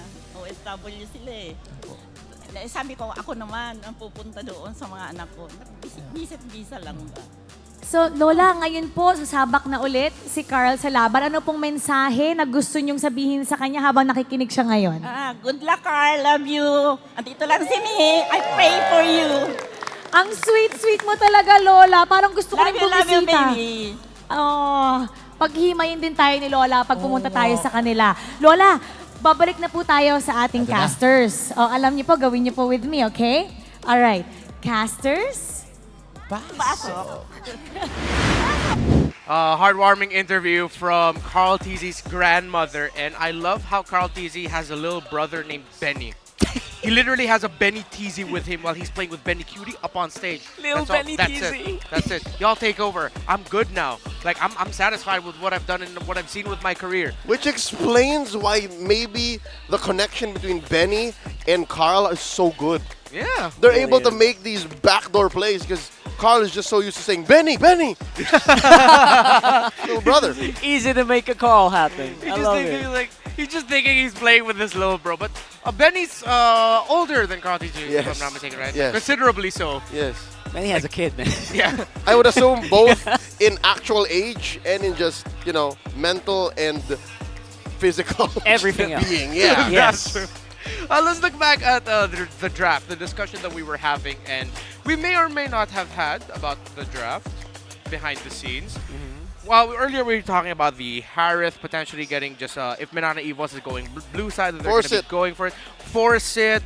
You know Echo's willing to give the R-Lot now to MNNE EVOS. The question of who are you going to ban, Lo Yi and Chip, the table has 3 different opinions there. One is ban Lo Yi, one is ban Chip. You are ban both, which still makes sense. Don't forget to comment, please. What would you rather do? What would you do? Yeah, what would you do? Hashtag Echo, hashtag MNNE. Don't forget your game server, game ID and your game server. Subscribe, put it up, please. And subscribe. Tell us your analysis as we head on over closer and closer to the draft. Just a minute away. Any other thoughts that any of you would like to share about what you think we can expect from this draft in game number 2? I'm so interested the way that Echo is. It feels like Echo has it easier when Spider Miles is not in. They can kind of. It's easier for them to draft these weird stuff. Yeah, right? I like that idea. I'll get back to you, Leo. But now, we're now looking for the smart game face of the day. MPL Arena. Any of the lovely people watching here may be the next smart game face of the day winner. All you have to do is flash hashtag the power of smart on your devices in the green background. Put your game face on to win a redeemable in-game code. Let's have a look and see. And that man is just exposing his friend right now with a goofy selfie. Not an entry. Don't do Not that. an entry. Give it to the young man. What's Give the it face to the though? young lad. Where's the face? We need the game face. All right. Come on. Come on. If he was doing a face, that is not a green background, That's sir. not a green That is your background. friend again. not eligible. I mean, We said technically, mobile phone, not backpacks. not backpack. Well, did he just say device? Which one? Which Oh, one? yeah, Which yeah. one? Come on, game face. Oh, Hey, okay. He was kissing his bicep. He's flexing on us. There we go. Okay. There we go. All right, All Reptar, you know what to do. Why me every time? Hey, I did it last time. There you go. Kiss it. Kiss it. There There it is. All right. Homie just got a in-game code that he can claim. Congratulations. Congratulations, man. Smart game face of the day winner. We always love it when we do it here in the MPL Arena. So if you ever get to join us here at Shooting Gallery Studios, please do it. And I'm pretty sure we'll also have that in the playoffs because we always do. And more. And more. That and more. Yeah. And more. Can't believe it. We're already in week 6, middle of. Next week is the end of the regular season. I hope you have, you're ready to grab those playoffs tickets when they go on. So. Yeah? Pretty sure. We don't know yet where we're going, yeah? Yeah, we know where MDL is being held. It's right here. Yeah? Here at Shooting Gallery Studios, MDL Philippines will have their playoffs and grand finals On here. site. So I'm so happy that finally we're getting an on-site event for MDL Philippines. The players finally getting to experience the on-site live, and of course the talents as well, because they've always just been doing it offline, playing offline. They're ready. They're online, and now they're ready. And now these two are ready. Echo MNNE, game number 2. It's the draft. Who's going red and who's going blue? What you gonna do? Let me come for you. Exactly. Thank you, Rockhard. And MNNE is going blue. They can't get the Harris because Echo. Hey, great prediction, Rockhard. They banned both. They banned both. Both, and they go blue. And but they blue. cannot do the Harith Gambit anymore because Echo is all the smarter. All right. It looks like they have Nolan open. Carl Teasy can play the Nolan if he wanted to. Yeah. Box is open. Barat is open too. Yeah. Power picks. Glad you mentioned all of them. Matilda. Matilda Matilda's banned. Never mind. I wonder if MNNE EVOS will steal away the Nova. No. They'll go for the R-Lot. Still prioritizing that. There's the Barrett you mentioned. Wow, this is a fast draft. Yeah. Oh, this is actually really comfortable here for Echo. We've seen them pull this off multiple times, and it's also great that they're able to deny the Nathan from doming. He's very efficient. He's very proficient with that. Yep. Still wondering what the roamer for MNNE EVOS might pick up, given that he's only history playing 2 heroes so far, the Grok and the Ruby. Trying to look back at the Perk Ziva's hero pool. If there's any room for it, maybe they might even consider something like a pickoff like a Kaja. But that'll be determined by what we see in the mid lane. If this is just going to be another Vexana game for Hayes. Although I'd really want them to consider picking up the Novaria, just to make sure Sanji doesn't end up with it. And they need vision. Yeah. There it is. Yeah, it is the Nova. Given how fast Echo played in game 1, they need the vision. This is very much classic MNNE. Yeah. But I mean, it also almost feels like you can feel Lancy right there. that's true. Love it. If I'm Echo, they either take or ban away the Kaja because again, classic combos Kaja Nova. Fast clear mid. Ooh. All right, so there's no more taking the Kaja for Echo, but they can ban it. Yeah. Rock seems to be a great, you know. They might choke down onto Perks here. Perks. Yeah, Perks. Just make sure that no comfort, nothing, no surprises. They're trying to remove surprises from their opponents. And at the same time, what if this means Echo might actually consider swinging the Barretts into the EXP? Oh, come on. And pick up something squishier in the jungle for Carl. Nolan's still open, by the way. An assassin? Yeah. Nolan. Lance? They read it. They're onto them. Yeah, Manana Evos is reading into it, and that's a good call. Come on, Ling, Lancelot, come on. There's a Cod. I really hope we see an assassin for Carl. I wouldn't mind. Oh no. Wait. They can Kaja carry. Echo can Kaja carry. Manana Evos can Kaja carry. Yeah. Alright. And if ever they do go up against an assassin, then that's good news for Manana Evos that they have a good combo that can clear the mid really quick and at the same time pick off Carl Tizzy. So Echo, you think it'd be better if they just pick their potential swing pick for the jungle EXP last and they just pick up the mid laner? Maybe there doesn't have to be a swing. Maybe just because the flex is there doesn't mean we should take it. That's a good point. That's a good point. It's always a nice mind game, but you don't always have to go with it. Yep. Oh, okay. There's no more. No, they're playing the mind game. This is going to be a goal. This is going to be a mid lane Faramis. Something that Sanji's very used to. Something very good at. Manana Evos going to close up the draft here. Still don't know. This is very likely like 80% Kirk's Arlot. Yeah. Yes.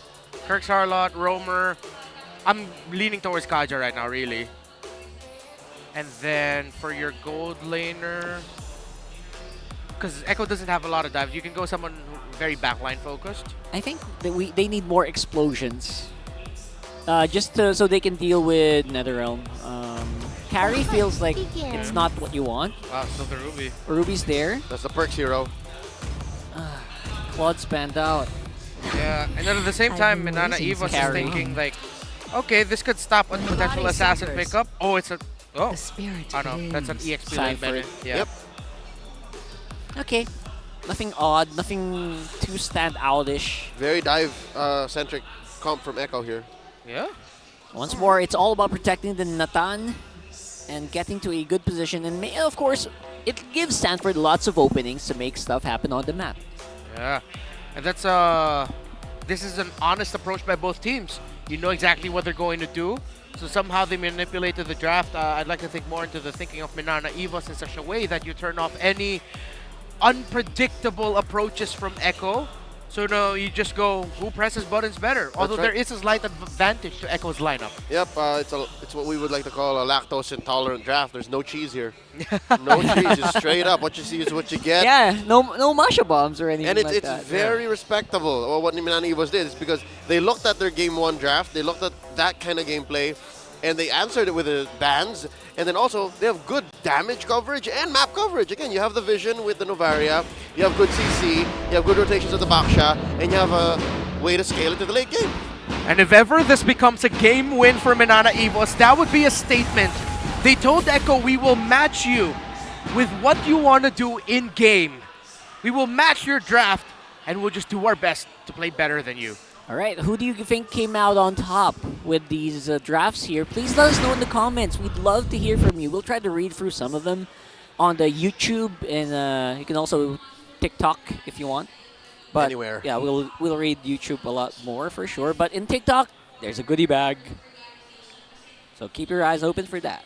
And it only really works if you're following the TikTok profile of MPL Philippines, the official one, and if you press that goodie bag before the match ends. Yeah, young man has a prediction in our audience. He said 2-0 Echo. Well, it's more likely than 2-0 Manana, that's for sure. Oh yeah, that's true. No way. Right now, Manana Evos is gonna sweep Echo.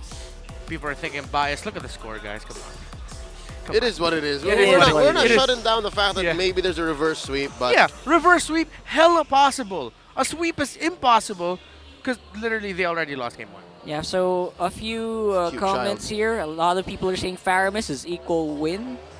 And yeah, I feel like a lot of people are also looking for Lancelot. I'm sorry, guys. No Lancelot today. That was in my head too. And that's why I was thinking like, oh, maybe that's why MNNE was picked up the Rue because they're thinking, what if we're gonna get Carl Tizzy's Lancelot? out of And they nowhere? were also saying Hellkurt, but no, guys. Sorry, not yet. Yeah, not still yet. not available for picking. Yes, nice try though. 2 weeks I think is the time frame. By the time the MPL PH playoffs rolls around, though, he will be available to get picked up.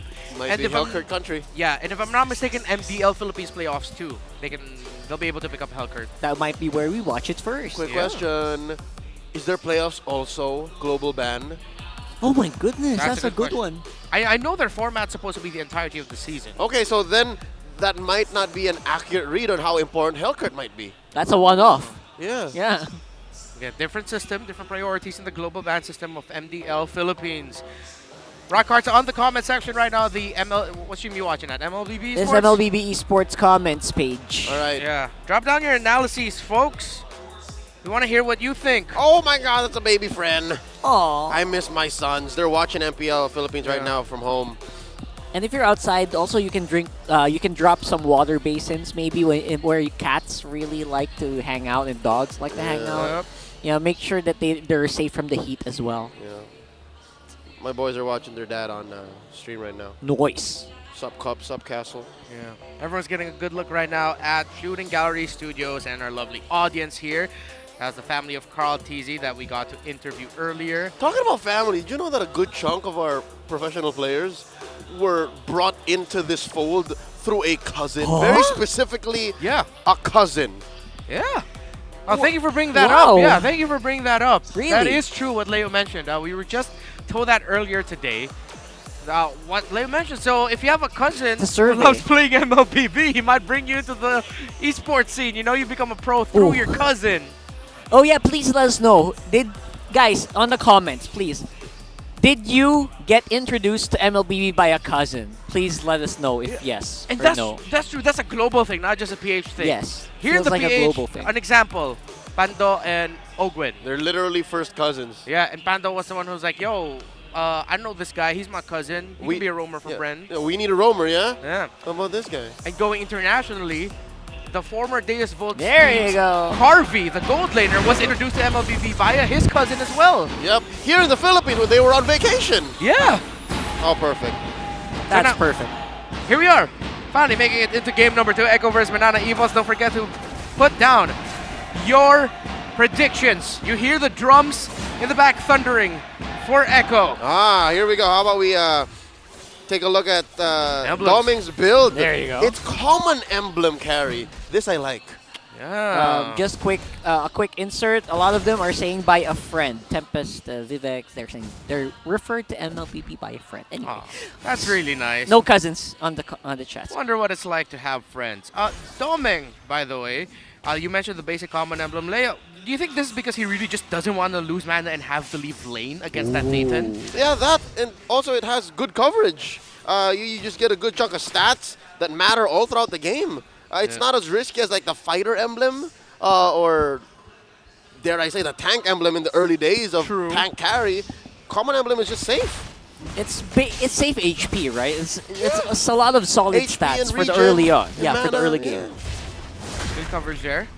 And now MNNE Evos. Let's see if they'll be able to position themselves well enough. Yeah, they are focusing their next rotations up top, and they want to help out Kirk because Sanford and Carl Tizzy are applying pressure to find advantage into the first turtle.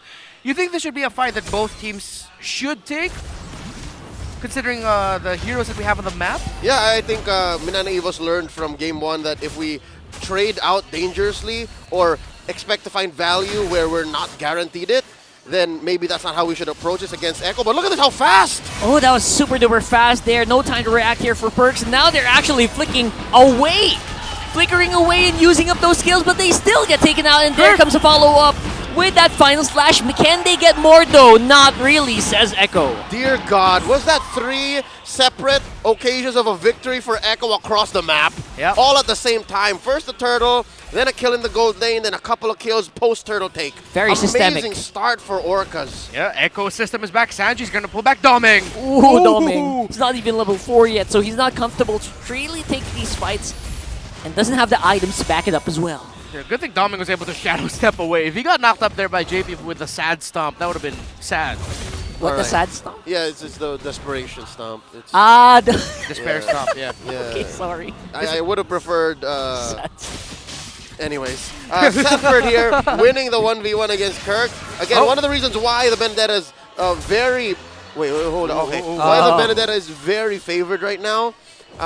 So again, on a lane-to-lane matchup, Echo is winning. So where does MNNE EVOS find the clapback? Where does MNNE EVOS find the win? I'd say it's here in these little windows wherein Kaizen has better rotational speed and where PerkZiva is a better stop as compared to JP, who JP is more of a re-engage.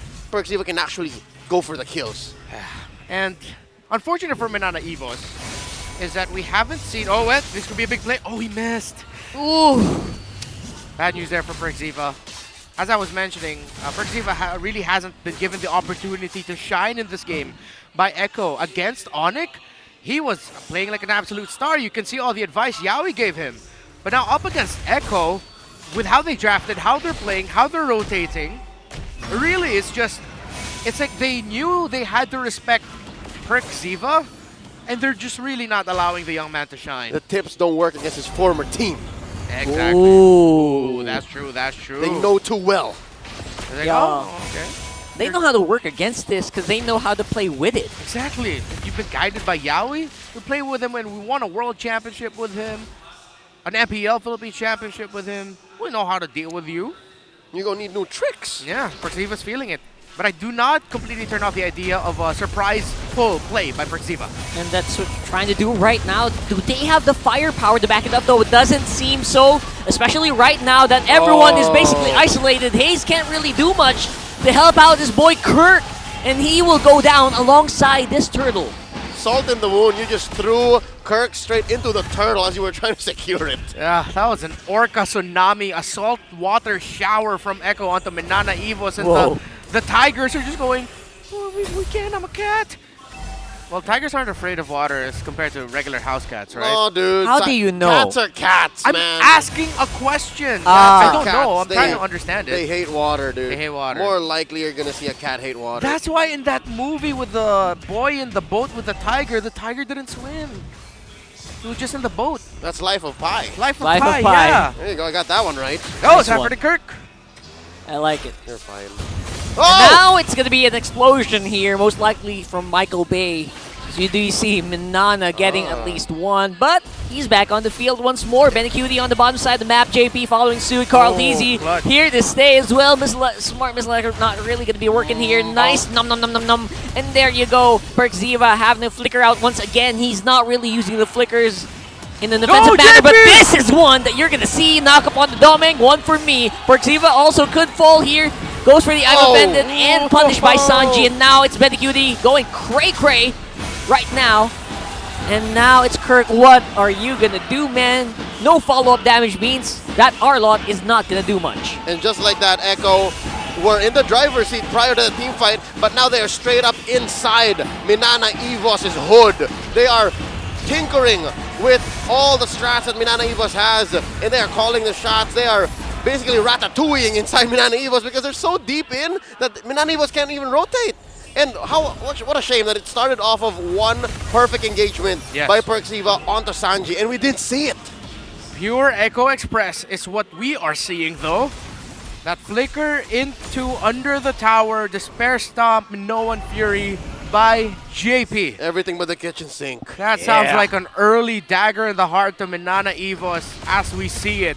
Because it's full Echo Express, and MNNE EVOS will have to play by turning it around through the defense.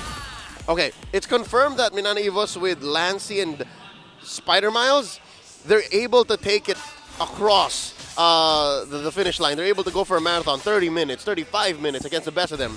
Can this MNNE EVOS lineup do that just the same? They have 3 out of 5 same members, but it's at the heart of it. Lancey and Miles, are they the ones who are able to say, you know what, guys, let's hold out. We can do this. That's a heavy question. Because that's the only chance they have now. That's right. Echo are barreling forward, man. 7K ahead at 7 minutes. It's like almost 1,000 per minute. That's exactly it, man. Plus a kill per minute as well ahead. My God. Sheesh. Here they come again. Look at that. Nice dodges here coming in from Sanford, but he's getting punished. Nice save coming in from Sanji. Look at that. The teamwork coming in from Echo is unbelievable. Perks can't really do that much. Nice pull in, maybe let the tower do its trick, but Kirk dancing it around. Benedetta, you can't 1v1 next to Benedetta, man. No way. Jose and JP jumping in to save the day. It's Sanford with the TPs. It started with that man looking like he's saying, call an ambulance. Turns out he said, not for me. And how odd is that? It was almost a perfect engagement by Echo. If only Carl didn't take too many turret hits. He died just to the turret. We'll see another replay. Let's see exactly how that happened. Carl TZ here from the back. Again, no minions, and he didn't attack any of the other heroes. And he just literally stood there, even after the Nether Realm. It's, again, maybe one of the reasons why the rest of Echo were able to dive. Because he absorbed all of it. 8 turret hits. 8 turret hits I counted it. 2 life bars. Yes. The man literally just took everything for Echo to survive. He held the door. He held the door. That was from Lord of the Rings, right? Yes. You sure? Sure, man. First Lord up, still no contest from MNNE EVOS. Yeah. Shouldn't even think about it. If they think about it, then they should stop it right away. Those are intrusive thoughts. Intrusive thoughts. Never let the intrusive thoughts win, folks. Yes, sir. And now Echo, they have just followed their instinct, played across the map, fast rotations, and now they are in the lead. What is the possibility of MNNE EVOS coming back from this massive deficit as we head into the 10th minute mark? I think if they cross the 12-minute mark is already something of a miracle. They have to focus on what's in front of them right now, and what that is this Lord defense. They have to keep at least 2 out of 3 inhibitors. I think they'll be fine. They will be able to do that. But what after that Lord? Yeah. And I think I kind of get what Leo is implying here, Rockhart, where this Lord push by Echo could actually be the final one. It's defendable, but oh my goodness! But what if Echo just keeps doing stuff like this? The Echo Express is non-stop choo-choo-ka-choo straight into the back lines here. Look at that. Oh my goodness. Will this reach 12 minutes, guys? With the way things are going? Folded him in half, and they lost the keys. They lost Hayes. They lost Doming, the main damage sources from MNNE. It's Case and Kirk, man. It's Case and Kirk. MNNE can just but watch as Doming was spawned in 4, but Echo says we want to end it now. Yep. No 12 minute today. They finish at 10:34. That's what they call in the business endable. And endable it was. Defensible it was not. A sweep for the Orcas, and they widened the gap between them and RSG PH. They needed to, because RSG got the 3 points earlier. Oh, yeah. So points-wise, we literally started where we started off at the start of the day. A lot of starting. That's a lot of starts. Yeah. And just the same, MNNE EVOS are back at the start as well. Yesterday they went 2-0. Yeah. Now they went 0-2.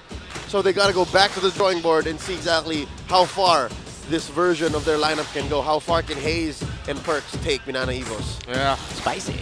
Let's see. A lot of questions for this young squad, but again, they are the dark horses. They've impressed. They haven't been completely consistent, but all throughout, everyone unanimously has said the potential is there. This late season shakeup to their roam and mid tandem, how will they grow into this heading into the playoffs as they walk through the crowd? MNNE EVOS, what else can you show us? I'm excited. I'm still excited to see. I feel like right now they were just like outclassed and they were just taken by surprise by this Echo squad. There's plenty of time. We're going to see more of them definitely. For sure. And I'm happy for them. But I'm all the more happier for Echo. They've unlocked possibly their fastest version yet. Like, they've played the 2 games today. Patience amazingly. to Echo. Let me Go on hear to it the from you stage for the guys. interview. Echo loud. There you have it. Great job. At okay, si Sanji. Nasaan si Sanji? Sanji. Grabe, yung map presence nyo ng Game 1 with Louie and Chip. Kung gagamitin namin ni Hans sa IRG, ano yung mga tips mo para sa amin? At sa lahat ng mga manonood ngayon? Oh, sabi ni Carl kasi, wag mo i-share ha? Okay. Ano yung pwedeng i-share na tip? Siguro po, kailangan lang po talaga ng chemistry sa lineup na yan. Kasi kailangan nyo ng teamwork. Kailangan ng chemistry. Okay, kasi kailangan ng teamwork. Okay. Ayaw kasi ni Noted. Carl ma-reveal yung strategy nila. Ano ba yung pwede na okay lang i-share? Okay. Okay, Si nagko-country Coach! na si Carl. Si Nagko-country Coach! na si Carl. Ano yun? Ano yun, Carl? Wala po, sabi ko lang po, kailangan maayos na communication lang talaga. Okay, kailangan maayos yung communication. Okay, and speaking of communication, I'm gonna talk to the other half of the Sansan Duo, Sanford. The last time that you guys faced Minana Evos, natalo nila kayo. So what were the adjustments that you guys made aside from adjusting to a new lineup na meron sila? Meron ba kayong ginawang specific adjustments kontra na pangalawang beses nyo magkikita ngayon? Wala naman po, normal lang. Pero mas gigil po kasi kami ngayon kasi chine-chase po talaga namin yung upper bracket. Right, so they are chasing for that upper bracket spot and I feel like yun yung pinaka-importante sa kanila ngayon, gigil intensified. Uy, malapit. Malapit. Hindi malabo na makukuha nila yung upper bracket. Pero ito naman kay Carl. Carl, alam mo ang bait ng lola mo. Pinag-ano ka pa? Pinagbabalat ka pa ng hipon? Kaya pala, nung nandun sila sa ibang bansa, lagi silang nagka-crave ng sinigang kasi si Lola nagluluto ng sinigang. Nandito si Lola ngayon. Anong message ang gusto mong sabihin sa kanya? Ayan, ako, sabi mo si Lola. Ayun, si Lola. Wala lang, Mi. Alam mo na yun, Mi. Love you. Mi. Such a short and sweet moment for Carl TZ. But this time around, a short but sweet victory din ang kanilang nakuha because the MVP of game number 2 is none other than Sanji. Oh, Congratulations, Sanji. An incredible Ba't ka nahiya? performance. Ba't ka nahihiya? Hindi ko po alam. Eto, lumalaban kayo ngayon para sa top spot. Kailangan ng energy, ng support, ng lahat ng mula sa Echo fans. Anong gusto mong sabihin sa kanila? Invite mo naman sila na supportahan kayo. Shoutout sa mga fans ng Echo. Pagpatuloy niyo lang po supportahan kami at gagalingan po namin palagi. And sa girlfriend ko po, na si Ash. Alam mo, sa sobrang dami nilang fans, merong couple dito, all the way from Bacolod, pumunta dito para panoorin silang maglaro. Maraming salamat talaga sa lahat ng mga MPL fans. Congratulations once again to Echo. You may now take your bow and take your walk of victory. Echo is doing really well. At napaka-possible talaga na makuha nila yung upper bracket. Which is the reason why they performed like that. Out of their minds, but still calculated. Kuha yung risks, kuha yung panalo. Kunin naman natin ang input ng ating mga casters with their analysis for this game. Casters, pasok. All right, Sanji's the MVP for the series. He got game 1, game 2. Quick, I just want to see what your reactions to that are right now. In 3, 1, 2, 3. I was expecting something different. Yeah. But I don't mind. I don't mind. Not what I want. What were you expecting? Because again, you put these two kinds of mages on Sanji and you expect excellence. Game 1, the Lo Yi folded the map in half. Who does that? Blast people, CCs them, burst them down. Game 2, put a mix of a utility and burst hero on Sanji. What do you get? Another MVP performance. 3, 2, and 11. More on the item build later when we get to that page. But here you'll see earlier on, dare I say, not just a burst support hybrid. He also brings some CC, man. And that really ruins what Minana Evos wants to do. They kind of still want the folks get this, even with this mix-up of Perks and Haze in the lineup, they still kind of ube, right? They still kind of ube. And what does Sanji's hero do best when there's an ube? Burst him down! Ghost Burster, son! And here, there are moments wherein Sanford will be way too deep. Carl TZ will be way too deep, but sometimes Carl TZ still does die, if you'll remember from the top lane engage. But here, look! Down bottom! They almost died, but they didn't. That was definitely off of the back of his Netherrealm. And here, Carthage is going to be coming in that aforementioned moment. Crazy. They're so good at juggling aggro. They're so good at diving underneath turrets and forcing MNNE EVOS to respond. When obviously MNNE EVOS is not ready. This was 7k ahead. Now at 10k ahead, all the more. And they pulled in Doming off of the flicker. Sanji is not afraid. He's not afraid. And because of that, they are able to, again, present themselves all the more a more lethal and a faster version of the Echo Express. One more look at their emblems.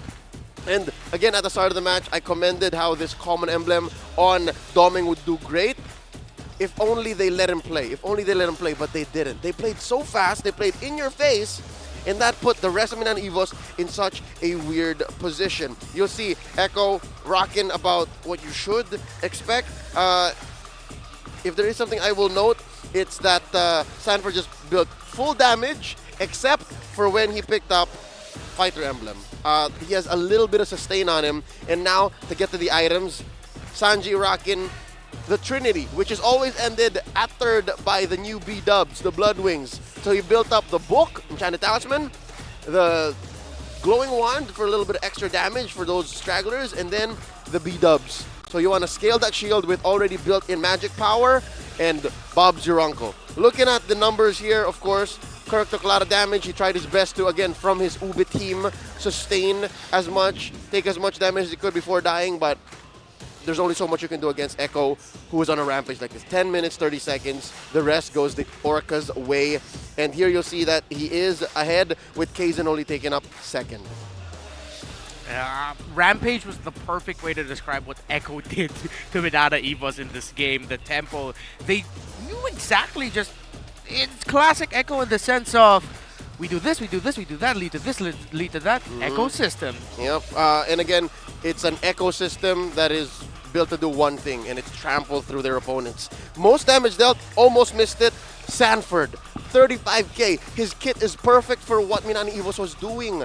He deals damage with the sword intent, dashes in and out if ever he's about to get caught by CC, goes for the eye for an eye, and then leaves a trail of damage that just trickles all throughout with the Electo final blow. And all of a sudden, MNNE EVOS is zoned out. It's a perfect hero for what Echo is trying to do against their opponents. And with a GPM of approaching 1,000, this just usually doesn't happen in the current metagame, not in modern MLBB. Almost 1,000 on Penny Cutie. And that's why we saw a 10-minute and 34-second game. This was Echo Express 2.0. They were on something. They were not powered by coal or anything here. What powers bus gasoline? Straight up, this is gasoline. It's powered by Bitcoin. It's just like 16 graphics cards on the back. It's just the Echo Express runs on like 30 GPUs. Yeah. So that's why we saw that all caught in 4K, how fast Echo finished that. I didn't get the time to recheck our numbers here. That may actually have been the fastest game of the season. Possibly. Yes, yeah, yes, because we had an by 11... By a mile. Likely. Yeah, we had an 11:33 game. That's the first game this season at 10-minute mark. Yup, Echo. Oh, no. Second. All right. Fastest. But now, final series of the day, superstar match. Omega versus Blacklist. This is going to be a fight. It's going to be a fight. Yo. Because we got someone coming back in this matchup. Later we'll tell you what this match means for both of these two in this historic rivalry. It's Reptar, Rockhard, and Leia will be excited to get back here with you to cast and watch and witness Omega versus Blacklist. See you in a bit. The MPL Philippines is brought to you by the following sponsors. Smart, the official telco partner of MPL Philippines Season 13. Infinix GT Series, outplay the rest. Experience the MPL PH Season 13 action live at Shooting Gallery Studios. Tickets are now available on our official ticketing partner at /event.com. Don't miss any MPL PH action by following our official Facebook page and subscribing to our YouTube channel. Follow MPL PH on TikTok as well for more content. And don't forget to like, follow, and subscribe to the official accounts of MDL Philippines. To ensure the equality and fairness of our games, MPL Philippines is also monitored and supervised by the Games and Amusements Board.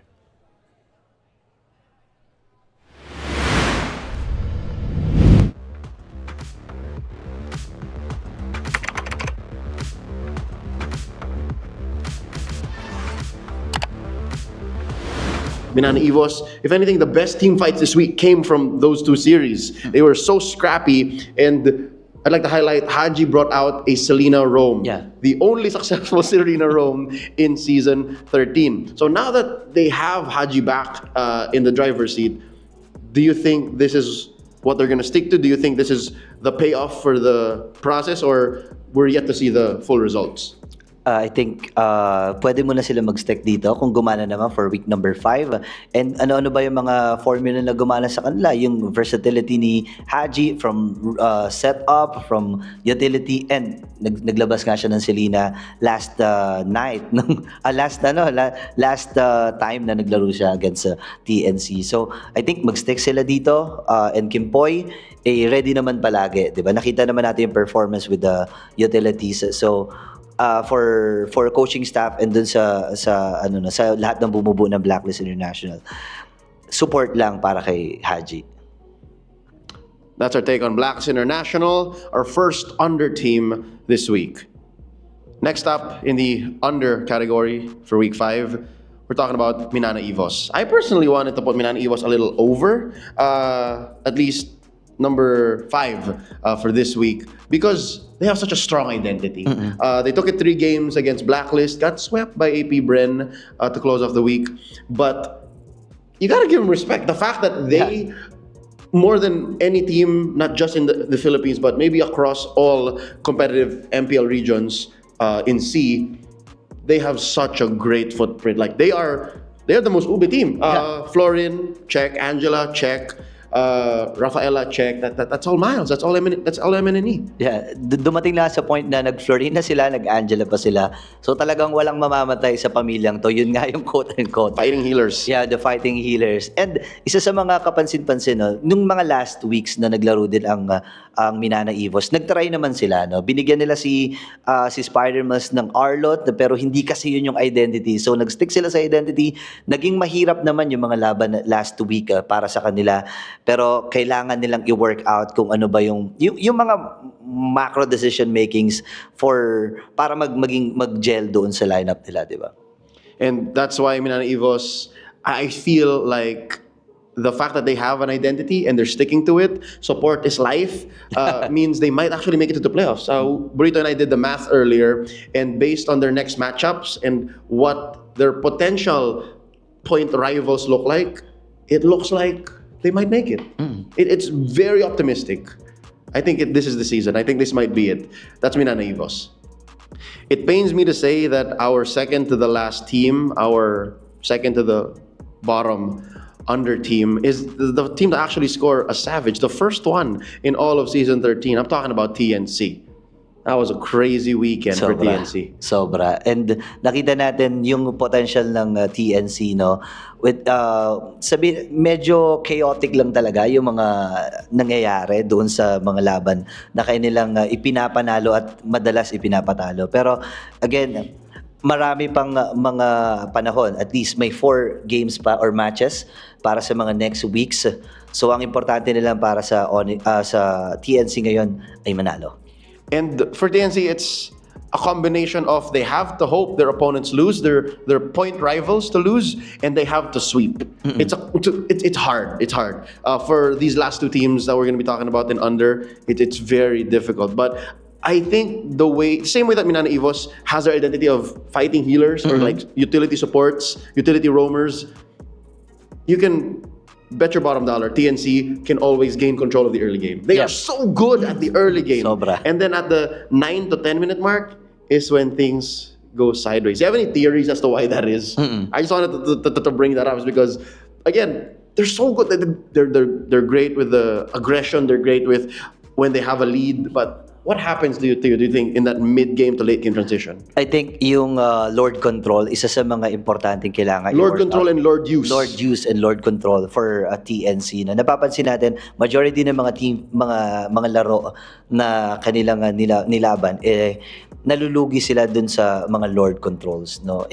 Sobrang importante ng presensya ng... Kasi individually, yung mga players ng TNC sobrang lalakas. Nomed, isa sa mga talagang gold laners na nagpakita ng potential. Nung first weeks, nag-adjust siya, nandun siya sa Rome. Pero once, nung nag-start siyang bumalik, 2 MVP kagad na nakuha niya dun sa panalo na nakuha nila. No? So, again, kailangan yung load control, kailangan yung load usage, and at the same time, yung late game decision makings. Lalo na kung paano mo i-capitalize yung lead mo kapag magte-take na kayo sa Torre. And feeling ko kayang-kaya pa eh. May 4 na matches pa sila eh. Feeling ko kaya pang i-push to. Yeah. Now it's dawning on me, as we talked about why TNC has troubles with using the Lord and fighting for the Lord. It feels like it's Lord economy all in all. It's because it's the equivalent of someone with a lot of money who doesn't know what to do with it.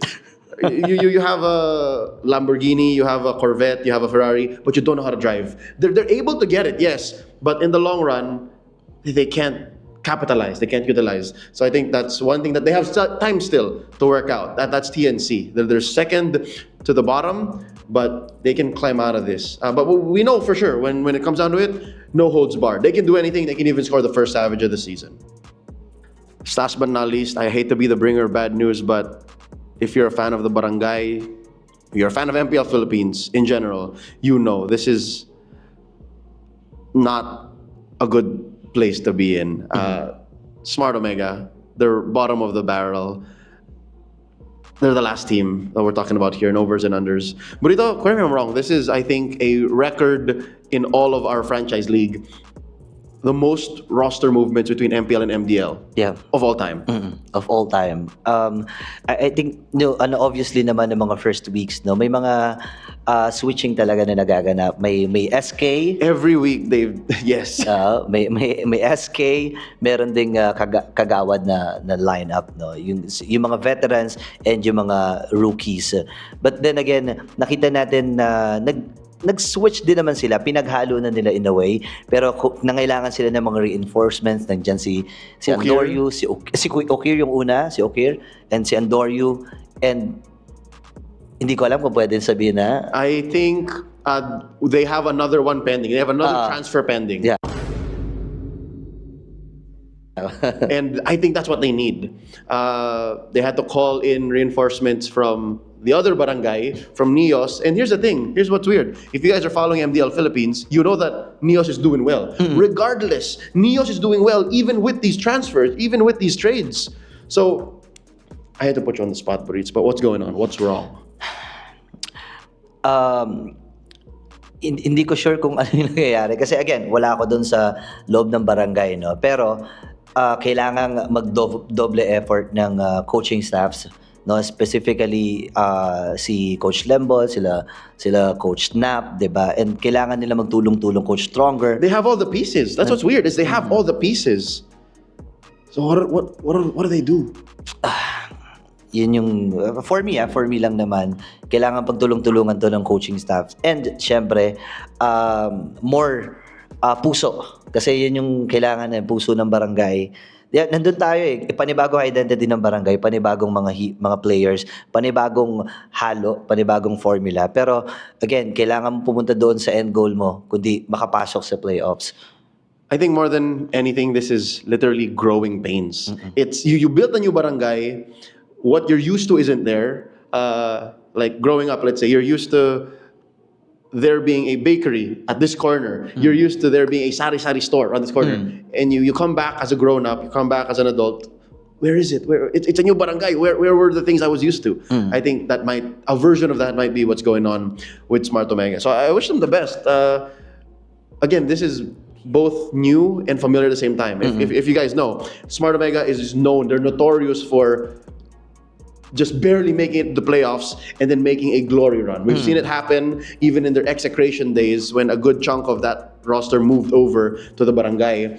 Season 8, same thing happened. They finished 3rd. Season 9, it happened. They flew out to Malaysia. They were at the grand finals. Yeah. Even season 10 and 11 and 12, like they always just barely make it. I'm just afraid that this season might be different. I don't know. I'm not ready for that. Not ready for that. That's our take on overs and unders. It actually gets heavier and harder week in, week out because we're getting closer to the end of the regular season. Once again, that was our take on week 5. If you agree, let us know in the comments below. If you don't, go wild, go crazy. Let us know just the same. Burrito, thank you so much for joining me on this Thank you. episode. Where can people find you on social media? Ayan, mahanap niyo po ako sa aking handles at sa lahat ng social media at BurritoCastPH. Nag-stream din po ako sa TikTok and sa YouTube. Of course, abangan niyo po ang MPL Philippines Season 13. Malapit na rin ang playoffs at papalapit na malaman kung sino nga bang 6 na teams na papasok. Let's get it. We'll both be on week 6, so watch out. Saying what's up and hello to all of the fans and everyone who joins in the discussion. We love it.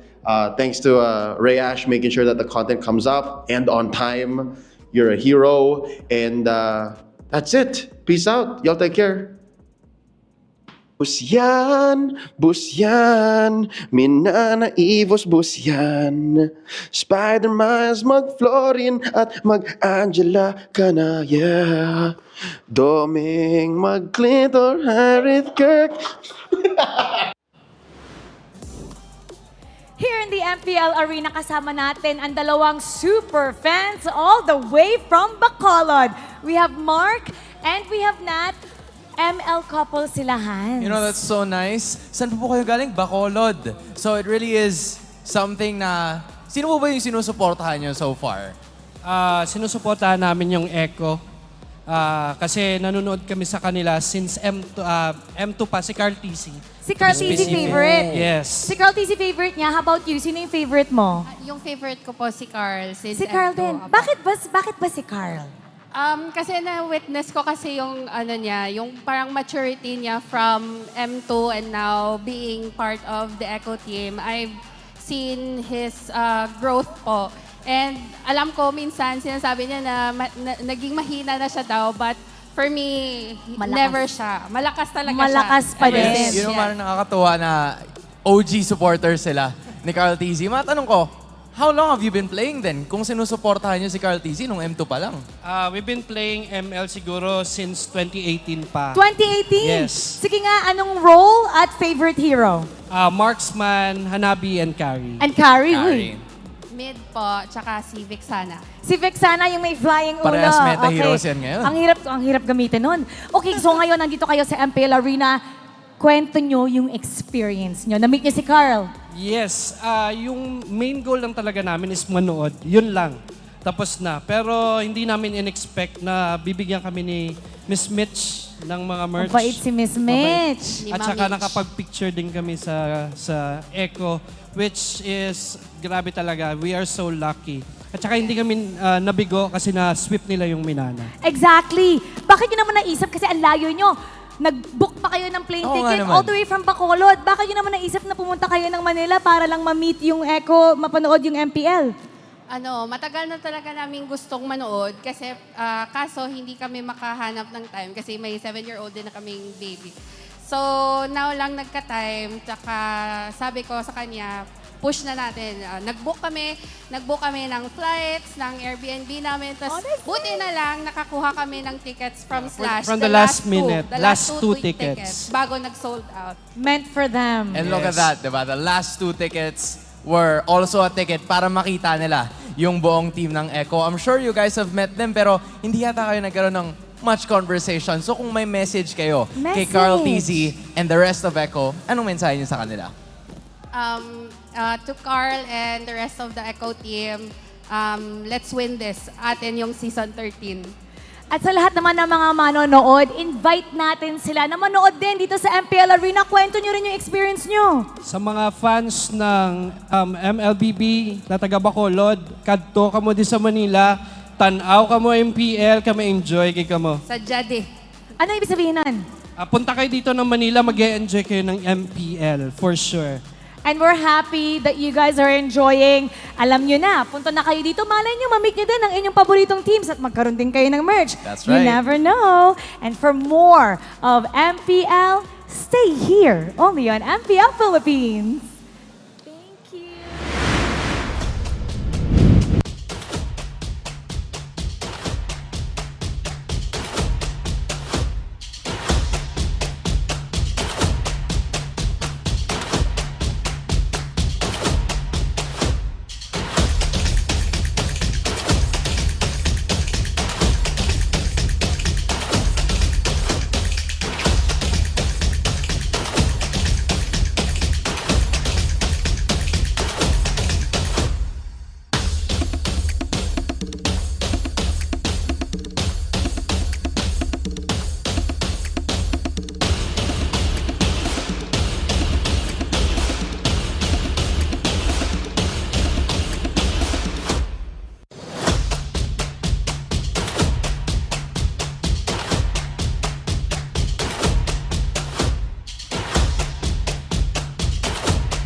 Sun and ripping for the 3 stars. Look at us to the top, no ifs, no buts. Winning any game para to sa PINAS. Di mo matitin ang aming boses sa new level. Nasa kalye man o mobile, you know I become a legend. Open fire, we unite, we winners. Built with pressure, the diamonds are made of. Switch na lane na parang gera, HP racing may reset up. Built agad ang buhat ni Hilda, full load SS parang Laila. Susundan ko ang iyong bakas, kasama patas, tagumpay natin ito dahil tayo'y malakas. Para sa Pinas,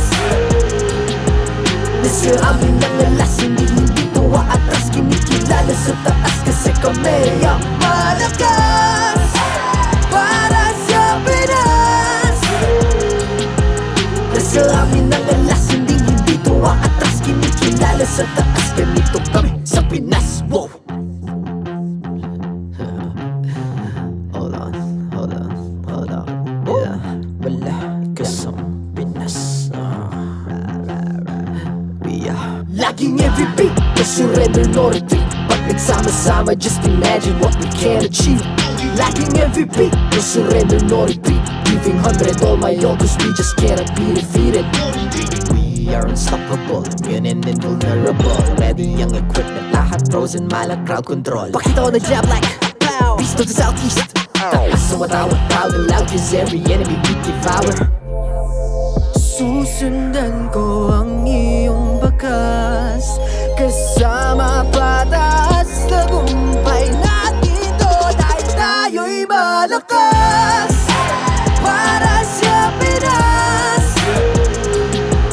nasa amin ang alas, hindi tuwa atras, kinikilala sa taas kasi kami ang malakas. Para sa Pinas, nasa amin ang alas, hindi tuwa atras, kinikilala sa taas, ganito kami sa Pinas. Wow!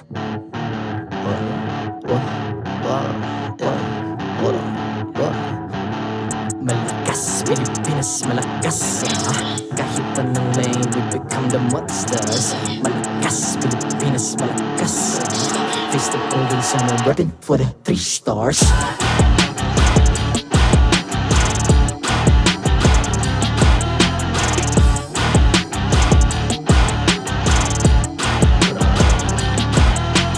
Ang lakas ng Pinas, we unite, be the stars. Ang lakas ng Pinas, we unite, be the stars. Ang lakas ng Pinas, we unite, be the stars. Ang lakas ng Pinas, we the stars. Ang lakas ng Pinas, we unite, we the stars. Ang lakas ng Pinas, we unite, we the stars. Ang lakas ng Pinas, we unite, we the stars. Ang lakas ng Pinas, we the stars. The 13th season of MPL Philippines is brought to you by the following sponsors. Smart, the official telco partner of MPL Philippines Season 13. Infinix GT Series, outplay the rest. Experience the MPL PH Season 13 action live at Shooting Gallery Studios. Tickets are now available on our official ticketing partner at /event.com. Don't miss any MPL PH action by following our official Facebook page and subscribing to our YouTube channel. Follow MPL PH on TikTok as well for more content. And don't forget to like, follow, and subscribe to the official accounts of MDL Philippines. To ensure the equality and fairness of our games, MPL Philippines is also monitored and supervised by the Games and Amusements Board.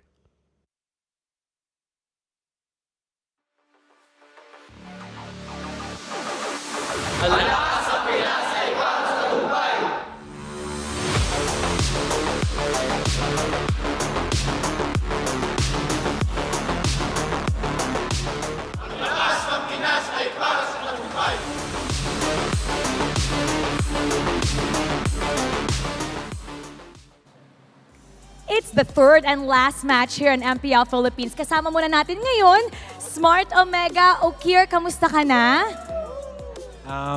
Okay lang po. Okay na okay kayo. Parang ang taas nga ng energy nyo dito eh. So meron tayong question of the day. Alam mo naman, may bagong patch. So gusto namin malaman sa lahat ng ating mga manlalaro, yung recent patch, yay or nay? Thumbs up, thumbs down? Yay. Yay, bakit? Siguro dahil sa nakapag-adapt kami kagad, siguro exploration din to para sa lahat ng team kung ano ba yung bago. Ganun. Ako may isa akong yay kasi may bagong dumating dito mula sa Smart Omega. Right over here. Right over here. Uy, na-miss ka namin. Punta ka naman dito, Chaknu. Chaknu, alam mo, bumabango ka. Bumabango ka. Na-miss ka namin. Na-miss mo ba kami? Yes po. Anong pinaka-nami-miss mo sa MPL? Siguro yung ma-interview mo. Yung ma-interview ka? Okay.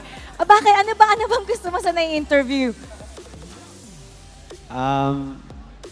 Kahit ano doon. Kahit ano. Uy, tumingin ka naman sa akin. Tumingin ka sa akin habang tinatanong ko yung question sa'yo. So, Chaknu, may recent patch. Sa akin ka tumingin sa mata ko. Okay, yung recent patch natin. Uy, tumingin ka sa akin. Yay or nay dun sa bagong patch? Yay. Yay! Bakit? Bakit? Siguro, Ay, dahil. Habang pagsubok. sinasagot mo. Dahil? Ba't palayo ka ng palayo? Yung recent patch, yay, sabi mo. Wala na tuloy. Ulit nga. Yung recent patch, yay or nay? At bakit? Yay. Yay, bakit? Kasi... Kasi? Para sa mga tangke. Okay. Pabor sa mga tangke. Okay. Alam mo na may miss ka namin maglaro. Galingan mo, ha? Ngayon, punta naman tayo sa kabilang panig. Hans, what you got? This time around, dito tayo sa side ng Blacklist International. Di ako sure eh. Tingnan natin sa kaliwa. Baka nandito sila eh. Ayan, wala. Wala pa rin. Sige, layo mo na. Yan. This time, andito ang dalawang alay, si Sensui tsaka si Haji, at tatanungin natin sila kung yay or nay ba ang tingin nila sa patch. Sensui, unahan mo na. Yay or nay? Yay ako, yay. Yay ka, yay. Y-A-Y. Why? Kasi gusto kong ibalik yung mga hero ginagamit ko dati. Gusto mong ibalik yung mga hero na ginagamit mo dati. Bigyan mo ko na isa. Yung Minotaur, pinagdadabugan ko si Haji nung dati. Dadabugan niyo si Haji. Parang masaya pa. Ano yun? Ano yun? Anong ano yun? Sige, bigyan mo na. O ikaw, Haji, ano naman sa'yo? Yay or nay ba yung patch update na meron tayo ngayon sa ML? Yay. Yay din. So, merong dalawang nay. Dalawang yay pala. Double thumbs up. Bakit? Bakit? Bakit? Hindi, bakit nga? Mamaya na. Mamaya na. O sige. Kailangan pa kami. Sige, kung sakali na ayaw mo akong bigyan ng kahit ano, bigyan mo na lang ako ng isang hero na feeling mo babalik na ginagamit mo dati dahil sa patch. Si BLCK. At doon natapos ang boxing. Yung Minotaur ni Sensui, yung BLCK ni Haji, abangan nyo yan. Casters, pasok. This is a historic rivalry. Today, this is the story. Blacklist is close to securing their playoff slot. Omega barely there, but they still have hope. Now, Hall of Legends inductee Chaknu, the Mamba, is back, and he may be the one to change the fate of these two teams. Reptar, Rockhard, Leo here for the star match of the week, featuring Smart Omega and Blacklist International. I'm feeling the hype. I'm feeling the goosies. How are you feeling, Rockhard? This is it, right? I mean, if there was any opportunity for Omega to actually make a comeback happen, with the Chak Mamba himself, man, the blessing. I miss the Mamba. A generation of MLBB players were grown on this young man's career. They've so many roamers around the world credit the Mamba for the way that they play. So now that he's back, I'm here. We're blessed to be able to call this match. The most awaited player of the entire barangay has finally arrived. He returns to the MPL after a few games in MDL Philippines. Yo, all right, y'all, show some love for our graphics department every time. They kill it with that. Run us through the stats. Run us through the history of the Mamba Rockhard. What sticks out the most for you when it comes to the Mamba? Obviously, 42 wins on that Kufra, man. He is literally the embodiment of that hero. He made so many things happen just threw some he's called the X Factor, man. He just pulls plays out of thin air. That's right. He debuted in Season 4.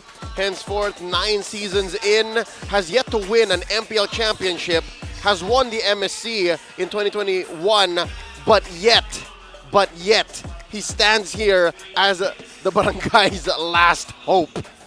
As Jackno returns to the MPL stage, this is the story. If Blacklist International wins this match versus Omega 2-0 or 2-1, Blacklist will secure their playoff spot and will eliminate Omega and TNC from the playoffs contention. Short to say, this is a must-win for the Mamba. There is no other way to go but up. The Barangay have had their arguably hardest season yet. Even in his execration days, the Mamba was never this down and out. I remember them playing Season 6, Season 7. It was tough. It was up and down. But here and now, there's no way for them to go. The last time that they met, it was a very different story, which I think brings up another key point for this Smart Omega, this brand of the Barangay. I think they hold a record for most MDL call-ups in the history of our franchise league. Yeah. Yeah, they are throwing everything but the kitchen sink to make their playoffs run possible here. The last time these two met, we celebrated the generations of MPL players the last time Omega and Blacklist faced off. Now, it's a very specific generation that we're going to be looking at here.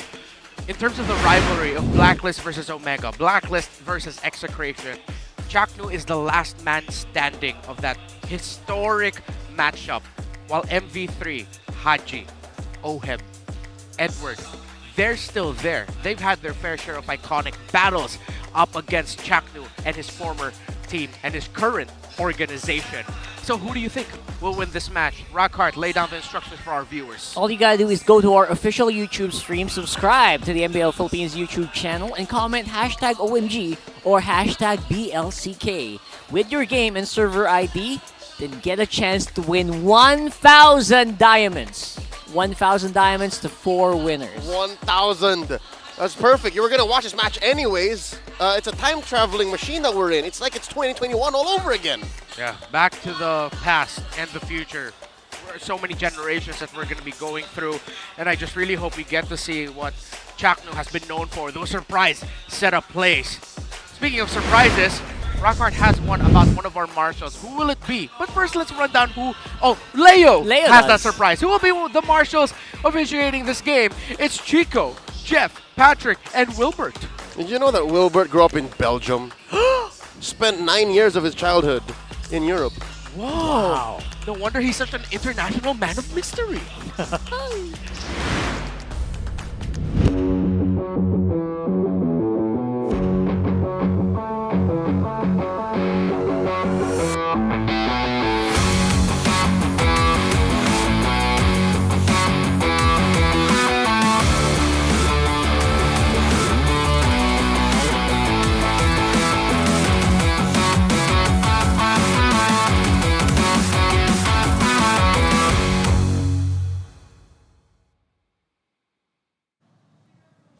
The playoffs may seem like a far-off dream, but the never-say-die attitude of the Barangay will be magnified by the return of Jack Mamba. This is Smart Omega!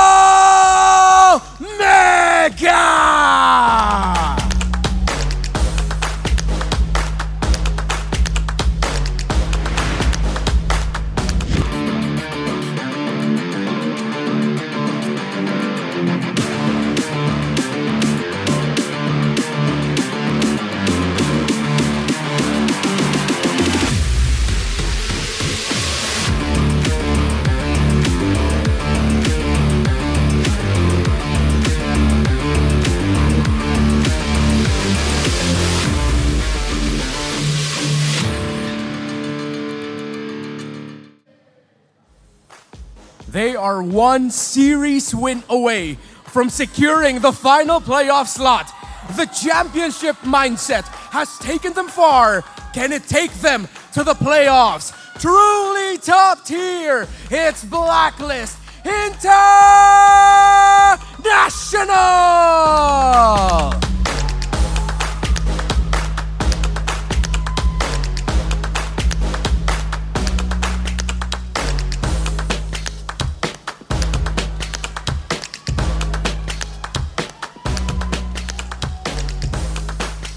welcome our coaches, Coach Lembot and Coach Bonchan.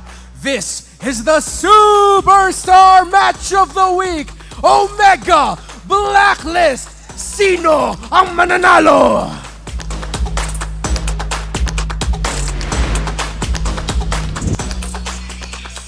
Who will win? We know who will play. Smart Omega. Leo, take it away. They are week in, week out solving a problem that they had since I'd argue week 2 or week 3. And now it all comes down to this one game, one player, one chance to make it through the playoffs. And it's all on the Mamba's back. Blacklist International, the Codebreakers, the code to be broken, making it to the playoffs with this series. Rockhard, who are we looking at?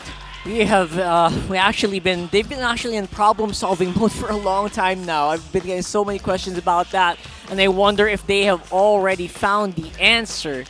Right now, though, leadership seems to be where the lacking is something that they worked on to be. So now, was it fixed?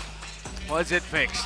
How will Haji back on the role that he's been trying to figure out and re-crack all season long? How will he fare against Chaknu in his debut match in MPL this season? Looking at the team head-to-head, no surprise that it's not too different in terms of very specific scenarios, because these are two teams that have struggled. Obviously, Omega has struggled way more compared to Blacklist International. But key to their success here in this very matchup would be one hero, and I think Blacklist, specifically with Coach Bonchan at the lead, have one thing to answer for, and that's Ukir's Faramis. In Ukir's debut in the MPL this season, he just led the barangay. He got him a second wind. So this time around, I think they have to watch out for that, because these two players would not be able to do anything in the mid to the late game in their power spikes if their mid roam duo in mid don't do anything. So watch out for that. The Filipino sniper in Blacklist International will face off against Big J, of Omega. Who's going to win it up? Because in terms of the player head-to-head, stats-wise, not that too different. It's always been about whether or not, the rest of the team can actually enable OHEB. That's always been the question for Blacklist International. Because once he does get into a good foothold, normally he's able to clean it up pretty nicely. And how are these two teams going to win this? Here are the Infinix keys to victory. Let's talk about the K2V, looking to score the 3, brought to us by Infinix. Smart Omega, they need to channel the Chak Mamba mentality, not just the young Joshua Magilog, but everyone, because the Mamba mentality is a way of life. It's not just the moments that he sets with, it's the way he walks into each and every battle in the Land of Dawn. For Blacks International, they got to ride their winning streak. Their momentum, yes, they did win 2-1. It was a hard-fought victory, but still, winning is winning. Points are points, and they need those points to not just make it in the playoffs, but to unlock their inner potential and eliminate their opponents. And last but not least, may the best shot caller win. Can the Mamba come in clutch to change Omega's fate? And has Haji settled into that leadership role wherein he can really point and click to where Blacklist can click and succeed? I love how that's the focus for both of these two teams in terms of the keys to victory. So, MPL PH live stream viewer rewards are now available. Come and watch the MPL matches in TikTok to join the goodie bag lottery and be one of the lucky winners for the last time today. Rockhard, how did they do this? Once, go to TikTok. Open your MPL Philippines TikTok channel at MPL PH_official. Then, click on our faces on the live stream. And then, the goodie bag on your upper right. Over there, right there, on my head. Right there. You know, going into matches, no matter what role I find myself in, I'd like to look at it from an analytical perspective. But there's something about this match that just makes me want to think of it as a fan. The excitement, what could be, the potential. Because again, the magnitude of this matchup, who you're bringing in on the side of Omega and who you have on the side of Blacklist International, something about it just gets me so... It turns off my brain and makes me just want to enjoy damn good Mobile Legends. No, just the way that you said how the Mamba is the only one left from this rivalry, from the 2021 Omega/Execration versus Blacklist rivalry that spanned not just a grand finals in an MPL season, but also into a big international event. Honestly, I'll tell you, gentlemen, I feel like I'm 19 years old again, like it's 2021. It's like you just want to sit down. You are locked into your room. Yeah. You just want to watch these guys battle it out. Exactly. Right? It's just a bonus that we get to do it as our jobs. Omega Good times. on the blue, Blacklist on the red. And Blacklist, surprising enough, respecting the Matilda. I'm gonna have to drop the numbers here for the picks that Chakno has shown in MPL Philippines. And while I'm doing that, gentlemen, what are y'all thinking about the draft? I like that this early on, Coach Bonchan is like, oh, that's their only hope. That's their last resort. How about we just ban the Grok? How often do you see a Grok ban in the first phase? I think banning a Grok, especially against players like Chakno, is super crucial because it will stop him from doing some crazy stuff, like, for example, controlling the Lord aggression using the Guardian's Barrier, setting up the shop where Omega could probably make a kill box happen. Right. So I love that. I really love that early on from Blacklist. All right, there's the Harith, as per usual. What do you do here? Pick up the Faramis first, or is that too much? Maybe get the Fred, put it on Andoryu, call it a day? Yeah, I'd like to see the Fred get picked up here. Don't put that into the hands of Sensui, and you get one of the best junglers right now. Let's quickly revisit the career hero stats of Chaknu. You understand what kind of roamer he is when you see his top heroes. Kufra, Grok, Cho, and the first name that I mentioned there is his most iconic of all. But it's not that. He gets a setup roamer, but it's a Minotaur for the Mamba. Early. Good news, bad news is number one, Mino's very good in the meta, especially in the past, 6 months. Been a great hero for many a roamer in and out of the pro leagues. But bad news is, Big Homie, Big Beef got nerfed. His ult, the first 2 stages, now slow much less. So I don't know how this is going to work out for the Mamba. Or maybe it's okay because his senses are just that high that he can make up for it, for the lack thereof. I don't know. And of course, there's also the good news, additional good news here is they can also pair it up with a Faramis just to make it a lot easier for him to actually Still activate. open. Yeah, they can go for the pull and then the ult. So it's doable, especially with the Vex and Roger on the other side, which is, I'd say at this point, it's just good stuff. Vex and Roger is just good stuff. Yeah, and looking at the picks available for Omega, I'd want to see the Big J hero right now. Pick up the Claude. Ooh. Yeah, and in terms of the lane matchup, that could be one of the heroes that give Roger the difficulty. Do they go Claude for Ramus? That sounds good to me. Yeah, Claude Faramis. So and that makes Andorra's life bad, though. Okay, so speaking of... All right, the Fredder is still available. Yes, What you call the Faramis. There you go.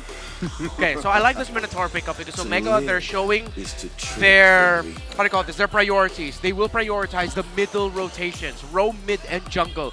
That's exactly what they go for, and they'll just tweak the picks for Ryota and Jome later on. Blacklist pickup, what's it gonna be? Blacklist, I feel like they might just want to roam here. I think they don't want Haji locked out. They want Haji to be in a comfortable hero where he can lead the charge once more. Wow. Agent Zero, though. All right, this is an uncharacteristic early XP pick given how rich the XP lane is. But again, I think they... I want to mirror what you just said here, Akart. Maybe they want to protect Haji and make sure that he has a winning matchup. They want more flexibility for Haji. Yeah. They want to make sure that his calls are supplemented by a good and safe hero pick.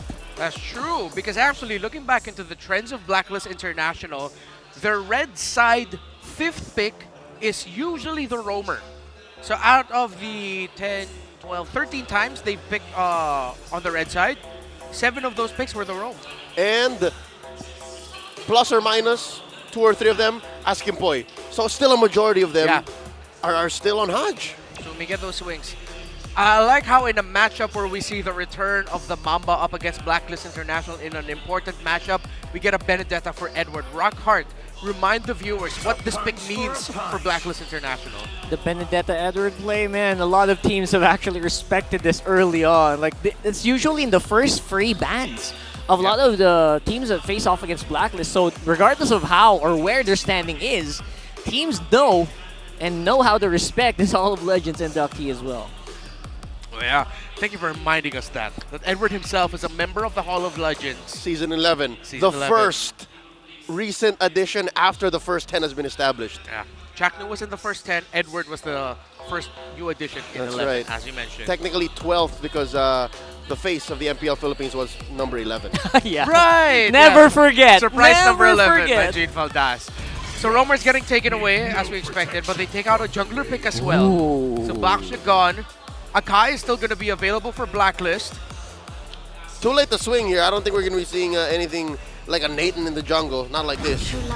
But let's try this. Whoa! Yes! Yes! Yo, I was talking to you about this earlier, Leo. You were playing this earlier. I was playing this earlier. I just want to share. You know what? Doesn't matter what I've done with it, but Carmilla is amazing. Thank you to the gods of Reddit, Mobile Legends Bang Bang Game, for exposing me to this pick. It's a rich community over there. It is an incredibly rich community. I love our Redditors. Get a Reddit app.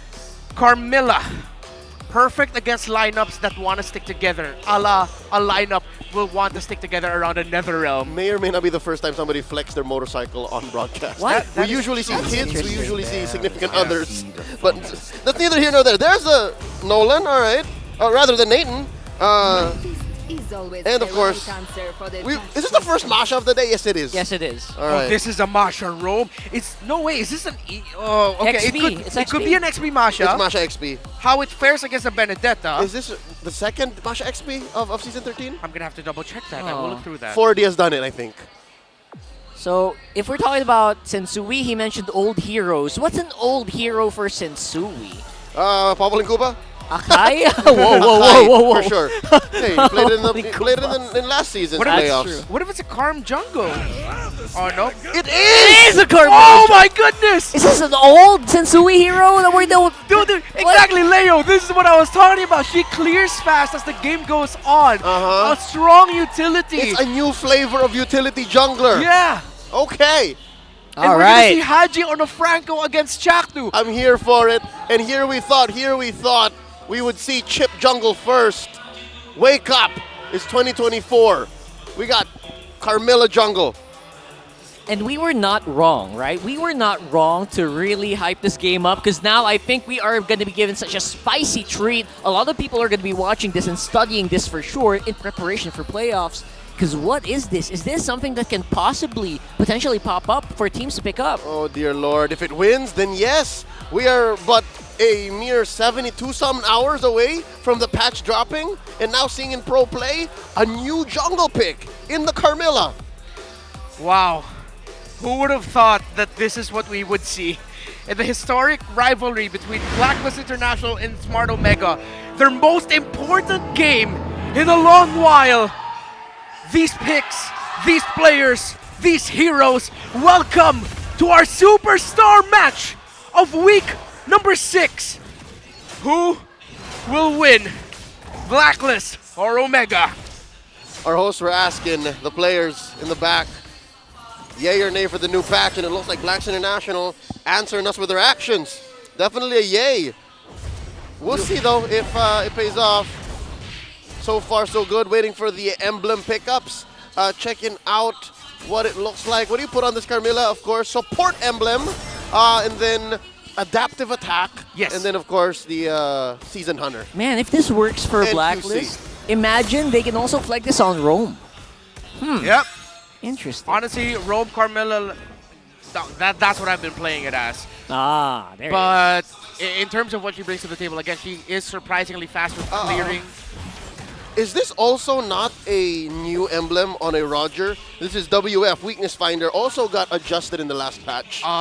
The first time we saw a Weakness Finder Roger was Kusei.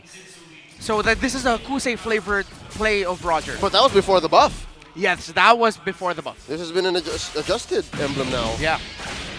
So I'm seeing some comments as well. Carmilla plus Faramis equals one hit delete.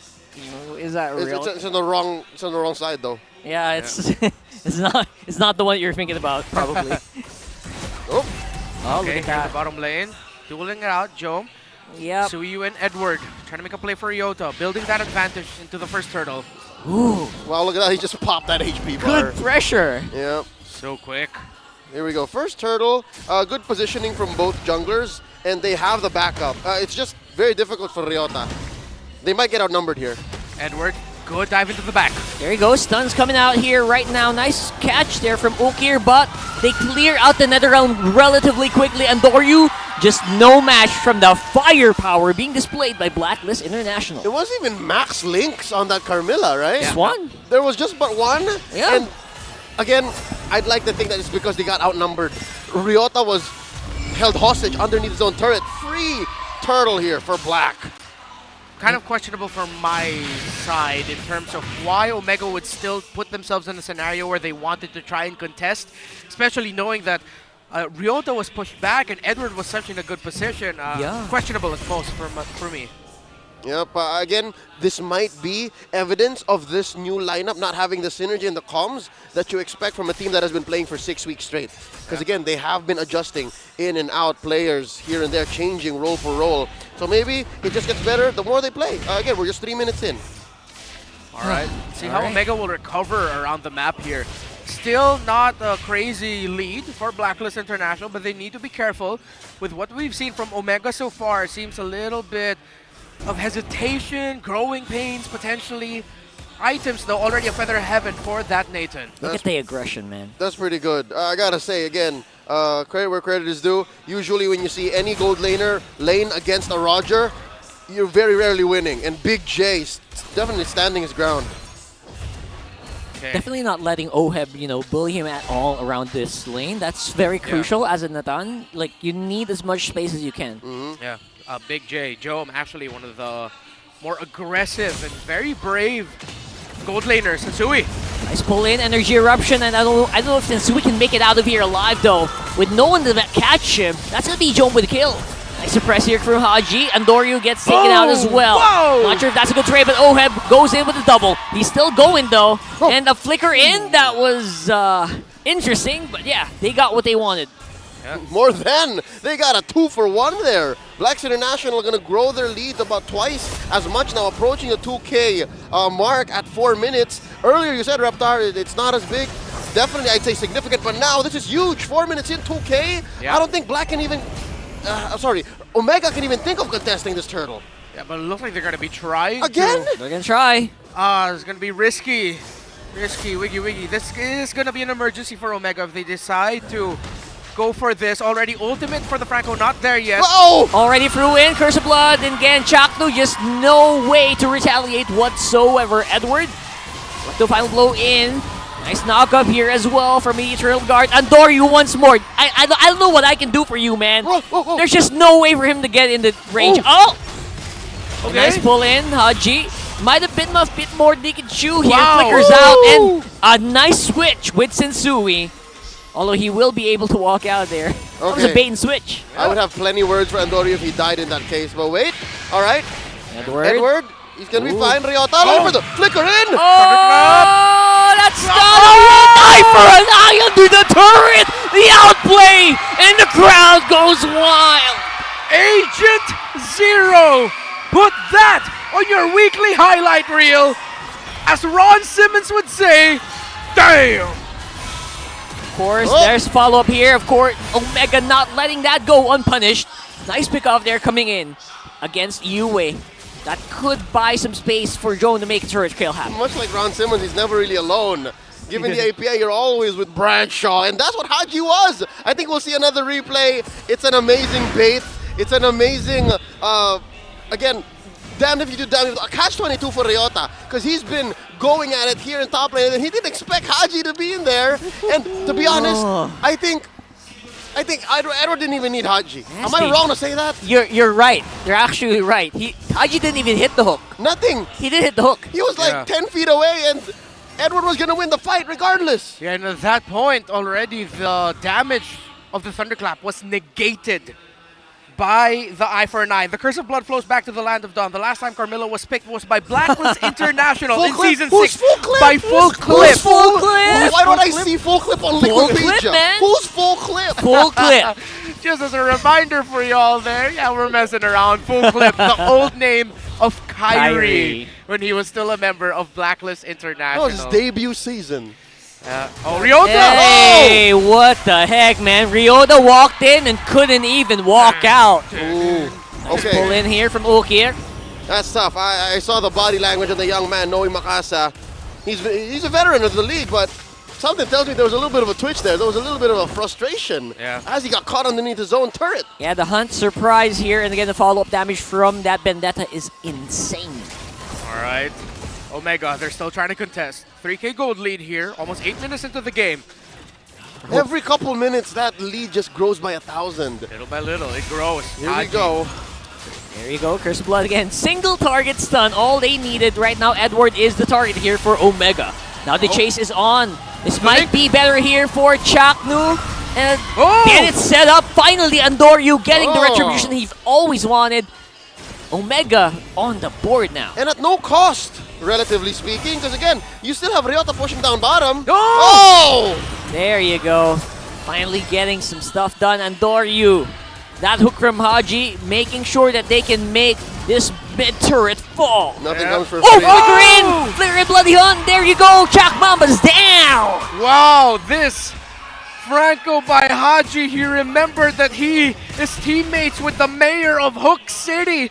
It looks like he's put his hand into the bag of tricks of Uncle Eson. It's the same bag. I saw it in the back there. Nice. He brought it. And Hunt is now, on though. Look at Ryota. this. This time around, a full-on Blacklist squad takes down Ryota once more on that Masha. All this, I don't know, the way Omega's playing and forcing these fights and trying to get objectives or kills where maybe they shouldn't is leading to the rest of Omega struggling when it comes to resources. A bit much, yeah, isn't it? There's 2,000k behind. That's 2k behind for Big J. Yeah, keep your eyes on the gold counter for sure. First blood, locks it in. Nice dodge here, but there, nice catch once more for Ukir. It's going to be enough to at least save Omega for the meantime, but then again, can they fight back? Oh, Andoryu hasn't even recovered yet, and now Blacklist want more blood. Miss on the iron hook though, that might force Blacklist back. Whoa, jump, what? Oh my goodness gracious! Forward entropy into the engage. Too much. Too much there, Too Big much. J. Too much. He didn't have the items yet. And he was punished by the Hall of Legends inductee Edward. Blacklist pressing forward, and they have now solidified themselves, dominating in this game number 1. It's going to be hard to come back from. Approaching 10 minutes, 6k in, and every single turret that so far Omega has taken comes at a price. Whether it be 2 kills or a turtle, now at a lord. And still, Omega's still here! Omega's still fighting! Nice pull in, and again, no Minoan Fury available for Omega, and they also used... Oh, they already used the Netherrealm. That means Andoryu can't contest anymore. If I'm Chaknu right now, this feels like a nightmare. Returning to the MPL, and it's like, Eson, is that you? Is this the Season 7 of MPL PH all over again? No, that's Haji on that Franco, landing hook after hook. Oh! Respect target locked in, and Yone! It's a perfect target too. It's a soft gold laner from Smart Omega. The flicker forward. I'm losing my god-darn mind. Oh, man. Unbelievable. From under the cork tree, Smart Omega's going down swinging. They're not letting anything go for free, but just the same, they're not getting anything out of it. Yeah, from that pick-off, Omega will now have to suffer the fallout, boy. It gives a kill and also takes away a lot of farming time from the Natan. This is tough. 8k now, they're staring down the barrel of a gun. 44% hit rate, make that more. It's going to be another one. Andoryu on the floor, and now without the Netherrealm available, Curse of Blood cast as well. Eternal Guard, nice knock up for the whole of the Omega squad. It is going to be Omega punching back. All right, so they have a solid, again, I'm using that word very, very carefully, in base defense. But when you're looking at a huge gap like this, 8k, what else can you do? They're definitely going to lose 2 inhibitors. Jom is stymied. He is slowed down so much. Oh, I thought he would land another one. Omega, though, was able to defend somewhat. There it is. With the help of Chaknu and that Minoan Fury. But Blacklist has taken down 2 base turrets. 1 remains. The map has turned red. Omega will try to find a win somewhere. And they're still going! They're still looking for more! Wow, they're not done. We are about to see some really, really good suffocation here. Blacklist 8.5k ahead. What's crazy is, yes, it's suffocation, it's resources denied, but Omega's still...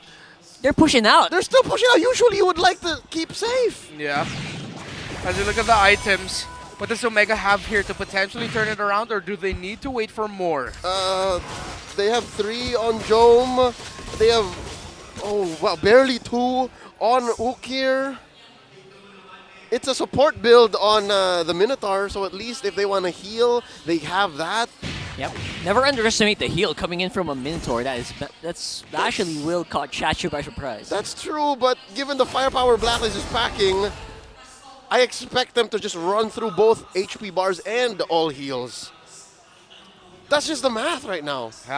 Has been for the past 5-6 minutes. Let's see, Sensui Dao, he does have that bloodbath, the availability to stun a single target and then follow up with the Curse of Blood, so that's something that Black has always have here. And the clear from Omega's decent with the Fire Mist, but without the Fire Mist, they have to be careful. They're gonna have to rely on Big Jong for that.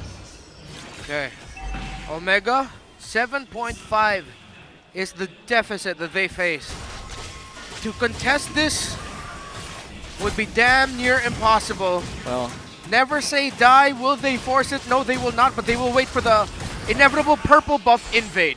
Oh, it's impossible and forbidden. It would be against their best interest to do so. Stolen. Full engage here. Blacklist, they have to conceal, right? But they're not using it for that additional move speed. Decides to just play it safe. Okay. Defense-wise. Whoa. Defendable? Was that? It's defendable, yes, but can we just address the elephant in the room? How far ahead is Blacklist? Yes. Haji built a fleeting time. Fleeting time, bro, on a Franco. That's how aggressive they are. They just want to make all of these murders count. Yeah, Hunt is These on hunts. right now, though. As you can see, a cancel on the electrifying blow is actually pretty good. That stops the backline from being accessed, so maybe Jom can do some more damage from the back, but that doesn't seem to be the focus of Blacklist right now. They are focused on just removing these inhibitor turrets. They're waiting, biding their time. They're trying to find a hook. A big Minnow 1 Fury by Omega might be devastating for Blacklist. Here they come. Here they come. They could dive in right now. Chakno is the one that they will go for. And with the Eternal Guard knock up all the crowd controls, here comes the Minnow 1 Fury. No flicker though available to get in position. Oheb gets taken out though. The clear is insane. The base is the target of Agent Zero. Is there a minion to do it? Yes! There is! But the last hit will not connect! That's four! That's four down on Blacklist! Edward couldn't end it! Jom and the rest have been able to defend! And what the hell are we seeing? This Omega pushing out! And not a single death for the barangay! It's like we stepped into a time machine and walked out in 2021! We are back! Is this not the way the old Omega plays? They can run this down! Never say die! And now Omega says, it still looks bleak, but hope has stared at us and said, we see you. Here comes the instant replay. You see here, it's a bare base standing. You could have sworn it was over. Minions coming in from all lanes, but the Mamba buys enough time with a big Minnow and Fury knocking up all members of Blacklist, keeping them fresh for the taking. And Edward, Agent Zero, that was the right job to do, but there was a minion right out of range to count for the armor. And because of that, you gotta give the props there to Mr. Ryota, man. He was diving and you didn't notice, but he was doing a brunt of the damage there. he was doing the right job at the right time. He can't fight minions, so he fought heroes. And now, Big J Good spot. check-in, spotted. Great check there by Jom using that entropy. Great utility. And Entropy? It's amazing that Omega's able to clear out Sensui before everything else happens, right? So they're playing around this very well. Look at the gold swing, gentlemen. It was but what, close to 10K earlier? Now it's just 2. How'd they get that much gold? Shutdown gold. Oh, shutdown gold. They killed Right. Oheb. They killed Edward. They killed everyone but you, if I'm not mistaken. Wow. And a lot of gold from turrets. Right. Yeah. Yeah. Big swing. And Big now swing. endable. Excuse me, defendable.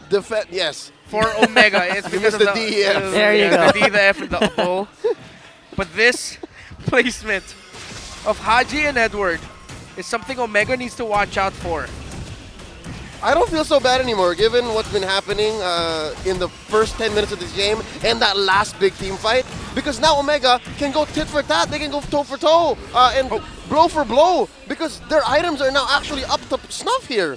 Still feels like anyone's game. Sensui in front, and Doryu waiting for the retribution, but look at this, the bottom is going to be the target here for Blacklist. 2 members committed, Flicker as well. If anything, it's the map that's not for Omega. Yeah, Haji flick, Ryota flick as well. Blacklist reset that Lord the moment that play in the bottom lane didn't get to be pulled off, and now Omega and Blacklist will dance for the Lord as Blacklist will try to burn it. It's going to be a challenge for Adoryu, but it's not impossible. Risky. Ryota doing house cleaning. Oh! Oh, Sensui's actually getting a lot of damage Whoa! down here. And there it is. The knockoff from Chaknoob is going to do what they need for it. Mortality for Sensui. People are still getting knocked up here. And here comes Ryota with a cleanup. Bang! Bang! There goes the Dynamite. Ulkir with the kill as well. 3 members of Blacklist are remaining here right God. now. Dealing with Ryota. Double kill right now for that. Masha, can he get more? No more Thunderclap Thunderclap. not available anymore. Mortality for chasing. Oheb. Will he dive in? That's risky whiskey. Like you said, Reptar. That is an Olympic level competitor. SEA Games gold medalist Noe Makasa showing up. Got beaten up for 15 minutes and he's back taking heads. And then 18 minutes and 32 seconds after being down as much as almost 10,000 gold, Omega have gotten the Lord. If this is the first time you're watching an Omega Blacklist match with Chakno involved, this is historic and shades of their past rivalry being shown in full effect. Items, where are we at, Leo? So far, so good. Again, they've put enough money and experience on Jome for him to be a threat now. And wait, look! Ryota! Agent Zero! Zero! Agent Zero coming out on top, but the base is going to be the problem here. Can they go back? Hicks going into Adore You. Knock up with the Eternal Guard, and here we go. The damage output, where is it gonna go now? Chaknu's the one who absorbs it, but the Lord is still alive. Whoa, whoa! Down goes the Appraiser's Wrath. Oheb going up with the Immortality. They're still going! They're still going! Somebody stop them, Big J! And the Omega camp is here to stay. Game 1 is won by Smart Omega! If you're not sweating, standing up in your room, your heart thumping and screaming OMG, you better get that checked because that game was something else. Could possibly be the best back and forth swing I've seen all season long. This is the performance promised, once promised to us from an Omega Blacklist match. And Omega and Blacklist. Gentlemen, I'm sorry, we've been here for a long time. Did not disappoint, did not disappoint. Just like old times. Just like we are. Just like old times. We're reminded, right? We're reminded why every single weekend we would look at the schedule, we would get popcorn, we would sit down and we'd watch an Omega Blacklist game. These are the things. These are the things that happen. I am at a loss for words. Again, the fan in me is just screaming, yelling in joy right now. Forgive us if you don't fully understand why we're fanboying here, but if you're in the comment section right now, comment away why this is such an historic battle to witness, to see it like this unfold. Don't forget to drop your game server and game ID as well. And they're fighting for playoffs, man. Yes, exactly, and all the more the fact that the first 15 minutes looked like it was all black. It was all black, and then suddenly, with that one defense and the back-to-back just fights from top to the bottom. Edward won the 1v1. Edward won the 1v1, but still Smart Omega set up that base siege so perfectly well.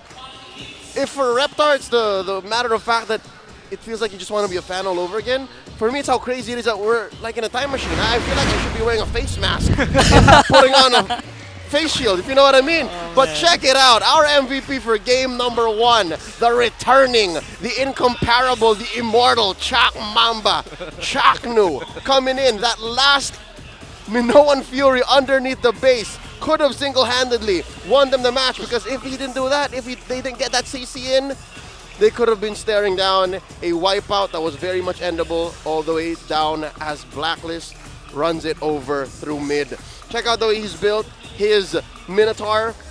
It's a good mix of support plus just basic tankiness. Dominance Ice, Oracle. Oracle now provides both kinds of defense, and then an early Flask of the Oasis, an early photo. How dare I question the way they kept on swinging for the fences early on, throughout early to mid to late. As long as they make it to the late, as long as they're still alive with a base standing, Omega can do anything. Shooting your shots, like that's literally Omega, right? Like they're doing everything. As long as they can get that W, get that kill in the end. Man. And they crossed out the one shots because they had multiple shots. Multiple shots. They called up so many athletes from the MDL. This one you're talking about. Tried Leo. so many strategies. No, this is the turnaround. This is the Ryota from the back, plus the cleanup on Edward and the minions in control. Look, Ukir was the one controlling that last minion that could have ended Omega. No, it's the one in the base, bro. It's the one in the base. Wait, it's after this fight. This is the fight wherein Blacklist started to respect Omega's damage output. And of course, Ryota just, oh my lord, jewels, marbles of adamantium. This is the fight. Look, watch, Chaknu. It's over. It was the one before this. Yeah, he'd already died, but he got in an MF, and then from there, amazing work from Smart Omega. How long did that feel? That felt like a 30, 45-minute game. I felt like we went through so many arcs. 19! 1934. Just one evolved Lord. Just one. Just one. It's like if you ask Stone Cold and The Rock to put on a one-on-one match in 2024 and remake their greatest hits. That's what we saw in this game number 1. Just all the big moves. All the big moves. All the big moves. Again, something to note here would be that weakness finder. It's a different flavor of Roger, which again, Oheb was doing well. Oheb was doing good against Big J. But when it comes down to it, this is still Smart Omega you're playing against. A rattlesnake effect. You never know until you're bitten, until it's over. And that's what they did here. 19 minutes, all it took for them to turn it around.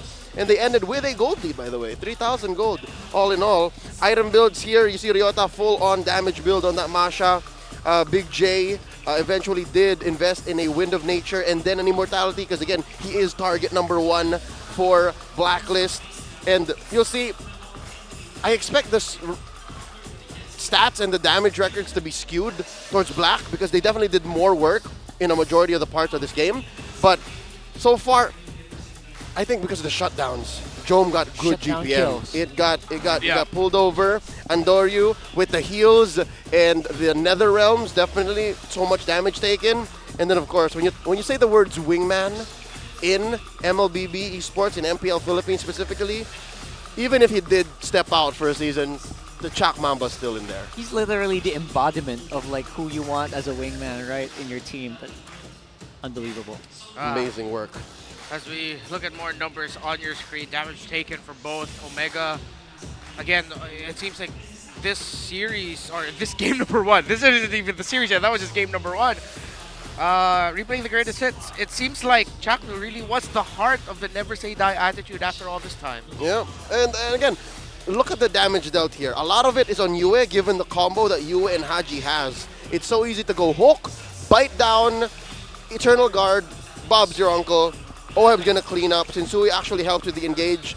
And this lineup works. I actually like this lineup. I liked it. It's so good. It was winning until it lost. Yeah. It's just at the moment where it matters, the clutch point of this game. I'd say there were 2 or 3 breaking points, clutch points that turned it around. And every single member of Omega was on point. They stood on business. They stood on business, and they made sure that even if it looked bleak, they could still come around. I don't know what game 2 will look like. If we have a game 3, I'm not ready. I'm not emotionally prepared. Oh, me neither. And I don't think a lot of us are, because in terms of, we didn't expect to see something like this season. Let's see what game 2 and 3 will look like, if ever it will reach also game number 3. Blacklist, again, if Omega's pulling back the curtain and like reverting time, Blacklist International, I love how they called back to their history. Haji on Franco makes so much sense. Of course, you have Uncle Esson on your team, someone to guide Haji into this is how you use the Franco, young man. Edward with the Benedetta, and then of course, calling all the way back to Season 6 with that Carmilla. It's crazy.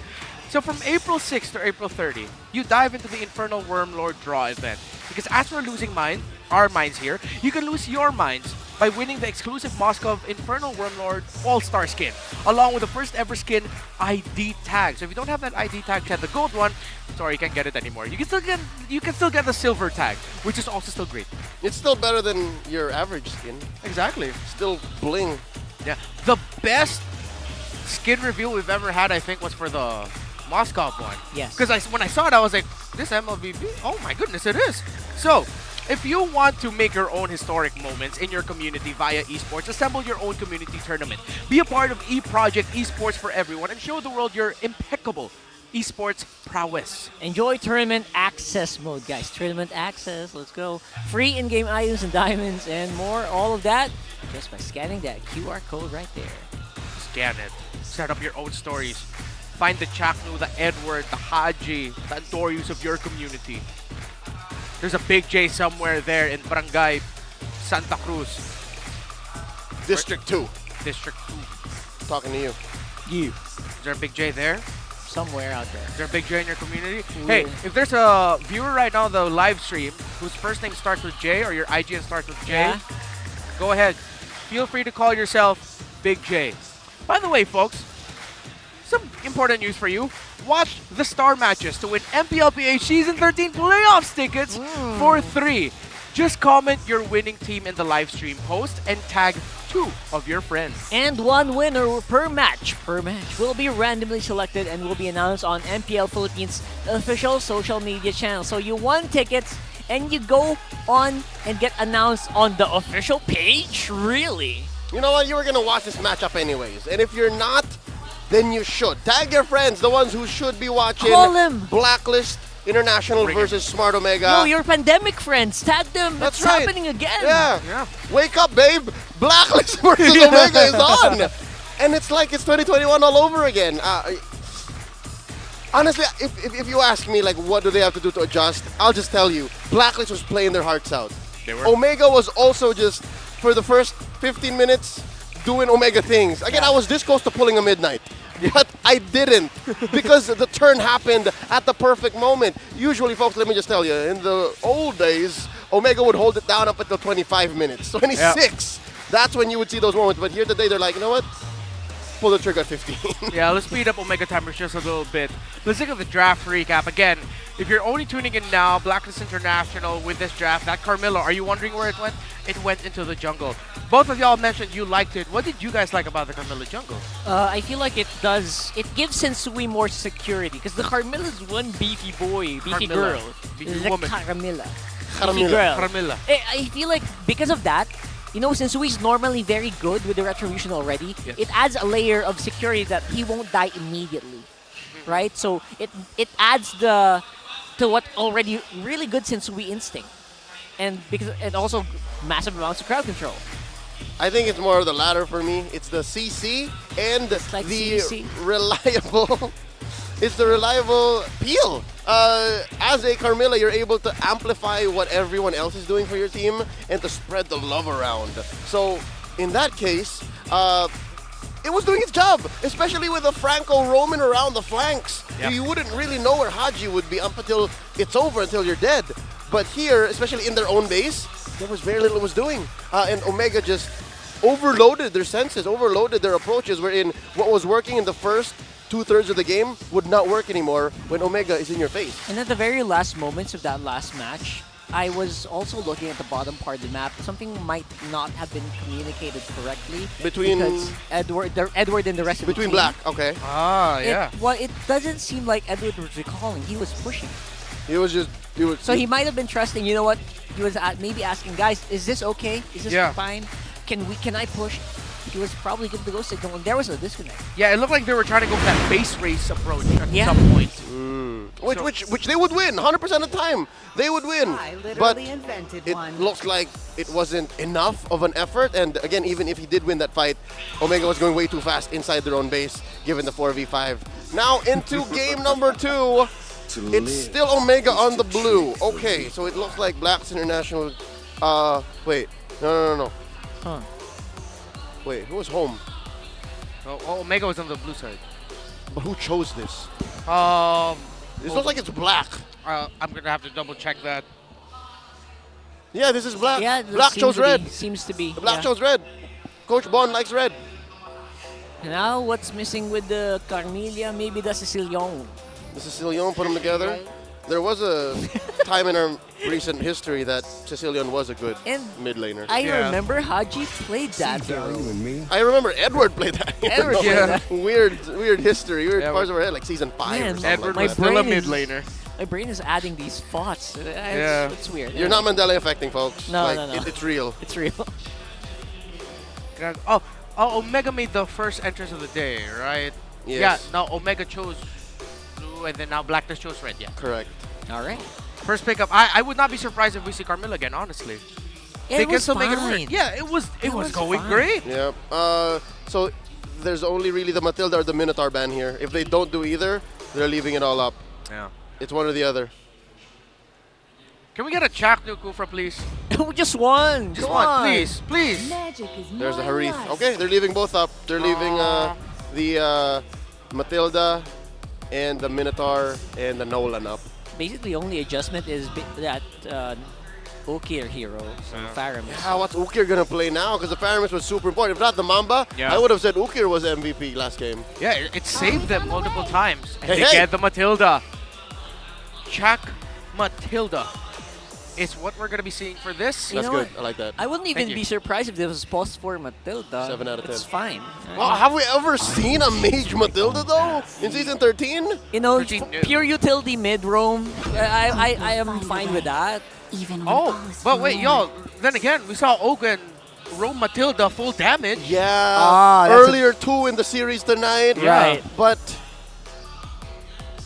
I don't know, gentlemen. I would rather it still be Rome. If you're really set with Chaknu being on a setter, because if I know Chaknu, he's gonna insist on being a setter hero. This is still a setter hero, technically. In a way, Oh yeah, he is, I guess. Yeah.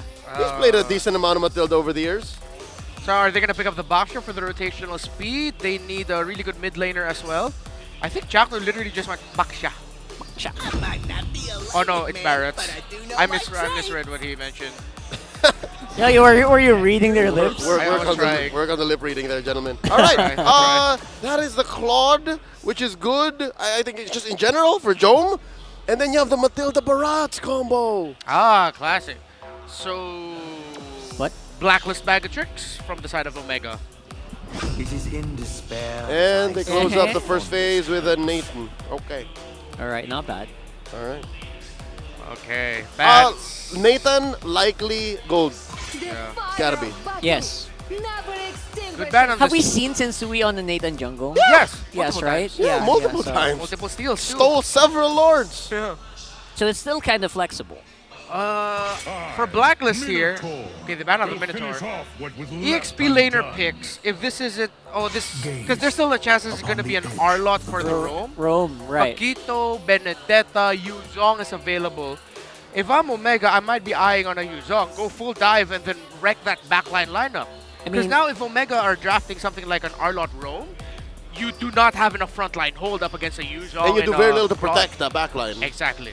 I guess do what you do best, right? That seems to be a really good option here for Omega. What if they swerve it and Omega learn a little bit something from RSG and they go Edith at some point?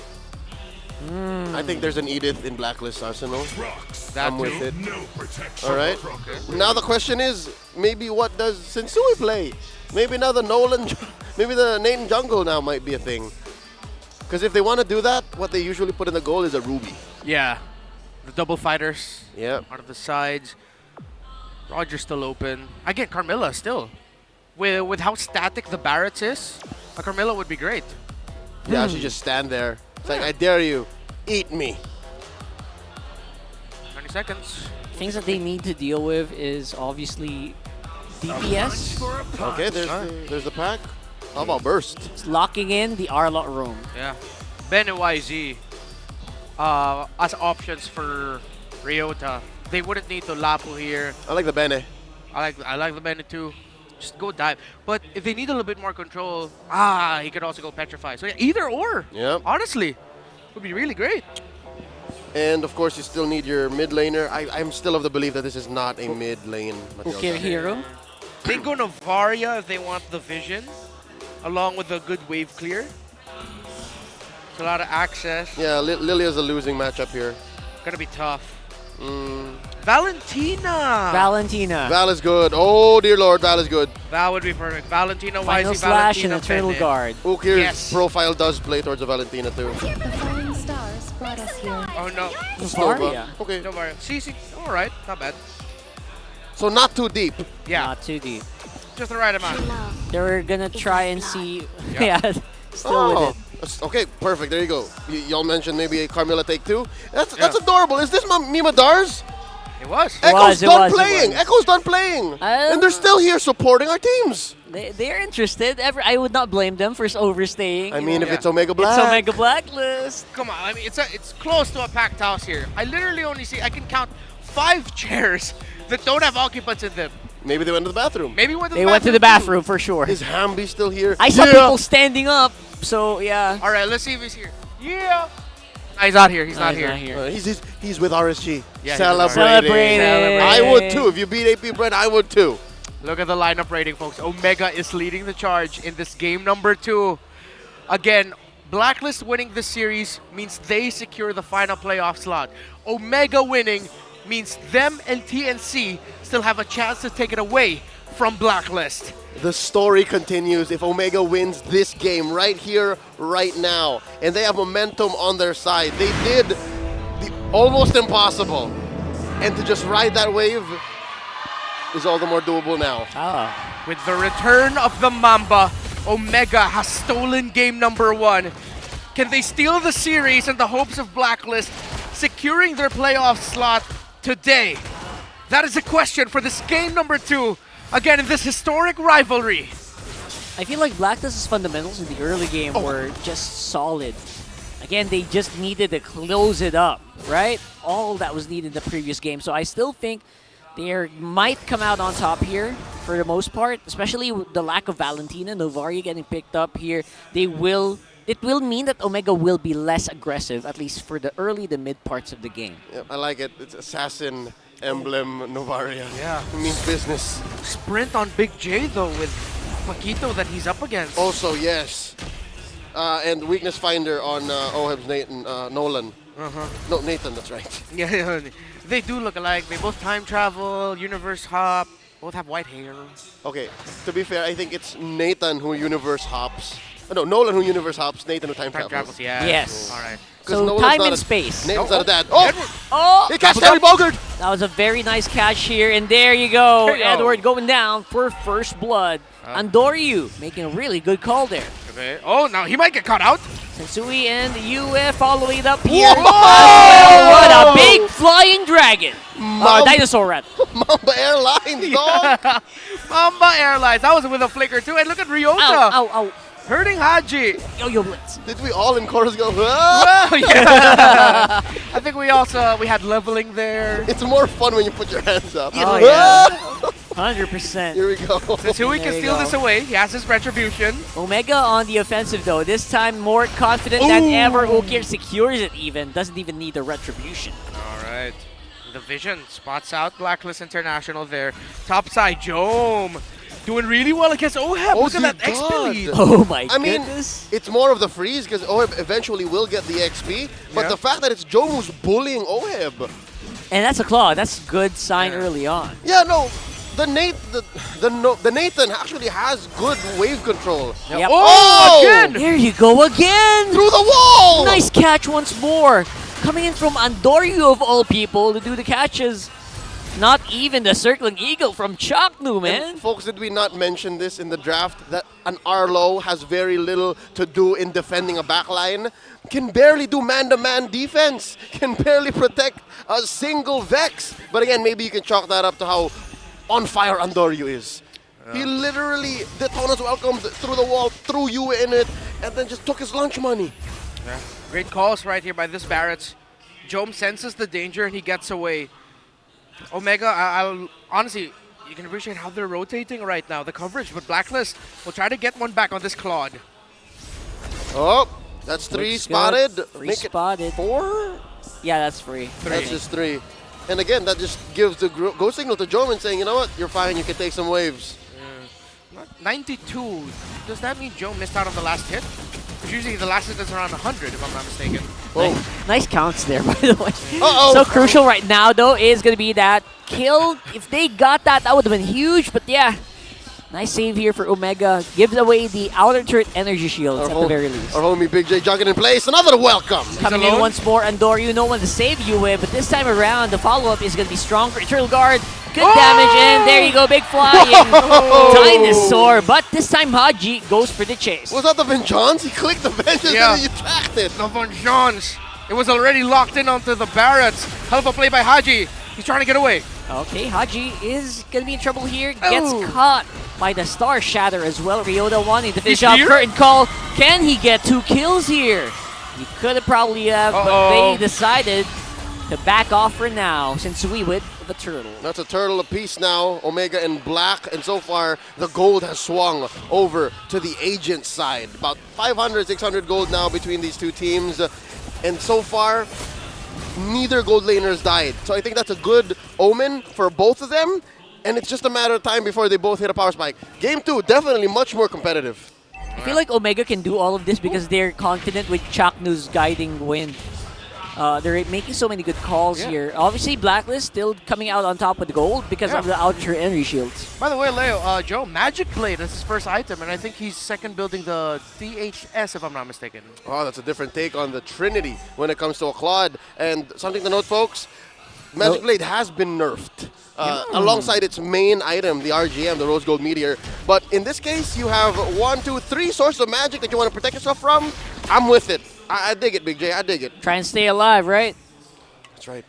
And again, more than just staying alive, it's the perfect mix because at this point, you don't want to put random tank items on non-tanks. Yeah. Yes, please. It's just it's too much, it's too expensive of an opportunity cost. Edward gets dived in the bottom lane, but Omega will miss the mark. They'll still try to push this out because up top, Jome is in trouble. Yep, all of them. Blacklist taking out Jome right there with that turret. This needs to be answered on the bottom by Omega, and they do. 30 seconds on the next turtle after this. I bet he wishes he had a Purify. Yeah. I don't fully understand the sprint either. Too much crowd control on the side of Blacklist, but this is what Jome picked up.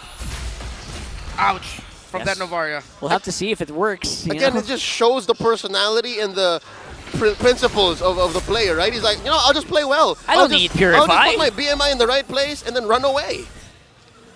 But sometimes you just can't. Very risky decision there, but let's see if it will actually pay off for J Jome in the end. Big J J thing. things, bro. Results will tell. At some point, we saw Jome having an XP lead over Oheb, a level lead, but now it's actually Oheb ahead of Jome by half an EXP bar. Yeah, Freeman responded out. Oh my goodness, that missile expert, man. Curtain Call followed up as well. No way for Blacklist to actually make an exit right away.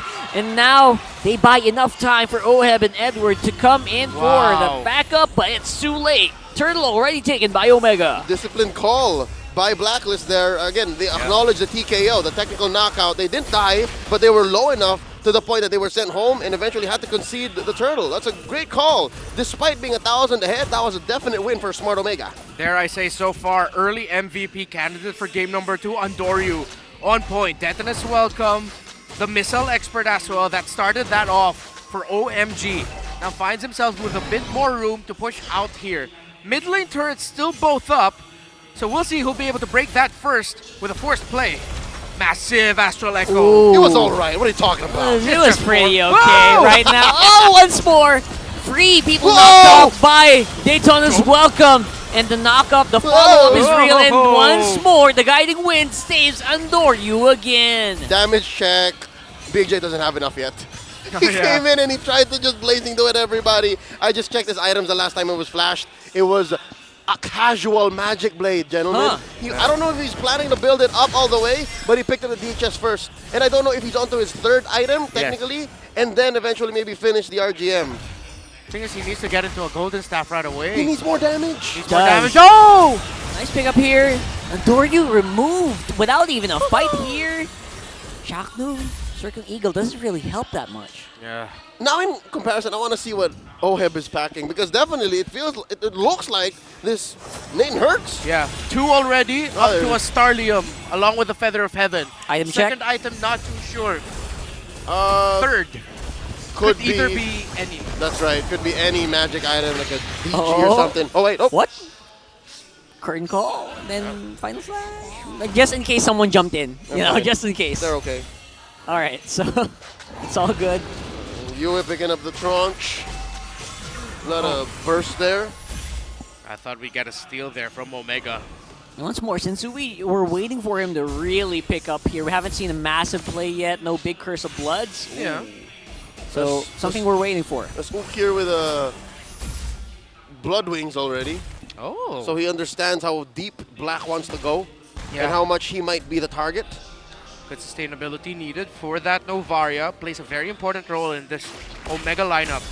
Right now, it's a 5 versus 4 in this Lord. But a big Astral Echo spots out 4. Is it really big though? It's alright. It's alright. Whoa! If you know, you know. Whoa, there you go. Chapno Uh-oh, put on low, and Mama! Oheb this time very aggressive here. Wow! Haji with the intercept as well. Very interesting engaged here from Blacklist. Yeah, no flicker for that Matilda and for that Novaria. Bad news here for Omega. Can Blacklist? They're buying time. Here comes it. Nom nom nom. Bonk. There you go with the The Tails blood. welcome and the complete dive. And this time around, Big Jom doing some pretty hefty damage. And they take The out Lord. Haji. Rio is in Andoryu! trouble, but the Lord is going to be there for the taking. Andoryu gets it for Omega. Oh, they skedaddle out of there. And no, wait, no, they're still going. They know that they win. Another TKO victory for Smart Omega. Sensui is half. Oheb is low as well, so I don't know. Maybe they try to see if they can get some, but no minions available means they'll have to back off. Omega, though, coming out on top. Blacklist is ahead, yes, 1,000, maybe 2. Yes. But still, it's Omega calling the shots. Very true at that. Look at the disparity of the gold between the two. HC this early? Where? Is that what you're pointing out, Reptar? On who? On Oheb. 2,000 gold between him and Big J. I didn't notice that, but thank you for pointing that out. What were you pointing out? The jungler items. No, between the gold laners, Hey, bro. let me see, Alright, let me we'll see. look at the screen behind us. Maybe that's Holy where... Holy Crystal, That's- HG, yeah. At 10 minutes, maybe that's where Blacklist is holding much of their net worth because... Yeah, that's a big power, magic power spike. Oh, so if they find Oheb or if they get Oheb low enough, then that's already a big threat neutralized. Yeah, majority of the damage will be coming out of this Nathan. Meanwhile, Omega at the same time, a lot of it will count on their Claude, but they have the backup of the CC. Meanwhile, the Blacklist International squad does have their Paquito, who already has a Sea Halberd. Ah. Huh. Okay, so definitely bad news for 3 members of Smart Omega very clearly. Andoryu, Ukir, and the Mamba are going to hurt from that. Yeah, Edward's packing full penetration, by the way, because it's a Sea Halberd paired up with a Hunter Strike. and a Malefic Roar. That's right. There you go. There, that's a 5-man Astral Echo here. Full information being given over. Andoryu once more flying in. What? Making sure that you can maneuver a Bang! big dinosaur. Whoa! And they take out Oheb. That's a majority of the gold of Blacklist getting removed from the map. Big money erased. Make it 2. Hodge dropped by Andoryu. Dear God, Andoryu really is on fire. Chuck Noryu with the combo. Jacknu with the circling eagle. And then Andoryu, finding the right angle, says, alright, take me for a ride here, Mamba. Missile precision onto the perfect target. This is the most nimble dinosaur I've ever seen in my life. Maybe after Gone from Tekken. Bad guy. Oh, yeah, that's Oh, true. that's a different, yeah. That's Oh, true. oh my goodness, yes. I was more of a Dr. B player, but yeah, not nimble at all. Gon was just small though. And nimble! You a Gon hitter, bro? He jumps a lot. We're gonna have words after this. Yes. And games. And games. All right, check it out, the items. Again, there's another casual Magic Blade on to Edward. And still just a casual Magic Blade on to Big Joe. J. And yet still, after everything has happened, ladies and gentlemen, Oheb is still 1,000 ahead. Well, you know what Whoa, they say. whoa, Whoa, no. he's playing with fire here. Oh, drops that's the Turtle massive. Guard, gets dropped as well. Current call for Haji and Watch Sensui. Edward, watch Now Edward. this could be really, really bad. Oheb! He is gonna go down as well. And Blacklist numbers are dropping 1 by 1. Oh, that's and 4. that is 4 gone. But Edward fights Jome. It's a 4 for 1. And it looks like Smart Omega is making the call. And the ball? And the ball! Oh my goodness! The crowd knows it, the crowd knows it! Edward, will he be enough to clear and stop the push from happening? He gets taken out! Yuma spawns right on time alongside the minions! Wipe out, but only for a few seconds! Yuma came back just in time! All right, we're good. It just so happens that perfect timing for Blacklist International. The heroes that are spawning, the heroes that died in the elapsed duration were heroes that could clear the waves. So the agents are still in it. Few seconds off there. Edward, the MVP of that defense, able to take down Jome, able to God. hold on, able to knock back the minions to set it up for one big cursed blast by Yue to take down that siege minion. But look, Big Astral Echo. Omega not even letting them breathe, not even letting them recover, go straight for the Lord. Sensui's close enough. Can he contest? Oh, Sensui's right there. Sensui is actually very close by, 50-50 with Sensui. And the drill guard goes down. Jump Jome down! gets taken out. Andoryu with the Lord though. Oh, Oheb gets traded. Where's the damage going to come from here from Blacklist? It's all maybe up to Edward here. And here comes the full engage from Omega. They want blood. Oh no, Edward! Burn! Abo Jing Jing! And down goes Agent Zero alongside Sensui, Haji, and Yue back on the map. That's three. There's just one inhibitor left. Waves from the bottom and mid. Too many to handle here for Haji and Yue. It's an Omega 2-0, keeping the playoff dreams alive. Smart Omega has swept Blacklist International in Week 6 of Season 13. They deny Blacklist securing their playoff slot tonight. And just like that, the story continues. Not just for the barangay, but also for the Phoenix Army. The playoffs just get all the more interesting. The barangay says not yet, not tonight. And now with all of that being said, two teams are still on playoffs contention here, Omega and TNC. A show of respect between the two. Another great chapter added to the long storybook of Omega versus Blacklist. When the Mamba returned, they struck out of nowhere to deliver a sweep loss against a team that is just one series win away from securing their playoff slot. They will go for the walk down the center aisle, but by God, I still cannot believe what we've witnessed here tonight. To be fair, it wasn't just because of the Mamba. Every single member of Omega did work. They put in the work, and now they can put in words for the interview. Smart Omega with Mara and Hans. My goodness! Okay. Kailangan ko marinig to sa inyo. One shot! Isa pa. One shot! Congratulations, Smart Omega Chaknu. Ibibigay ko na. Dito ka. Sabi ko sa'yo, bumabango ka eh. Pati yung laro mo eh. Finally, okay, nandito ka na.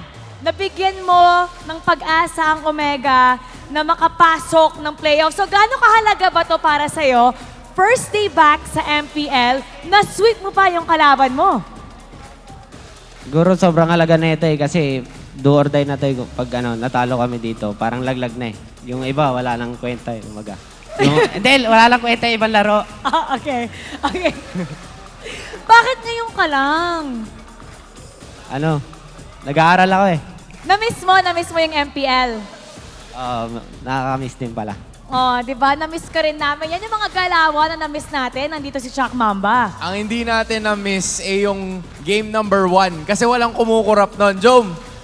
Jome, ikwento mo nga sa amin kung ano yung nangyari nung game 1. Kasi isang one hit na lang yung base pero nadepensaan nyo pa. Kamusta yung comms nyo all throughout?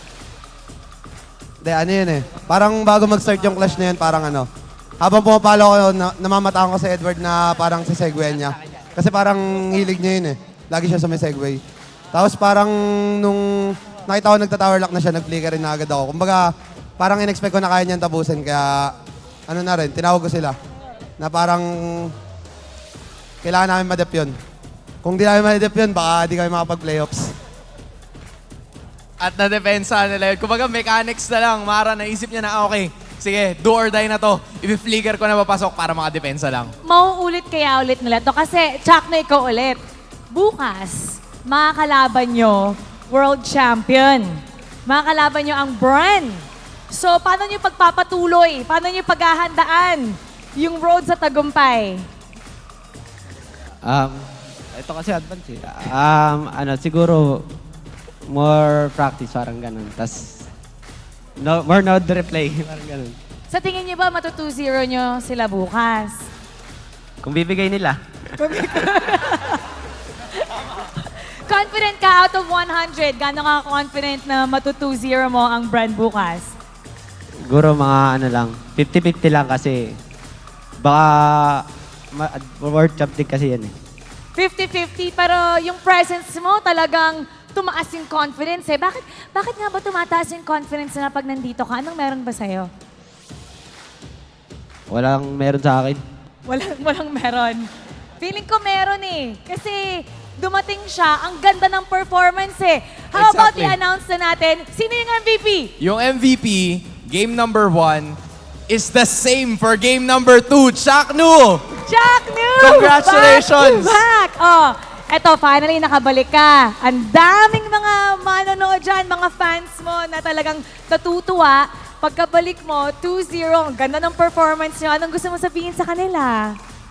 Ayan, shoutout sa walang sawang suporta sa Smart Omega pati sa akin. Sana patuloy niyo pa rin kami suportahan. Gumagaling si Chaknu sa interview. Congratulations once again to Barangay Smart Omega. And finally, you may now take your bow and take your walk of victory. What a game! Congratulations, Coach!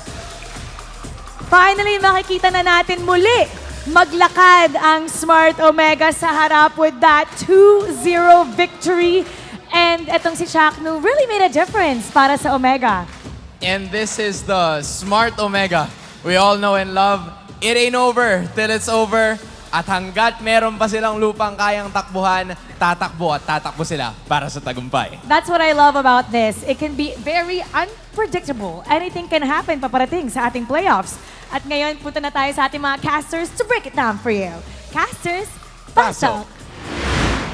Once upon a time, there were two teams that dictated the overall story of the Philippines competitively in Mobile Legends Bang Bang Esports.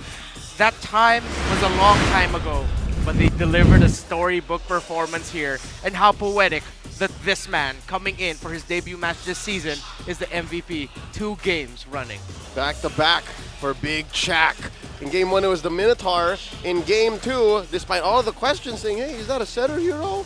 That looks a little different for the Mamba. No, it's exactly what they needed to be able to clutch the sweep against Blacklist International. He played the Matilda amazingly. Built that Oracle, built that Enchanted Talisman, plus the photo, and then did the job. Went in, scored it. Here you'll see in the early moments, it would do things like this, like saving Andoryu, getting Andoryu into where Andoryu needed to be to get that Dennis welcome. And I'm saying his name so often is because if not for the Mamba, I'd say Andoryu is deserving of an MVP nod as well. But that's neither here nor there. Here early on, you'll see it's actually much more competitive than the first game. But just the same, Blacklist was actually putting on quite a clinic as well. They were able to keep maybe a 2,000 gold lead for a solid 3 or 4 minutes, even when it was Omega calling the shots, forcing these fights. But just the same, as soon as Omega was inside Blacklist space, oh, of course, the World Championship franchise would not allow for things to end so quickly. Here, look at Edward pulling off a one-man defense just in time for Yue to come back and clear the wave and still buy a second win for Blacklist. But that can only happen for so much longer, given that even Omega's willing to trade out Jome, Big J, and that's all the more impressive because Oheb would die eventually. So it looks like now Omega's unlocked a new skill. Omega is playing like Mega Man, like Rockman if you're from Japan, wherein after they defeat opponents, they pick up skills, they pick up abilities, and now they're able to shot call with layers upon layers. And I honestly felt, folks, that Omega, player per player, role for role, now have found their lineup. I think this is it. After a whole season's worth of experimentation, almost the whole season's worth, swapping in each and every single guy on the roster, and even picking up people from MDL. Yeah. What if, lads? But I think that's a question for tomorrow. We still have another day in week 6.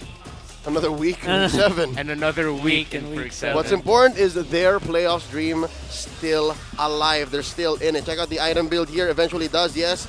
Build up into the Rose Gold Meteor. Jome, who despite an amazing performance had no kills, but that's not the whole story. The whole story is the big 2 dots up on the upper left corner of your screens. They won the series, they won the bout, they're still playing on throughout this week and the next.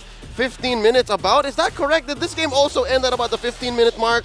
It's a bit or so, yes. Yeah, I think so. yeah. What's going on? Even as a secondary MVP in our books, Andoryu took so much damage. So he was taking damage, isolating targets, killing them, taking objectives. This young man, called up from the MDL, definitely working to earn his place. Looking at the damage taken again, Andoryu, number 1 there. Secondary would be Ryota, as you do with the CC. You're also rocking the Vengeance.